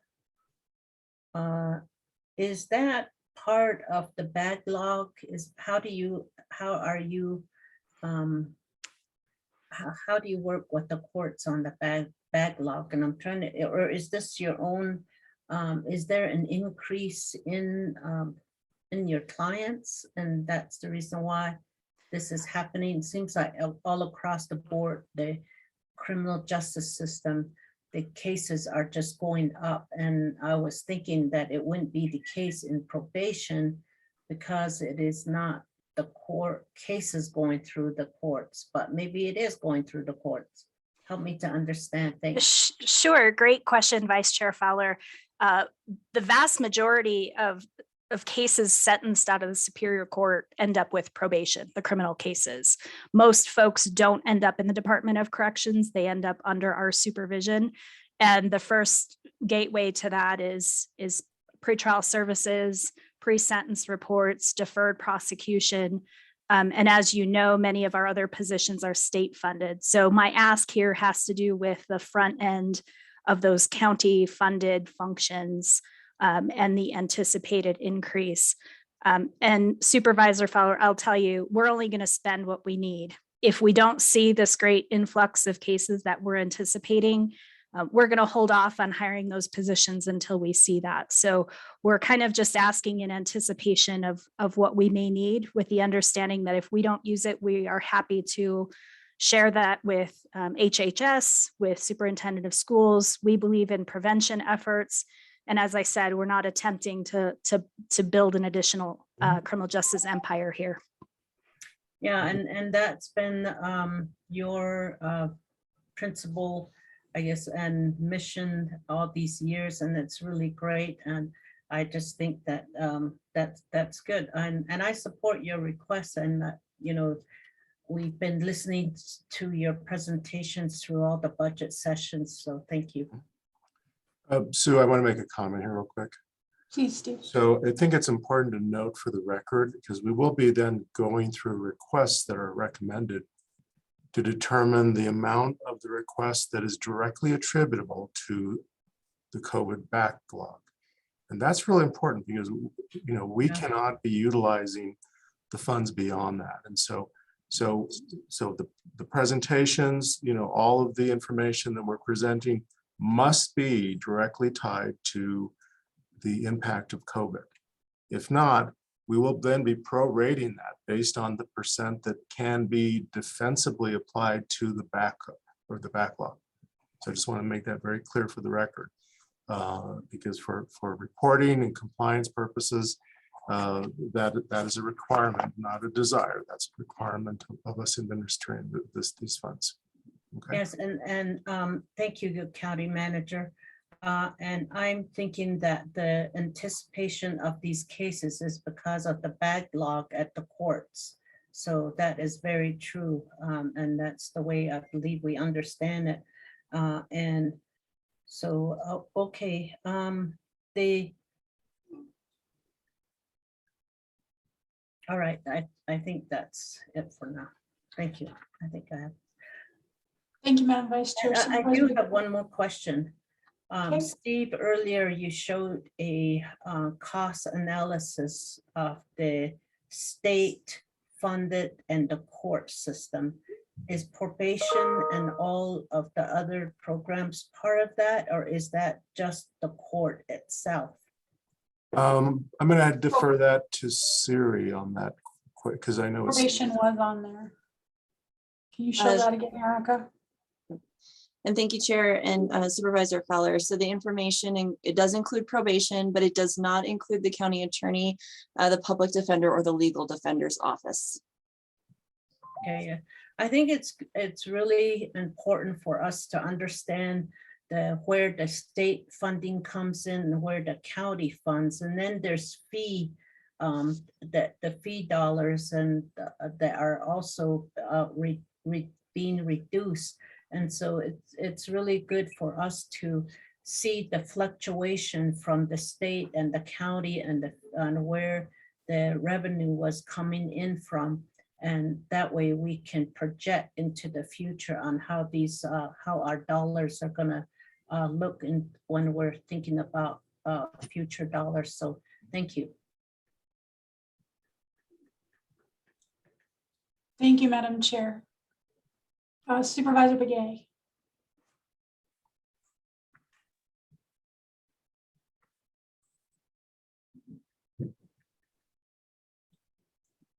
I think you're muted. There you go. I really don't have any comments, but I just want to thank the presentation that was done. I appreciate all the information that was conveyed to us. So thank you. Thank you. Supervisor Horstman, any follow-ups? Yes, thank you. And Sarah, thank you and your staff. I know we ask you to do a lot, and you do a lot with the means that you are provided, and we certainly appreciate that and understand your request. I think you've done a very good job of keeping us all informed on your needs and what's going on within adult probation. So I want to thank you for that and thank your team for their great work. I do support the recommendation. Thank you. Thank you, Supervisor Horstman. Any other comments or questions? Supervisor Vasquez, I'm sorry, I've lost track. Did I give you a chance to speak? Yes, you did. Thank you. And Okay, I wasn't signaling, I was just scratching my shoulder. Okay, I didn't know if there was a secret handshake. I didn't know. Okay, thank you very much. All right, with that, Sarah, thank you. Is there any other additions? Then we'll move on from that ask to our next one, which is from juvenile. And do we have Casey Lightfoot available? Is Casey with us? Or Israel Garcia? There's Casey. Can we promote Casey? There she is. And Mr. Chairman, members of the board, for juvenile, we have an ask of recommendation of $136,640 to cover some juvenile programs, Triple P parenting, non-detention alternative HALO program, and transition school. And that is a reduction to 2 years of those programs. Casey? Can you give us a overview? Thank you. So Chair Ryan, members of the board, county management, thank you for the opportunity to talk today.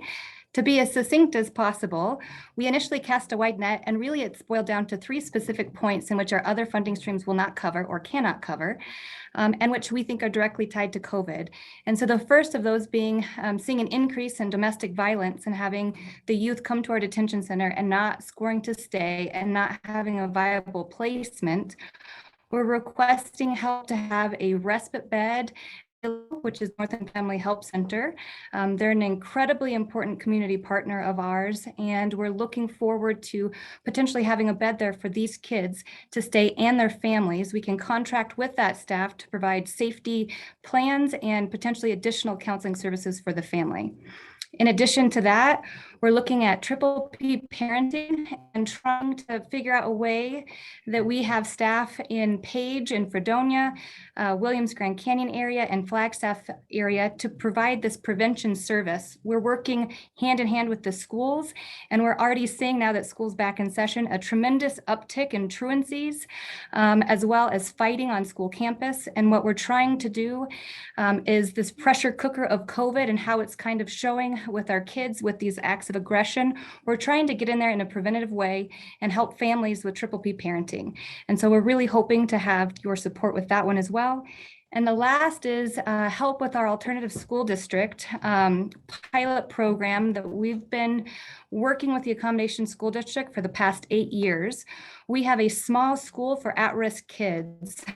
This year it's the first time we've had 10 kids that are on probation and a spot for 10 kids that are at risk of getting on probation. And so our request from you is to help that at-risk population, which the state dollars would not cover. And we are trying to limit the educational disparities that we're seeing and that are exacerbated by COVID in this population. And so we're hoping to have this money help us with some vocational programs that we could implement into the school, which currently is at Hal Jensen. And so we're really just, we're hoping for your support in these 3 endeavors. Thank you, Casey. Mr. Chairman, members of the board, do you have comments or questions? Madam Vice Chair, did you want to go first? Yes, thank you. Those are very important right now, working with the schools. And I was just wondering how you're working with our school superintendent, and sounds like you're working with all the various schools throughout our county. So I'm just wondering how you're working. I assume you're working through the whole, throughout the whole county. Correct. What we're doing with our recently, we've just repurposed our detention pod, our Alpha pod, into a Hope Receiving Center. And we are using that center to have deflections and diversions. And so we just opened at mid-August and already have had 30 diversions and deflections. And we are in a circuit right now attending and creating appointments with all of the various schools throughout our county. We just presented to the FUSD administrators and found out that that there's probably 200 referrals that they have of kids that meet that truancy definition already this year. We are working, or we will be working with the Page School District as well as the Williams School District. Right now we have 2 staff in training, and hopefully with this money, we'll have a 3rd staff in training for that prevention, triple P prevention parenting program. And how that would work is that any member of the community or any public, as long as, or member of the public rather, if they had a child, we could potentially serve them in a deflection process, and they live in Coconino County. And so we've actually had 2 candidates from drug court come to us, and we've helped them get connected to community services, and that's been very successful so far. We've followed up at our 30-day mark, and they're both doing really, really well. So to answer your question, we're at the beginning phases of this. We are meeting with all of the different school districts. We haven't completed that yet, but we're well on our way. Thank you, Casey. Madam Vice Chair, do you have a follow-up? Are you good? Okay. Mr. Chairman, did you want to go next? Yeah, love what you guys are doing. Definitely have the focus, the implications of what's happening right now. Understand the need. Thank you. Thank you, Mr. Chairman. Supervisor Vasquez.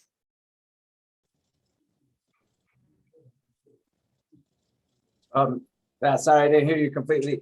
So I just wanted to, 1, commend the proposal. I'm in support. And then 2, I really appreciated you sharing the information about the aggressions by kids and the pressures from COVID. And it just highlights the need for the mental health services for youth, going back to our previous conversation earlier in the day.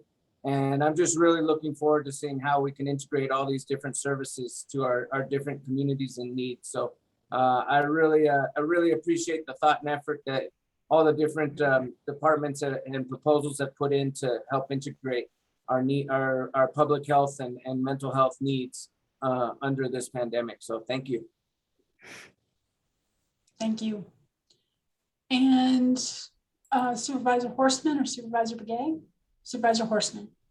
Sure, and I certainly appreciate the information, and also I am in favor of the recommendations that are being made for funding.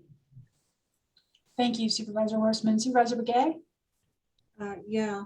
I don't necessarily have a question for the presenters or anything like that, but Steve, I have a question for you. Earlier, you talked about CARES funding and the criteria that we're going to be using, that they have to be COVID related. So everything in this list, the listing that has been brought to us by each department, all of them qualify for that? Yes, as presented to us based on the proposal that we received, yes. Okay, so, okay. And then, I just want to say thank you. And I think, in this area, I do support it. With the presentation and with the information that was provided to us, I feel that, that's good information. I always want to go back and talk about something as far as how we allude to stating that we will be serving all county residents. And it really bothers me in a certain way that, we are not reflecting the tribal, the rural, very rural or tribal areas of the whole county in the South. And I always bring the topic of our mission and vision statement, stating that, it's for all county residents. And so I know that we talked about that. I know there are opportunities for MOAs, MOUs, or IGAs, and I bring this up in most all the meetings that we have. I think it's about time we move forward and do something with that. And because I just feel that all the county residents are not assisted by county funds that are being provided to Coconino County. And so that's just a comment I would like to make. And and we do say that there's funds that go directly to the tribes, but how are we gonna how can we help together with an agreement of some type? I think we really need to push that somehow as a board, and that way, you know, people are not left out. People don't feel left out, especially in the rural communities and in all areas of the county we serve. So anyway, I just wanted to bring that up, and thank you very much, everyone. Thank you, Supervisor Begay. Any other follow-ups? Okay, seeing none, we'll call that one. Thank you, Casey. Appreciate your help. We're down to our last two requests, and they are criminal justice system requests. They are not based in any single department, but they refer to a general need within the criminal justice system. The first is for connections to health and human services and the sheriff's office, diversion and deflection, mental health, and case management. And that is $1 million recommendation. And Steve, did you want to kind of kick that one off based on that conversation, our conversation about what our ARPA team found as we received a number of individual requests from individual departments across the county, and how this particular recommendation came about?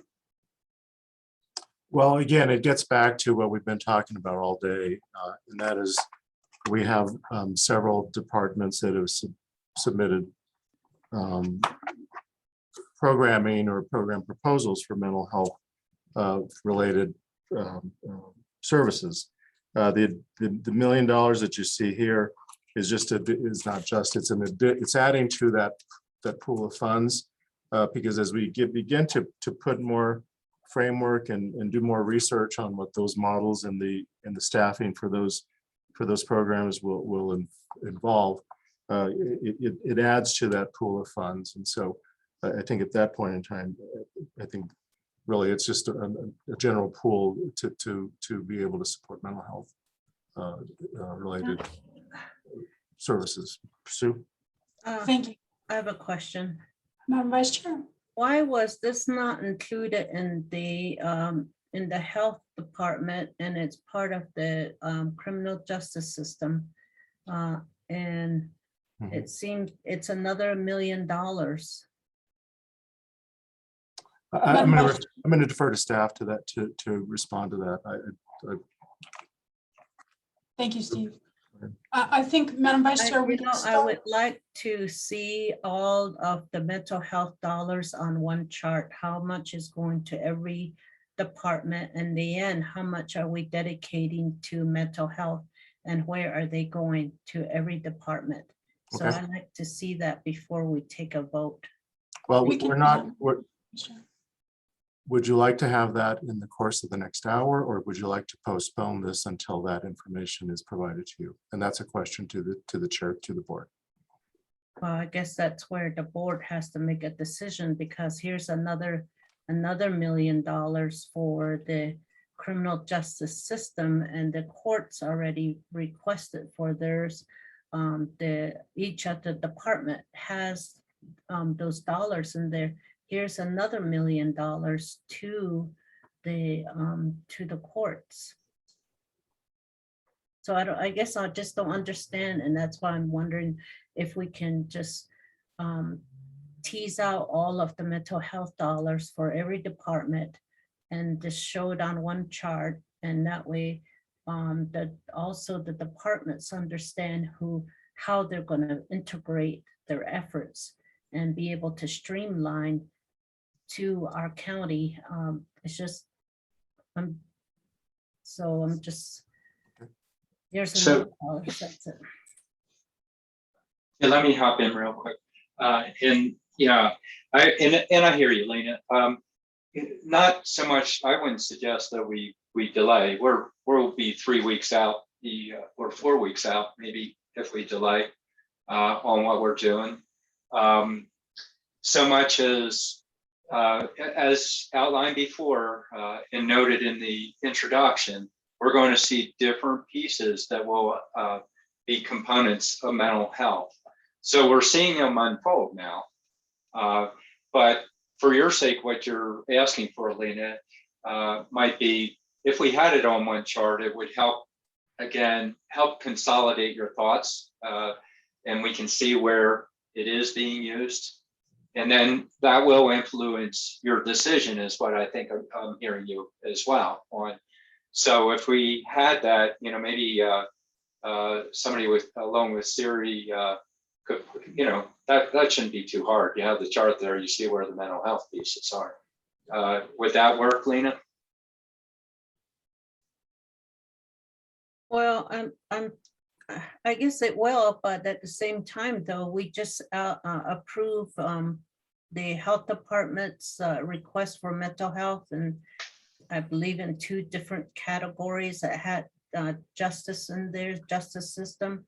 We just approved the court systems. We just approved the school districts, and every department we've been going through. And now here it is and on here it says it's for health department again, and it's for a diversion program again.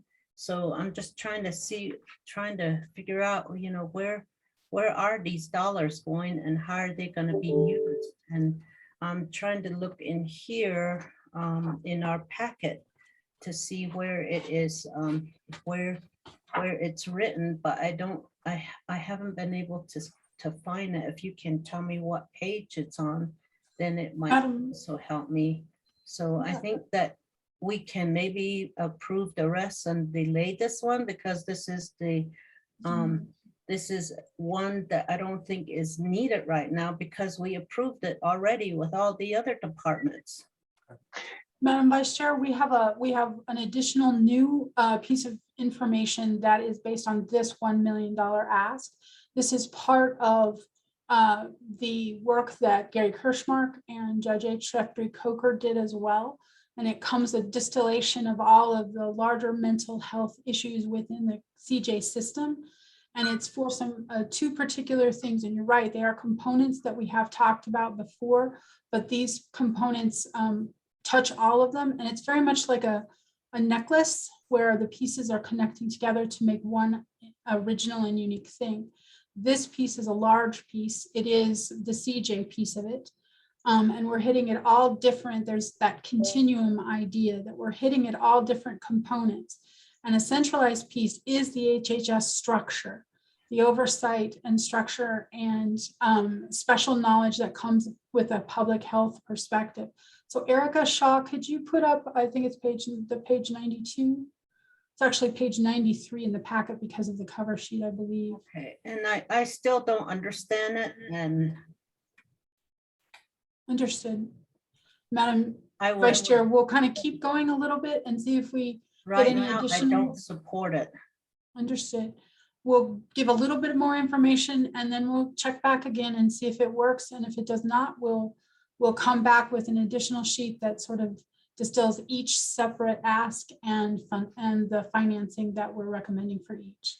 So on this one, the criminal justice mental health proposal, all of the partners in the criminal justice system have continued to identify a need for mental health and substance abuse support services within the system. It's been reiterated each time we have individual department meetings and then through the report that Judge Coker and Mr. Kirschmark completed.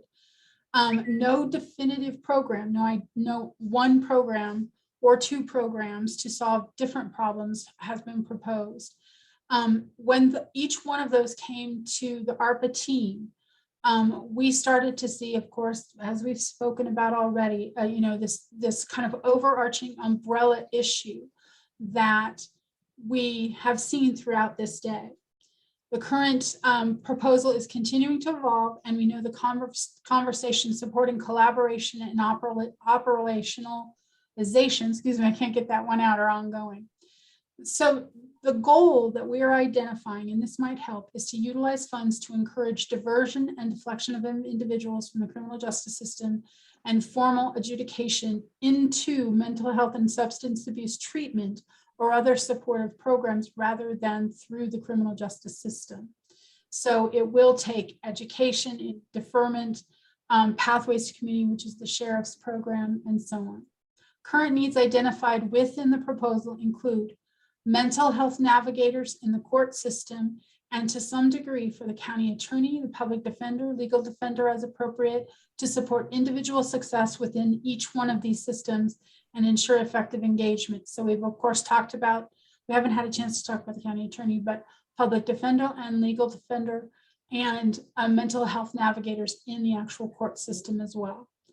Fund contracts and development of additional support and treatment programs, and provide a court-based perspective to liaise with provider networks and inform the processes and relationships across the domains to ensure successful integration. In other words, that each one of the voices involved that we've spoken about today is actually actualized within the programs so that the programs run smoother within each system. Contract with providers to create a fully local RTC, restorative competency program, utilizing ARPA funds to seed the program, ultimately redirecting existing RTC costs currently directed to other jurisdictions. We have contracts with Yavapai County, we're getting one with Pima County and with the state hospital to provide Coconino RTC at this time. That could be in turn be operational funding for the future should we successfully create a local RTC program. And other CJ needs that have not been funded in these recommendations, but are recommended as priorities within community funding include a 60-day treatment program, transportation assistance, and culturally responsive treatment programs. So the allocation proposed is $1 million to implement a system of navigators and see the RTC program that a county-run program can be, so that a county-run program can be developed. That's a lot of words, Madam Vice Chair. That may not help in any way, but wanted to get that out there. This is a new document in the package. So you can take that down, Erica. I'm sorry, did I miss something? What does RTC stand for? Restore to competency. See, this is, I believe that we're now creating a new program, and the health department just said they're going to they're going to have a department that is going to manage all of the mental health activities. And now we have here another proposal that's almost proposing the same. And I just need to understand how all of these dollars are, and this is a whole new department that that's being requested, it sounds like. And I think that for now, I would say that we need to review this and truly understand how the mental health, we are all in support of mental health. Let me make that clear. We want that. We've already, as a board, stated that's one of the, we know that's there. However, it's too fragmented for me. Understood. And I don't want that. And from one board member here, I like to table this one and to understand it more, because we're creating a whole new program right here. The other departments have said that they're doing it within the department. The health department is creating a department now. Now here's another one. So anyway, I just don't understand it right now. Maybe if I understood it better, then. Okay, Mr. Chair. Can I? I'll defer to board members, then I'll respond. I just wanted to say that I can see the vision, but I can also see the gaps and the overlap that's not clear. And I think what my colleagues requesting is some kind of graphics that both show all the money that we're spending towards the mental health programs in the different areas, but also how they tie together. You know, what are kind of one of those a Venn diagram of what are the things that they're overlapping, what are the things that they're addressing separately. So that way, because it kind of feels like we're looking at a puzzle, but only seeing like half the image, trying to figure out how to place this puzzle together. And so to me, what I'm hearing is just a request for more clarification of how the pieces fit together. And I guess that's what I would like as well, is that clarification. Thank you. Yeah, go ahead, Steve. No, I'm going to defer for board member comments, and then I'll. Oh, Okay. On this, yeah, we have a fatigue component going on here right now. Part of it, but working with boards over the years or people, and y'all see it when you interact with people. Some people are deductive and some people are inductive. Some people want to see it assembled piece by piece. Others show me the whole picture and then take it apart, that kind of thing. So, that type of clarification just helps for people's thinking style for what's going on here on that. But as Steve had noted, let's provide an opportunity for everybody to comment on this. And I'll toss it back to Sue, and it looks like Patrice is up right now. So You've got Supervisor Horstman. Yes, thank you. And I think that the same thing has been mentioned a few different times in a few different ways. And it's hard to come in with a completely formulated, planned program. I know that this is, future plans. This is what you are looking for. And these are the ideas you're looking for in terms of developing a future plan. And I get that, but it's frustrating too when we want to be able to evaluate, the best and the highest use for the funds, and to make sure that there's no overlap, and to make sure that that it's going in the right place with the right people for the right things. And we looked at this morning for Health and Human Services and to start a new division, which, by the way, I totally support. And that had a diversion and deflection part of that as well. And we understood that the original ask was 4 mil, a little over 4 mil, and then the recommendation is for 2 mil, which of course will lessen the number of dollars available for these other programs, and including diversion deflection. Maybe we don't put diversion deflection with Health and Human Services. Maybe they concentrate on the other areas as set forth in their proposal. And so you can see why there's confusion. And, some of it is just, quite frankly, until programs get up and going, we aren't going to know. But we need to know enough so that we can feel comfortable in the fact that we aren't funding the same program 2 different times, or we aren't funding 2 different programs that are really the same. So I think that's what the frustration is. And I get the frustration from your end as well. So, it has been a long, tedious process. We'll just say that. Mhm. It is similar to the cross-country car trip with the family in the station wagon. And we're about ready to throw each other out the window before we get to Wally. I want some popcorn and soda. So with that, Mr. Chair, we completely understand and agree, and we would like to hold in abeyance at this point in time. I will stop at this point and turn it over to Supervisor Begay. Yes, I'm sorry, but I thought you were gonna go through the board comments first.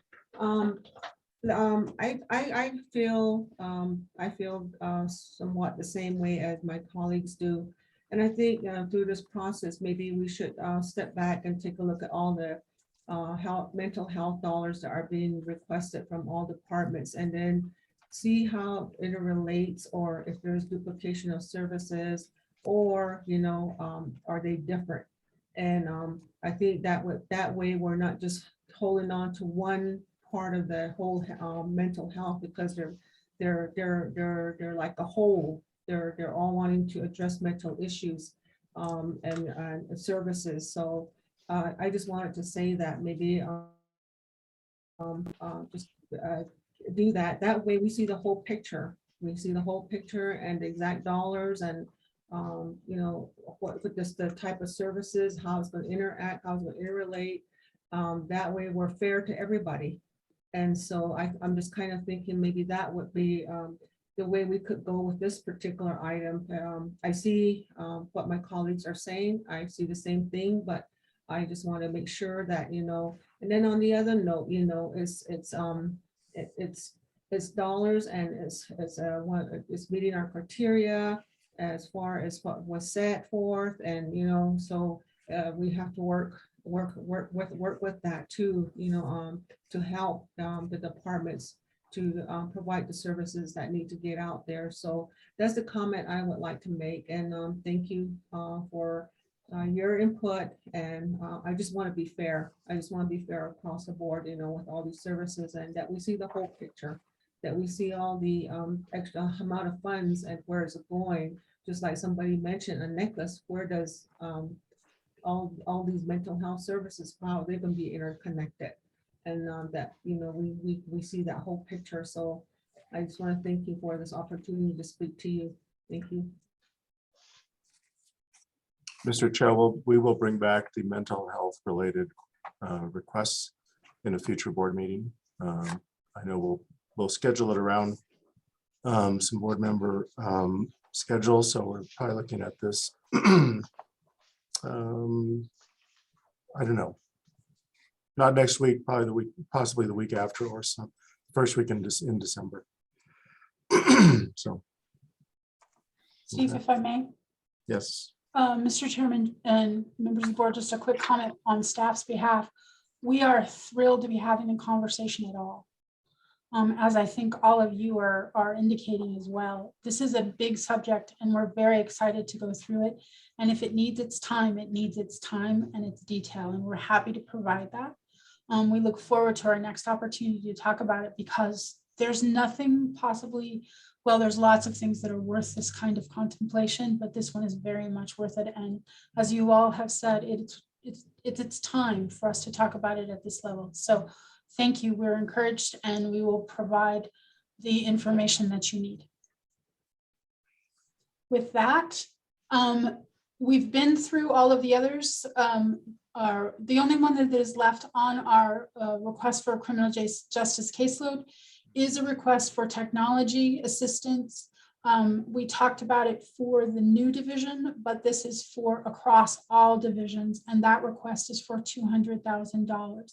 Does the board have any questions or concerns about that one? Supervisor Vasquez, did you raise your hand? Yes.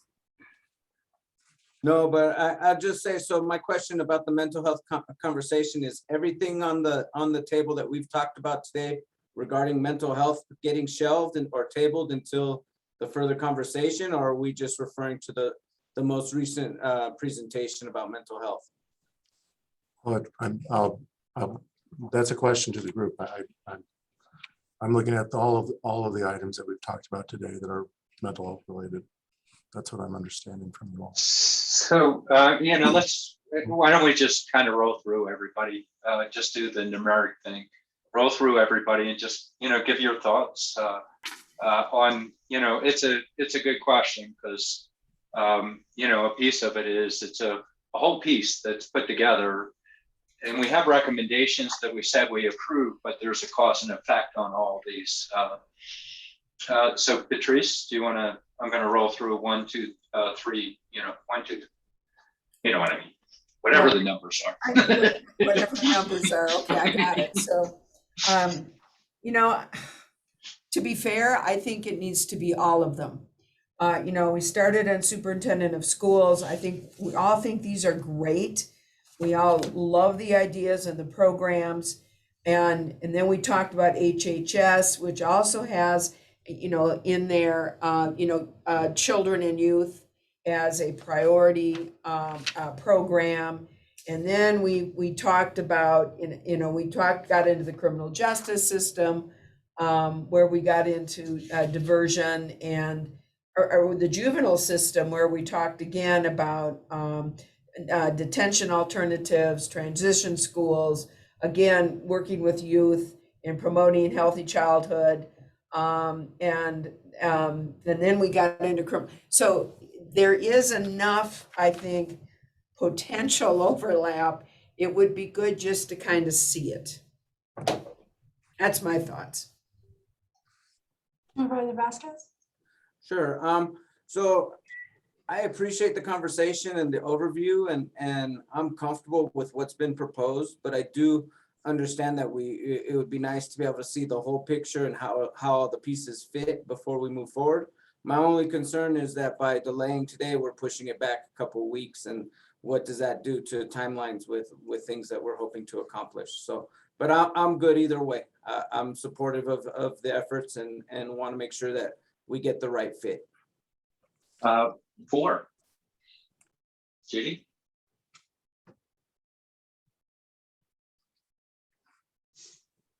Hi, Lena.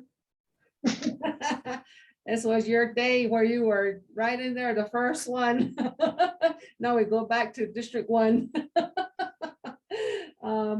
Listen, I just said earlier that, I think with all due respect and also fairness, we just need to know how everything's going to be.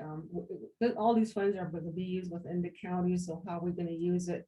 How is it going to be interfaced with different departments, and how is it going to help, everyone as a whole, and the dollar amounts and, things like that. And I feel it's important that, we give effort, and to single out one department, I don't feel good about that. So I just want to say thank you for asking each board member how they feel about this subject. Thank you.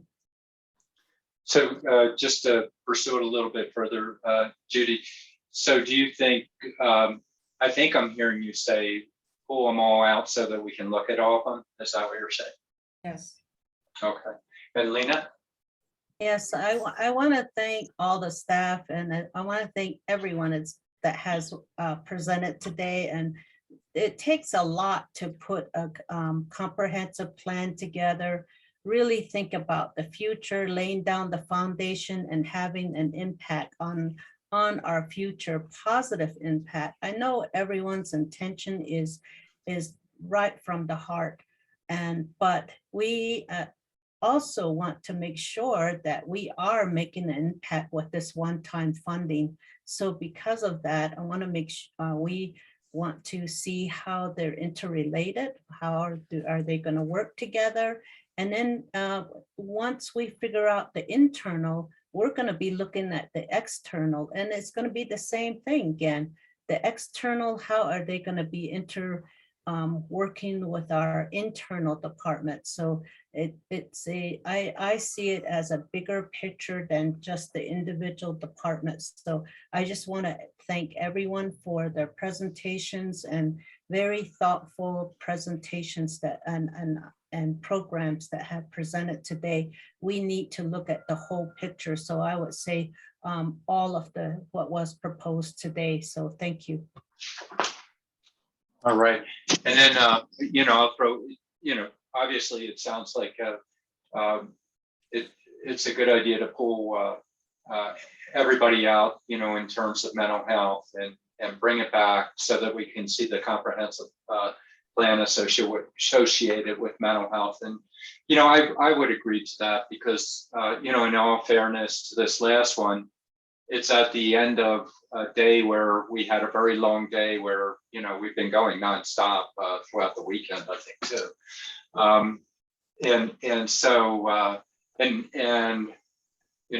My 2 cents on the one that we're having proposed is the one that we've been talking about probably the longest. How can we intervene with mental health associated with the court system? Even though it looks like a new program, it's been the discussion, one of the primary drivers of mental health, and it's not the only one, but so I think it would be good to do that. The other, so Steve, for that and answering that question, and I want to pause. We're talking about taking a break right now, and our quality of decisions are also eroding, I think, to be honest with you, because we've been going so long, we're tired. There are a couple different ways that we can go about it. We can just kind of cut it off right now, or there is a possibility of hearing out the presentations. We've had people here with us all day long, hoping for their opportunity to present as well. But moving into the decision realm, we want to be careful associated with that, because we're hitting the fatigue factor right now. Go ahead. Steve. No, Madam Chair, or Vice Chair was going to talk. Oh, go ahead, Lena. Sorry. Okay, well, I'm past I think we made a decision on the health, mental health, but I do have a question on the technology needs for the new division. We haven't talked that one out, and that one is, I'm just wondering if that is part of our IT department's request as well, or is that just within that department? And I know these are state programs, so we are starting the new division, and just you would think they need new divisions, but they're within the same building, or where are they located? So can you speak to that one? I can a bit. Madam Vice Chair, your question's a good one. Actually, the courts have a separate IT group, and this is actually for some funding to increase their ability to do all kinds of virtual functions. Sharon Yates is still with us as well. Sharon, can you give us a bit of insight onto what those upgrades would provide the court system? This is the court, I believe the court's IT is under the state. That's correct. They have a court's IT. Is that right, Sharon? And why isn't the state funding this? Thank you, Madam Vice Chair Fowler. Our network is under the state network, so the state does provide some support. However, we have our own court IT individuals who provide on-site support. So that way we have support for, the courtroom technology, so we can connect to the jail when we're doing video conferencing, et cetera, every day-to-day use. The courtroom technology that was part of the Superior Court Fund was one-time funding, and that's to upgrade our technology in our current courtroom. So it's not directly related to the new Superior Court Division, and that was the $313,000. We were able to upgrade some of the equipment with some of the grants we received through ACJC and BJA when COVID first took place. However, we do need to upgrade some of the other technology with regards to utilizing Zoom. When we first started in the pandemic, we were still trying to figure out what conferencing system we're going to utilize. A lot of that was a direct connect to the jail. We realized Zoom is a better option for getting multiple parties together, because they do have a waiting room, so attorneys can meet with individuals without being in front of the judge. And so we need to upgrade some of the technology in the courtroom to be able to keep that record when conducting hearings in Zoom. We also have digital evidence that we're going to be implementing in our courtrooms. And so we need to upgrade some of that technology with the influx of cases that were coming, and all of the influx of exhibits and digital evidence that will be coming into our courtroom. I hope that answered your question. I'm not quite sure what the $200,000 is. It's under the CJ system, so I'm not quite sure what the $200,000 technology request is. And that's the one I'm asking a question about. And you just covered the other one, and now I'm wondering what this one is for. This one is based on a recommendation from Judge Coker and Gary Kirschmark's report. And it was about a $500,000 ask, and we reduced it to $200,000 to get some of those upgrades done. But like other requests, we had to reduce that substantially. Mr. Chair, Madam Vice Chair, I would like to recommend that we hold that item for further information. I was just going to say that. I think that I'm just wondering why the court's requests are these are special requests on the side, and it's not part of. So anyway, thank you so much. Yes, I would like to hold that back. Thank you. Mr. Chair, so we have a couple of other groupings to go through. And I realize we are, and I couldn't agree better. The other two areas, one is the discussion on the framework to be used for community partner funding. And then the other is the recommendations that are for non-ARP funding. And so again, those are for non-ARP funding. I would beg your indulgence if we could go through those items at the same time. County Attorney Bill Ring, he is finishing up a matter right now. He'll be able to join right around 3:30. And so I know we're really pushing the envelope in terms of time, but if we can do that, I think it would be well worth to get to the completion or the conclusion, knowing that we will be holding back the items that you mentioned. And then we also wanted to build in a short break. Okay. And just, you know, let's just check in and make sure everybody's good with that.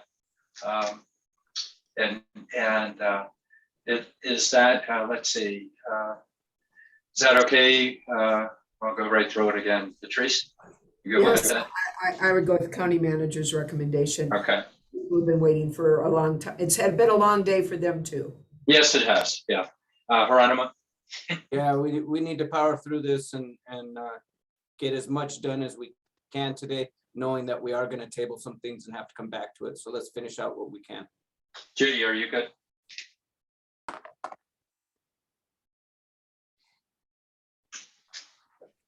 While we wait for Judy, although you just came, oh, there you are. Went from one screen to another screen. I'm not sure, but I'll text you. Thank you. Okay. Lena? I am good. And just remember, I have around about 3:30 meeting. And I just want to remind you of that, but I'm good with it. Yes, I think we should get as much as we can done today. Thank you. Okay. Okay. Then we, you know, I'm watching all of us, myself included, watch our fatigue factor. You know, a lot of work that went into this also. All right, Steve. Mr. Chair, do you want to do a quick 5-minute break? A break, please. Okay, 5 minutes, please.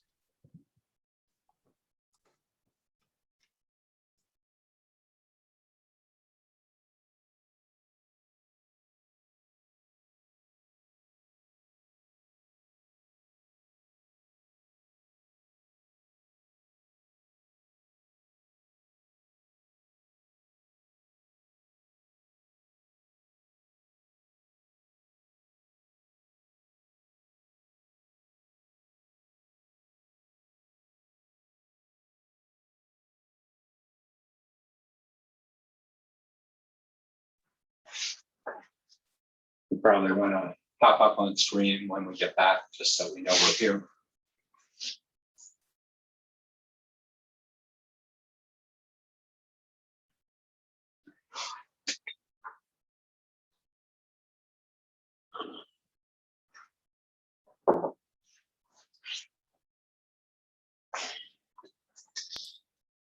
All right. We're back. Yep.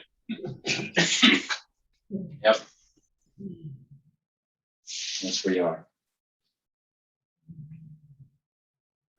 So I guess we'll have to go over there though about 5:30, huh? Even if we don't, just to get a place in line, I guess. I hoped that we aren't going to have to be there all night, but we'll see. It's been a, you know, I think a part of it is we had a very long day yesterday, so, and we're going to have a long night tonight. Yes. Yeah, agreed. Agreed.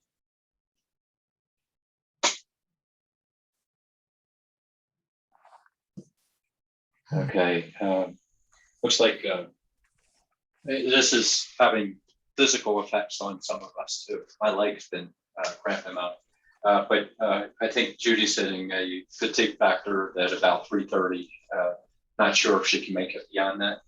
Just so you know. Yeah, I think Judy's back. I saw her out there. So. Yeah. There you go. All right, Judy. Looks like about 3:30 from a fatigue factor. Yeah.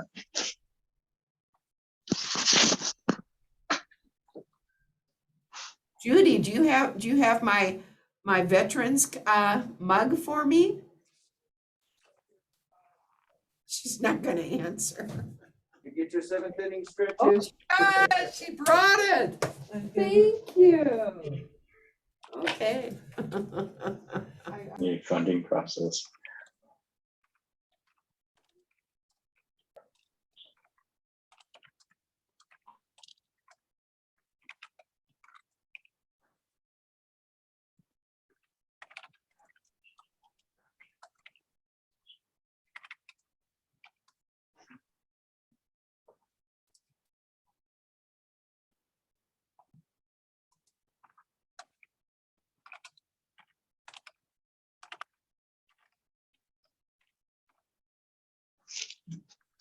I think we're all here, right?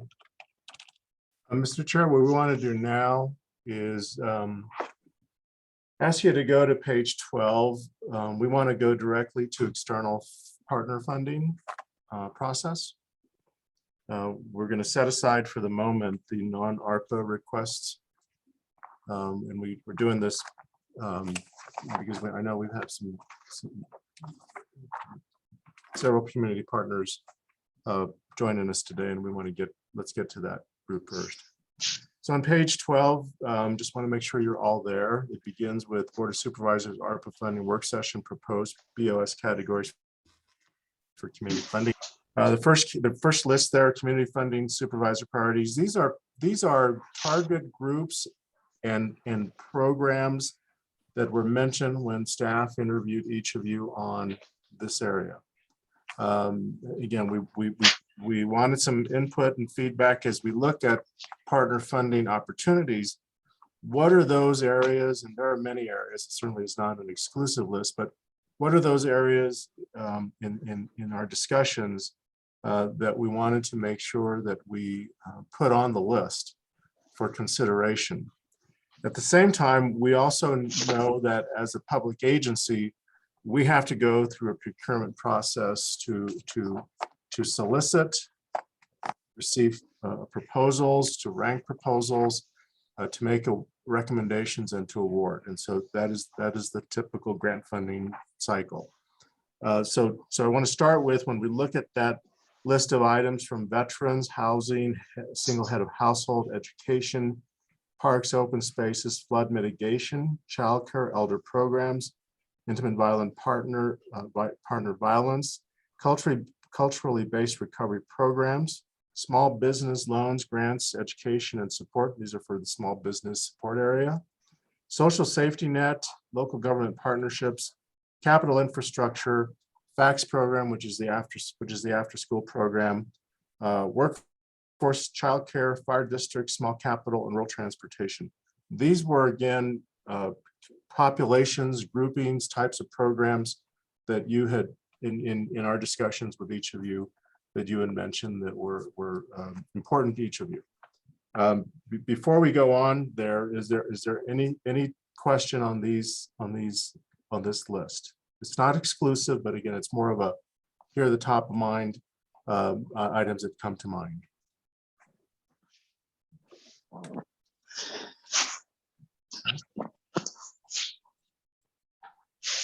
And if there's nothing, that's fine. It's just more of a teaser to get the conversations going here. The only comment that I would make is, I mean, obviously with all of these quote priorities that may have been mentioned by one, maybe two supervisors, or maybe five supervisors, but they aren't prioritized. And, we could easily just kind of, it seems to me if we're going to have $5 million, we want to have the biggest bang for our buck in terms of our partnership. And, that biggest bang for our buck in terms of a partnership with our nonprofits, may not be in one of these areas. So, I mean, I think it's good to say, yes, these are the areas that somebody mentioned at some point as being a priority, but it would be nice to have, a few priorities. I mean, housing. It's just been so talked about so repeatedly and to kind of get it put in with, I don't know, what, 15 others. Rural transportation, is that something really that we can even look at as a county, because that we have Metro Plan and Mountain Lion for that? You see what I'm saying? So, and there's so many that we're going to dilute that $5 million partnership pretty quickly unless we come up or are able to hone this down into, maybe our top 5. And then I think, I assume the next part will be how we determine our partnership going forward. But anyway, those are my thoughts. It seems to me there's a whole lot here, and I'm not sure whether this is going to end up diluting that $5 million. It's going to be dissipated pretty darn quickly. Thank you. Other observations? When when we think of this, we have to think about build back better. Now, what does that mean? How are we going to lay a foundation of sustainability? There is a instant program there's an emergency instant funding. And then there's the other side where we are creating and funding a program that is going to be able to help families to move forward and lay a foundation for them. And what is that? And so in some of these areas, it may be that they are linked. So I think when we go through this, I think we need to be really careful in reviewing. And as I said before, when we think about nonprofits, we need to look at their mission and the geographical area that they serve. And that's where it's going to be really important when we think about us as a county. We are County Board of Supervisors, then we need to look at it from the, when we're looking at these proposals, to look from throughout the whole county. And that's where it's going to be important. And the geographical areas, the needs are different, the resources are different. Some areas we lack resources, and the partners are not there. So how do we address that? What does that mean when it comes to trying to reach our residents out there? So I think that maybe a broad perspective like this that gives us that the leeway for that, maybe. So that's where I guess this is a start of a good list. Workforce, creating economic development is also important. And we've been really looking at how to help people to, obtain jobs, better jobs. How do we do that? These are, maybe it's in here, embedded in here somewhere. Maybe that's in there. So I guess we have, as we look through it, we'll be able to see where the needs are. And I still go back and say census tract. If we use census tract, it will really identify the areas of need and throughout our county. It will pinpoint it. So that's another way of looking at it. The other is, when you look at 2 generations and the poverty, and how are you gonna bring them out of these service needs? So just the economic mobility of our plan, I think, is very important. Thank you. Okay, thank you. Other observations? Yeah, I'd just like to ask the question, because I see the topics, and I appreciate us looking at those topics and seeing which ones fit and what priorities we're going to focus on. So my question would be, we have 6 categories. Do we have any kind of recommendation for allocation to each category, or is that fluctuating? And the reason I ask is because, like, for me, when I was looking at it and seeing the different categories, say, okay, there's $5 million, there's 6 different buckets, so it's roughly about $800,000 per bucket, you know, but maybe that's not the way we want to go. And so I'm just asking, as far as the staff's concerned, what's the recommendation on the allocation for each bucket? We purposefully did not put in an allocation per bucket. The reason we did that is I think it restricts the opportunity if a proposal came in that required additional funding to look within one bucket. It might limit your choices. That was the first choice. The other consideration. The other consideration is, allocating, and that's a question right now. Is that something the board wishes to do? Do you want to set aside an amount for each of the categories, knowing that that may limit you in responding to a proposal that may come in that may connect all the dots, may just hit on all the right spots, but you're limited in terms of the funding in that particular bucket. So there's a couple things there. The other part of it, though, the categories down below, and we just read the categories for those that don't have it in front of them. Categories of housing, support for vulnerable population, education, COVID-related impact, business support, general COVID impact, and behavioral health. So those are the categories that at a staff level, we kind of teased out of what we've been seeing and hearing. Are those categories sufficient? Is there a category in here that may be served in another way, or is there a category that's not here that you want to advocate for?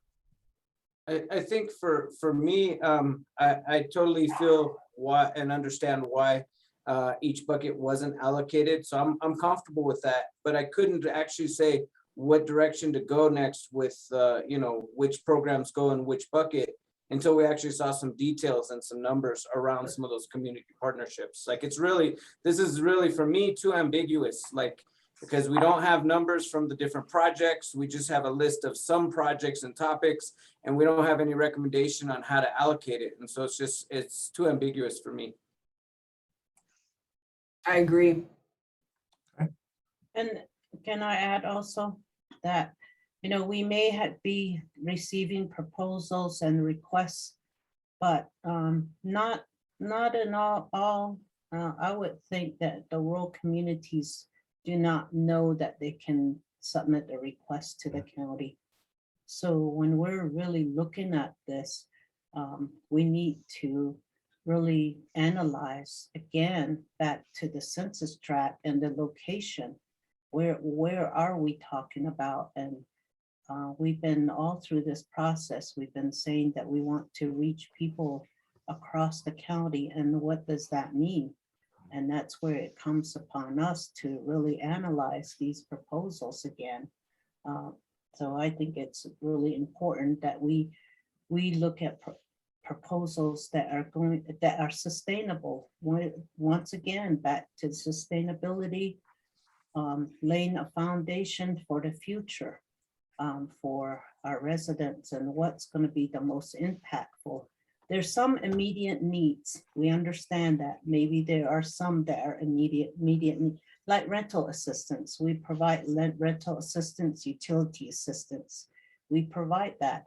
Those are immediate needs. But there's others where you can, it'll be there years from now. It will be continuing its job to help the county. So beyond that, well, I'm going to stop. Supervisor Big Gay wanted to make a comment. Yeah, under support for vulnerable populations, what are we looking at in that area? Or what's the staff thinking when they put that on there or discuss that? Or vulnerable populations could be elderly, could be individuals with special needs, could be victims of violence, could be, again, it really is open-ended based on. And it's just like the child care, the elderly programs, the violence, the partner violence and all others, it seems like that would be part of that then. Right. Okay. Yeah, Sue, if you could have Erica put that up. Okay. On page 14, a couple pages beyond there, we'll put this up. But as we're putting this up, it becomes apparent that how we solicit proposals is what's going to be important for you, or at least being able to see proposals. At the same time, being able to, and this is a question, do we want to suggest categories in the categories that are in front of you as proposals that would come in one of those categories? And so that's just one question is, do you see what is your feeling in terms of the need for categories? Because, well, and I understand that it's a little ambiguous to say, I'm not quite sure how to create a construct if I don't have proposals, but at the same time, we don't have proposals because we don't have categories that we've identified. So we're a little bit on each end trying to create what that connection in the middle are. Matt, did you want to say something? I'm processing. I mean, yeah, sure, I'll go ahead and I'm processing, so I'm thinking out loud. Piece of me as I'm looking at this is, I don't know if the categories completely capture it, but they're awful close on it. But then some of the discussions we got into as we were leading into this way back when was, using the social determinants, similar to what Lena's suggesting the census data is. Same thing. We have needs assessments that have been done. What are the social determinants that were a big part of our conversation on this? By the same token, we had the 3 different categories that we're trying to respond to associated with ARPA, and you have them in here, so we definitely have, businesses out there that have been impacted, or is there an opportunity for, getting a little more progressive and turning that one a little bit. Social determinants could, housing fits under there really well, vulnerable populations, behavioral health. So in some ways we've already had some level of tools created that could be useful associated with this. It doesn't get to the numbers that you're talking about, but by the same token, when you introduced this topic, you also suggested cutting the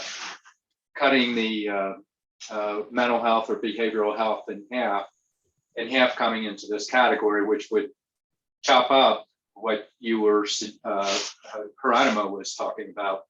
If you break it up equally, maybe that's what you're speaking about, Steve. It's are you really laying it into the right category or not? And so I'm not coming to a determination. It's just, this is what I'm processing right now. Sure. Sue wants to walk through the chart. Can you make it bigger though, and then walk us through the chart? And then I think Supervisor Horseman may have had a question, but let's go through the chart quick.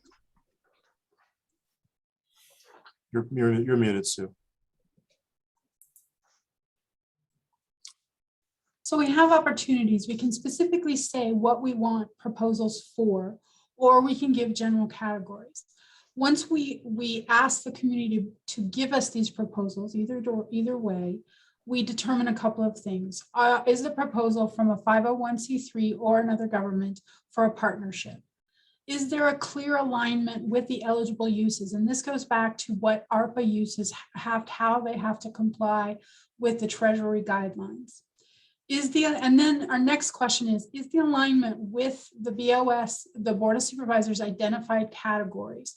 So we have proposed categories. You may want to revise those. Is it housing, or is it a support for vulnerable populations? And then we look at it, a clear evidence. This is part of what we would expect in the proposals, clear evidence on the ability to obligate. So obligate the funding and then fully expend it. So obligate it by December of 2024 and fully expend it by 12 of 26. And then we proceed to the evaluation matrix. So when we get down there, some of the possible ways that we evaluate, we have the proposal name, we have alignment with county mission, existing programs, and category objectives. So we would have this in the RFQ. We would explain what we mean by this, about what our county mission is, and the different categories, that the substantive information you've given us about what kind of proposals you want to receive. Then the next category is location of service delivery compared to identified need. We could identify that we want all of the categories to cover all of the county, and then they would be scored based on how they actually propose to do that. Some of them would be countywide, some would be more specific areas, and they would get points based on those proposals. Capacity to capture and clearly report outcomes, financial statements, and population served. What is their history in doing this kind of thing? What is their ability to provide us with the reports we need to send back to the Department of Treasury? Ability to sustain long-term services. So exactly what we've been talking about all day. Can this be money that can substantively make an effect, and can it last throughout at least the duration of the funding, and possibly seed it for beyond that?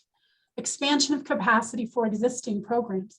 Some of the best ways to make a big impact is to allow one that's already shown success to expand. And it would ask, does this do that, or is it a completely new untested program? And then scoring would be based on that.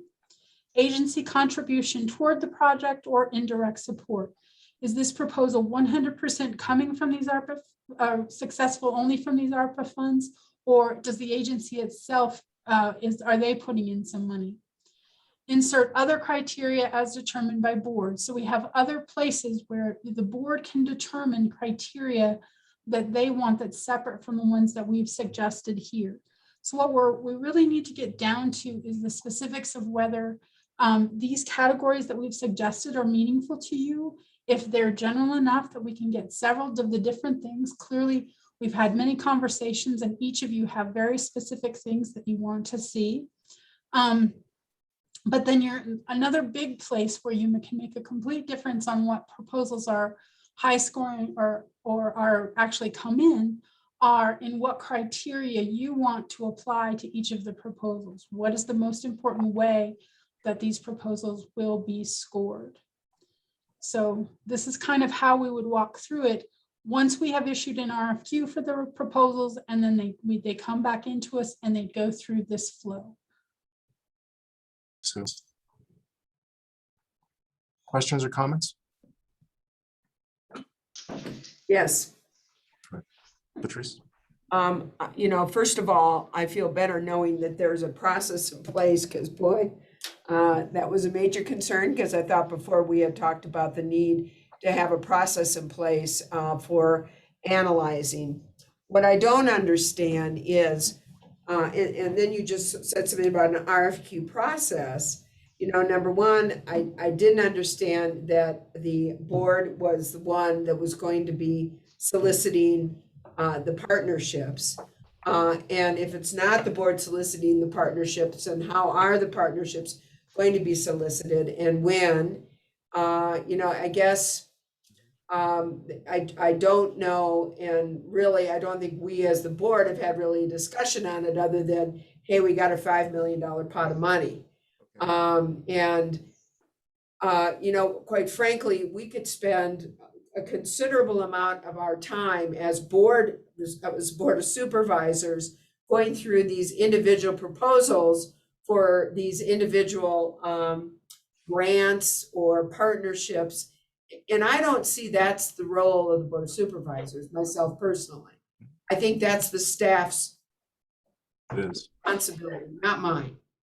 And if we prioritize and say, these are our priorities, and have the staff make sure that those priorities are being filled through our community relationships. Now, it's fine. And in fact, I think it's important that reports need to be made to the board so that we know what's going on. But, we can fight amongst ourselves probably for, I don't know, the next 4 years, trying to decide who's got a better proposal, where is a better area to spend the money, who's got a higher need, who's got more population, who's got less population, who's got more vulnerability. And I don't really see that that's what my role is as a supervisor. So those are my 2 cents worth. Thanks. Judy?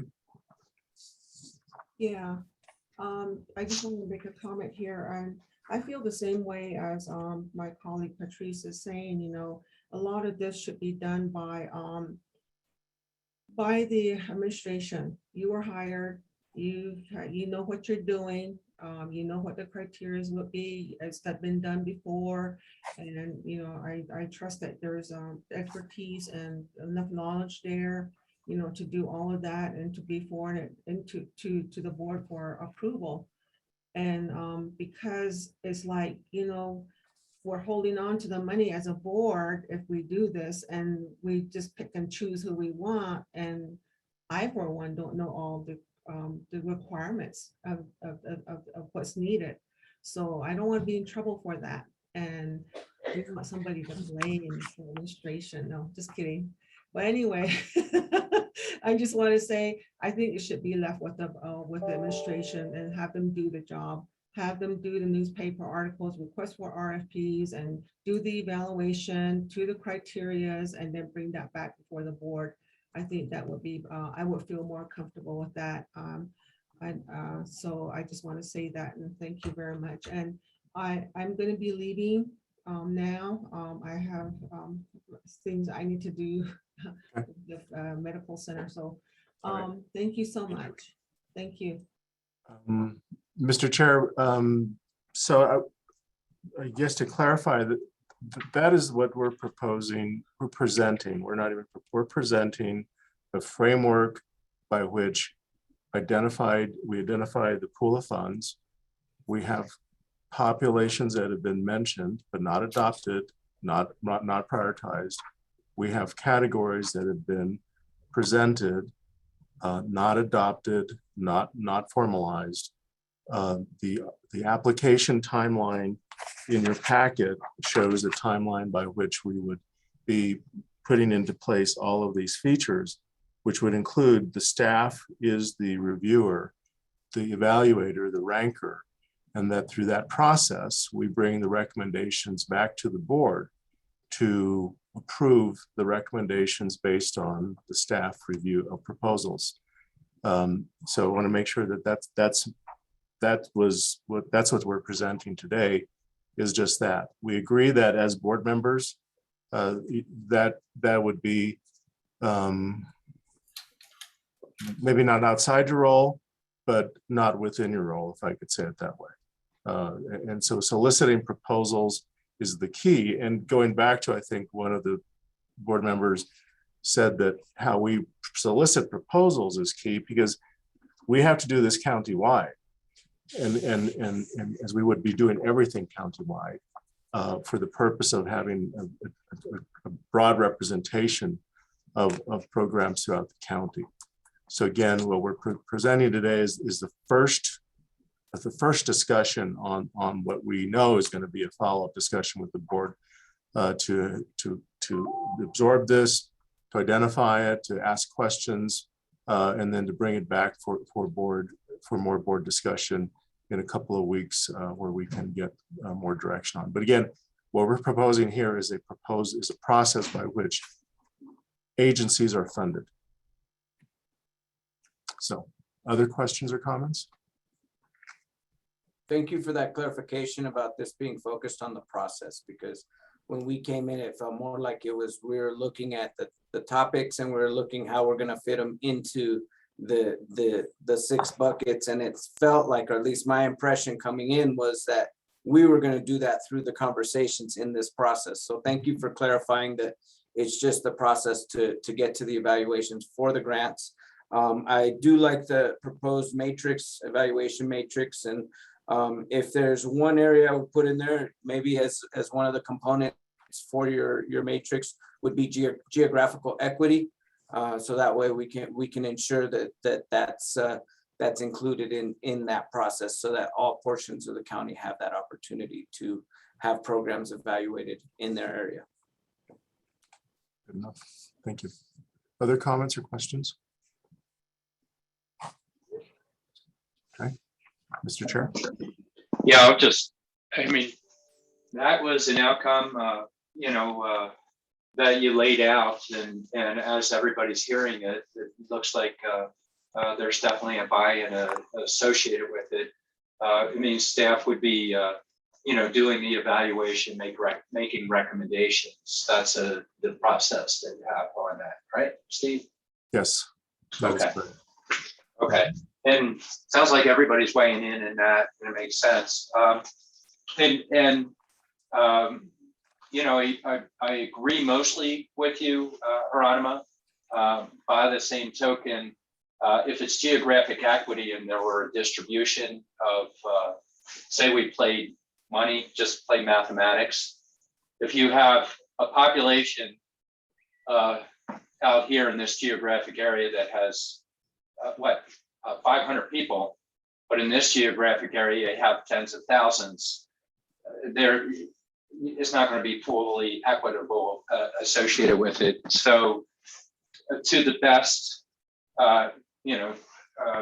best attempt possible, look for, that we're looking throughout the county, that distribution equity associated with, we have needs out there and how do you apply it? I think that, they can play around with that category and bring it back on that. So, I mean, if you guys are okay with it, I don't want to drive it so much as suggested. Is that okay? Yeah. what I'd like to suggest is that along with our mental health group category discussion, we bring this topic back to finalize, because we have 2 of our board members that have to leave early. But again, this provides an important, just a first blush at the proposal process, the categories. And again, if you have other thoughts before now and then, please let us know so that we can incorporate those into future discussions. And can I just say, I agree with you, Chair Ryan, about geographical equity and populations. And so maybe a better way to address that would be through census tracts and having that tied in there as, where those are showing the need. So that way we can make sure we are getting that equity to where it's needed. Patrice? The problem with that, I mean, on principle, I agree wholeheartedly. I mean, I think we all agree on principle. We want to be fair. And I think that's what you're talking about, is that level of fairness. But then take a look, they're now down, but take a look at the criteria that was being used. The bottom line is you might not have that partner that meets that criteria that happens to come from a particular area. And so what are we going to do? Not then award it to someone because they do meet that criteria, but it doesn't come from that area? I mean, that's our problem. So I think we need to be cognizant of it. I think we're all extremely cognizant of it and try very hard for that level of fairness. And yet, I think we have to be careful that we don't tie our hands so specifically that, we lose the overall objective of what we're trying to do here. And I think another thing that needs to be stated, and I've heard this so much, it's too Flagstaff, it's too much Flagstaff. So many of our county comes into Flagstaff. So many people who may not even live in Flagstaff come into Flagstaff to get services, come into Flagstaff to get emergency housing or transitional housing. So, the bottom line is that, and that's just an example. You could say the same in Page, you could say the same, in Williams, but the truth is many people come in to our population centers to get the kind of services that I think we're talking about being able to fund in this $5 million meeting or $5 million partnership with the nonprofits. So, I mean, I'm with you in spirit, I'm with you with intent, but I think we have to be careful in terms of setting these really strict guidelines or criteria, because it may not produce the results we're trying to get. So that's my 2 cents worth. Thank you, Patrice. Okay, so we're going to do that. We also, Mr. Chair, wrapping this up because we have another category of non-ARPA related requests, but we also have, we want to finish one item up on the justice system list. And those were the recommendations for the county attorney's office. Bill, are you on? I see a 480 number. Is that you? He probably cannot speak to us. Oh. There he is. There it is. Can you unmute yourself, Bill? What's the command on that? Lindsay, do you know what the command is for him to unmute? Yes, I'm just hitting the ask to unmute to see if he can just click it. Okay. Here he goes. You got it. This is not Bill. Oh, I'm sorry. Who is this? Sorry about that. Okay, thank you. We'll go ahead and mute you back. Thank you. I know Bill Ring is trying to get on, but I cannot see him anywhere. So can I ask, Sue, can you try to contact him or Yeah, someone let me see if I can find him. raise him on the phone? And I'm concerned about going forward with the county attorney because I know that we have two supervisors that are not available or on, and I know both of them have expressed various questions over the past on this. And you know, I'm going to leave that to the rest of I mean, I'll be here for as long as we need to be here, Steve. But I'm concerned that they're not involved in this discussion right now. Okay.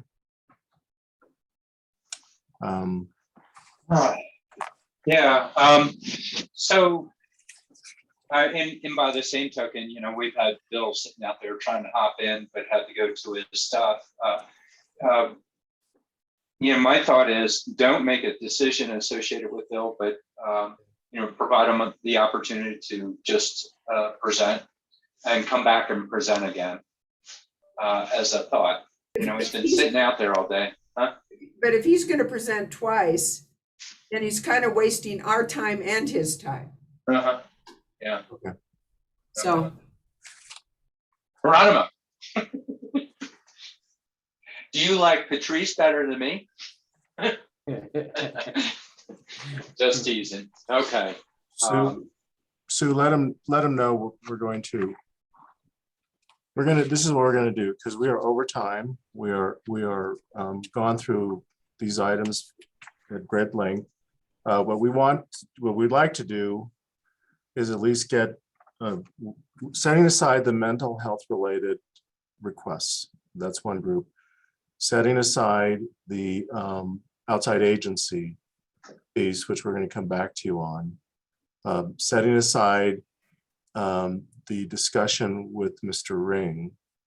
Are there any other items that the board would like to say need more of? Because what we'd like to do is see what we agree on today and get that group looked at and at least informally indicate that there's support for that. So clarify, Steve, I guess I'm not following you. Are you saying additional categories or are you talking about? No, just all the recommendations that you've heard today.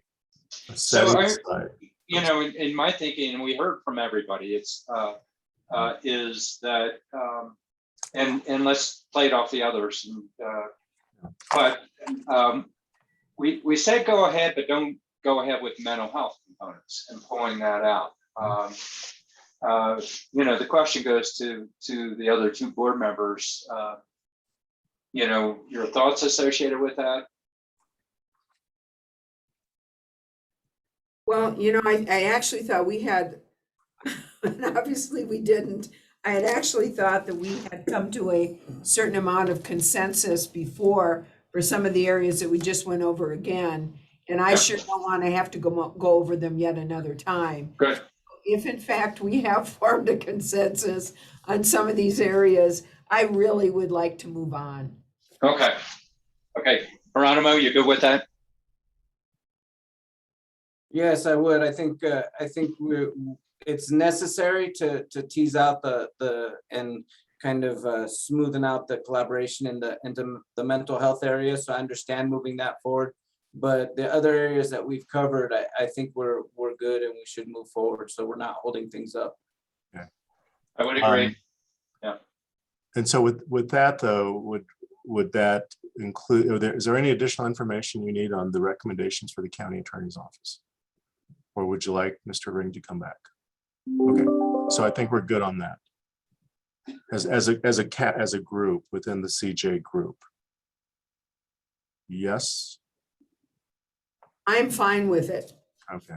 Because I've actually thought we've heard about it, discussed it, went over it. As far as I was concerned, it was good a long time ago. So I don't need it. I don't know if anybody else does, but I don't need further discussion on it. Okay. We've been through it about 5 times, so. Right. So we're moving ahead with that, including the recommendations for the county attorney's office.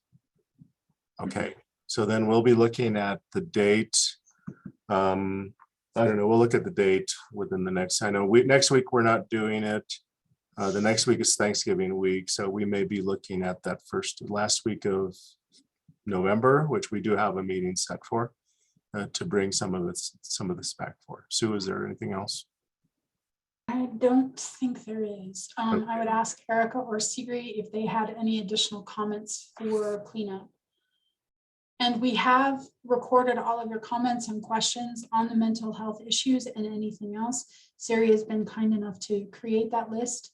And when we do have our next meeting, we'll make sure to bring you that information back. Okay. Siri, anything? Excuse me, go ahead. No, thank you.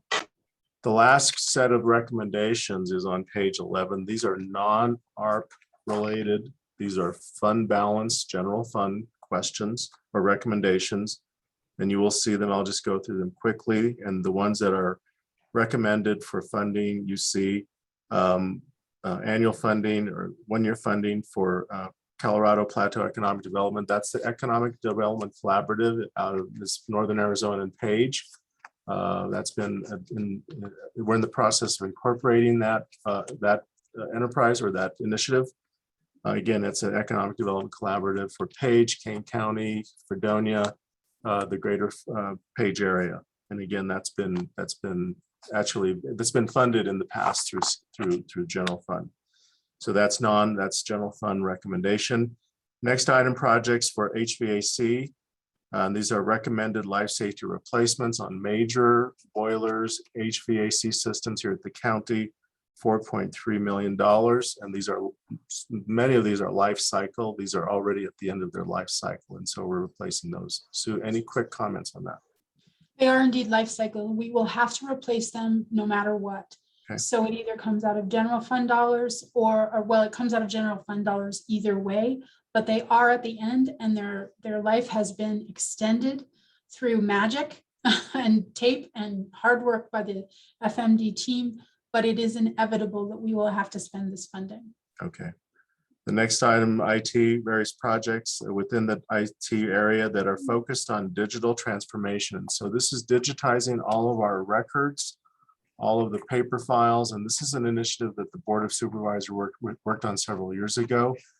So again, taking our paper version of who we are and digitizing that. And the recommended amount is a $4 million investment. It's multi-year. But at the same time, it's not tied to ARP, so we're not tied to that deadline. So we'll be embarking on a digitization project countywide. The next item, rural broadband consultant. This is recommended at $75,000.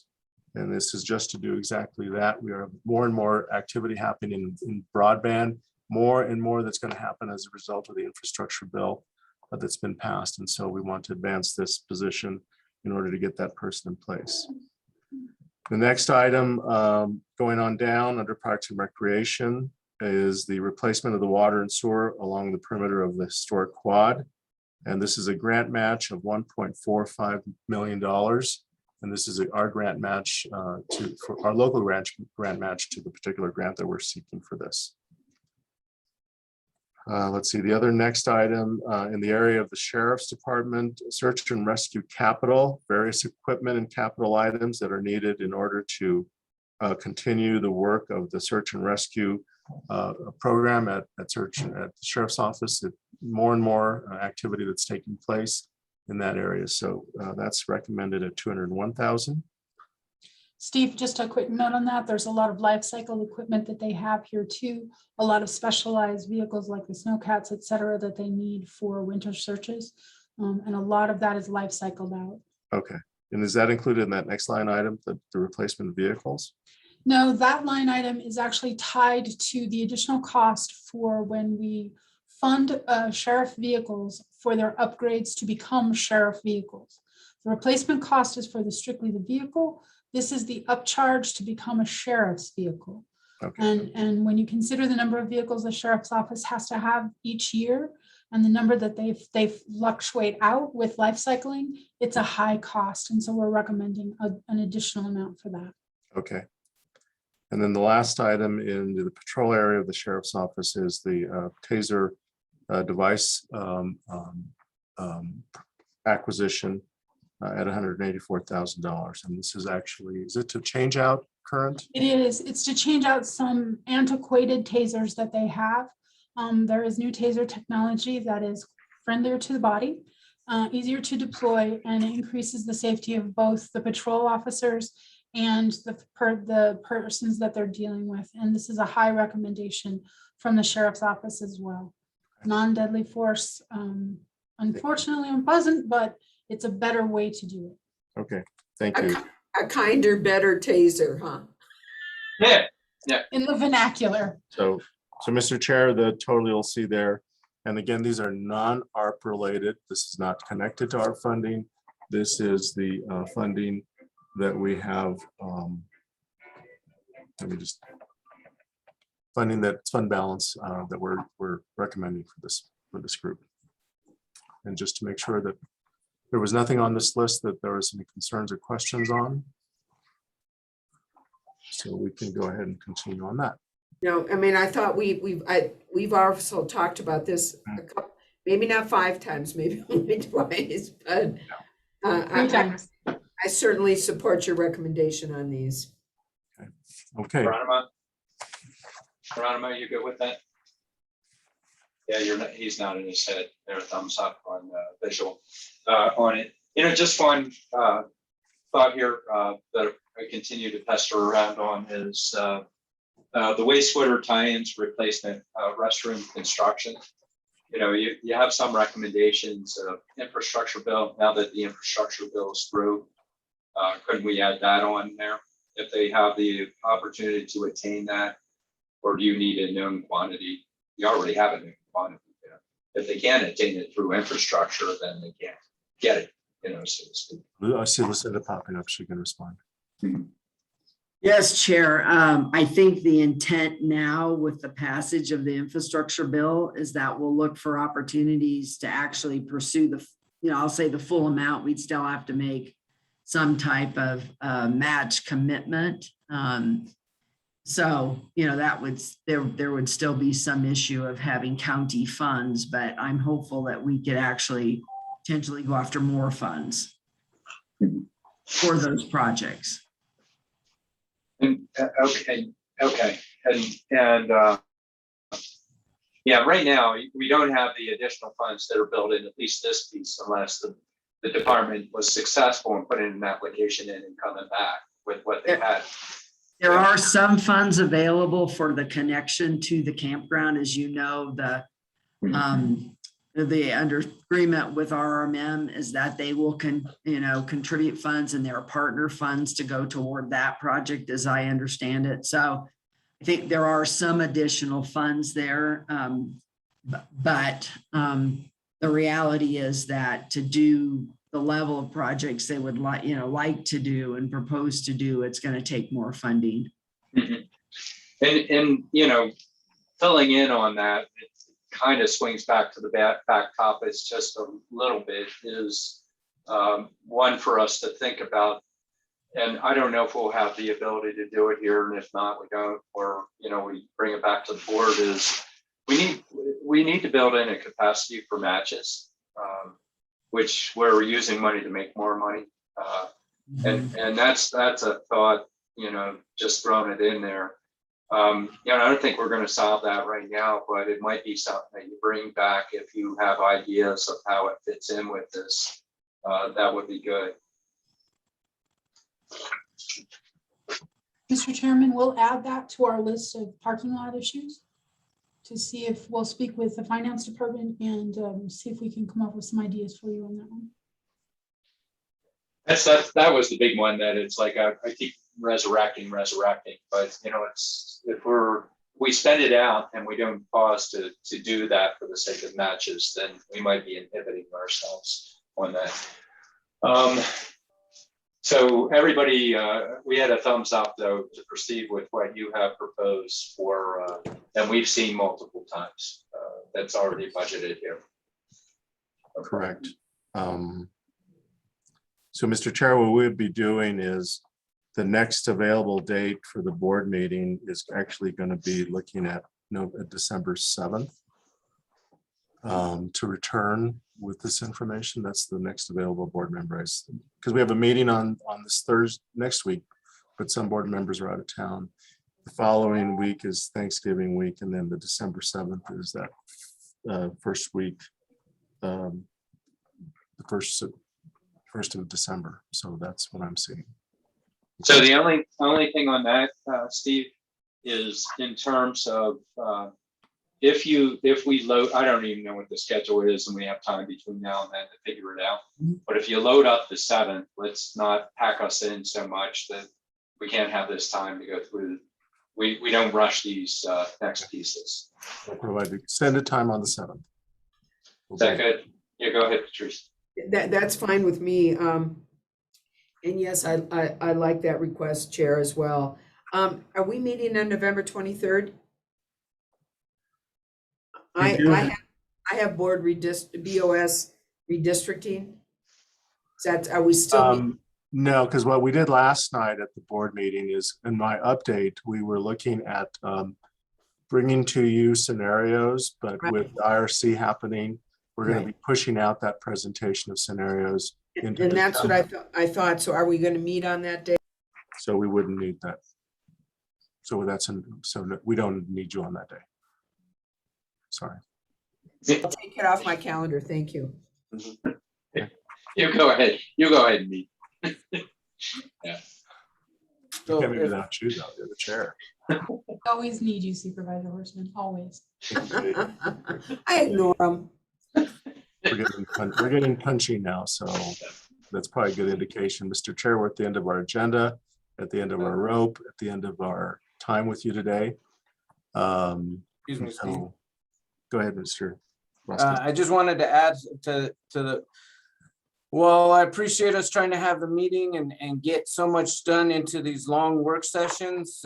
In the future, I would recommend shorter sessions, like spent like close to like, instead of one day, all day, 3, 2-hour blocks or 2 3-hour blocks, just because it's more digestible. Because I know for me, by the time I get the fatigue's wearing in to the point where I'm not effective in listening or contributing to the conversation as I could be, just because of the length of the day. So if it could be possible in moving forward to do smaller blocks, half days, twice in a week or something, so that we can cover the material in the time we need to, but not all at once, because it feels like the fire hose is just a little too big right now. Okay, will do. And tonight we have RC that's going to go for several hours. So yeah, in the meantime, we keep saying that, but then so the federal government's finally funding Forest Service, after 20 years, that hops in. IRC is having their,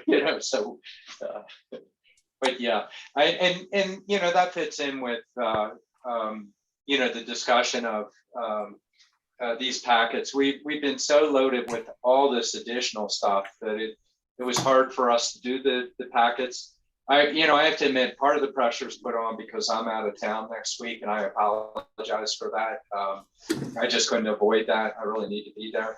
And then we have the holidays, so we're trying to fit them, the pegs into these tiny slots, and then still trying to expand it. So, but the fatigue factor is a big one. We were hitting a certain point that our quality, just what you're talking about, Hieronymo, quality of decision was starting to go down, and we need to kind of watch those indicators and see what we can do. Thank you. We'll do that. We're going to bring another Canyon Forest Village back where you stay on till 4 o'clock in the morning and then have two of those meetings or 3 of them, That was a long day. I think we went to Denny's at 4 o'clock that morning, didn't we? That night. Day after that. So, Mr. Chair, thank you so much for your time and patience. I'll go ahead and adjourn this special session. Thank you, everybody. Bye. See you tonight. Thank you. 1 hour.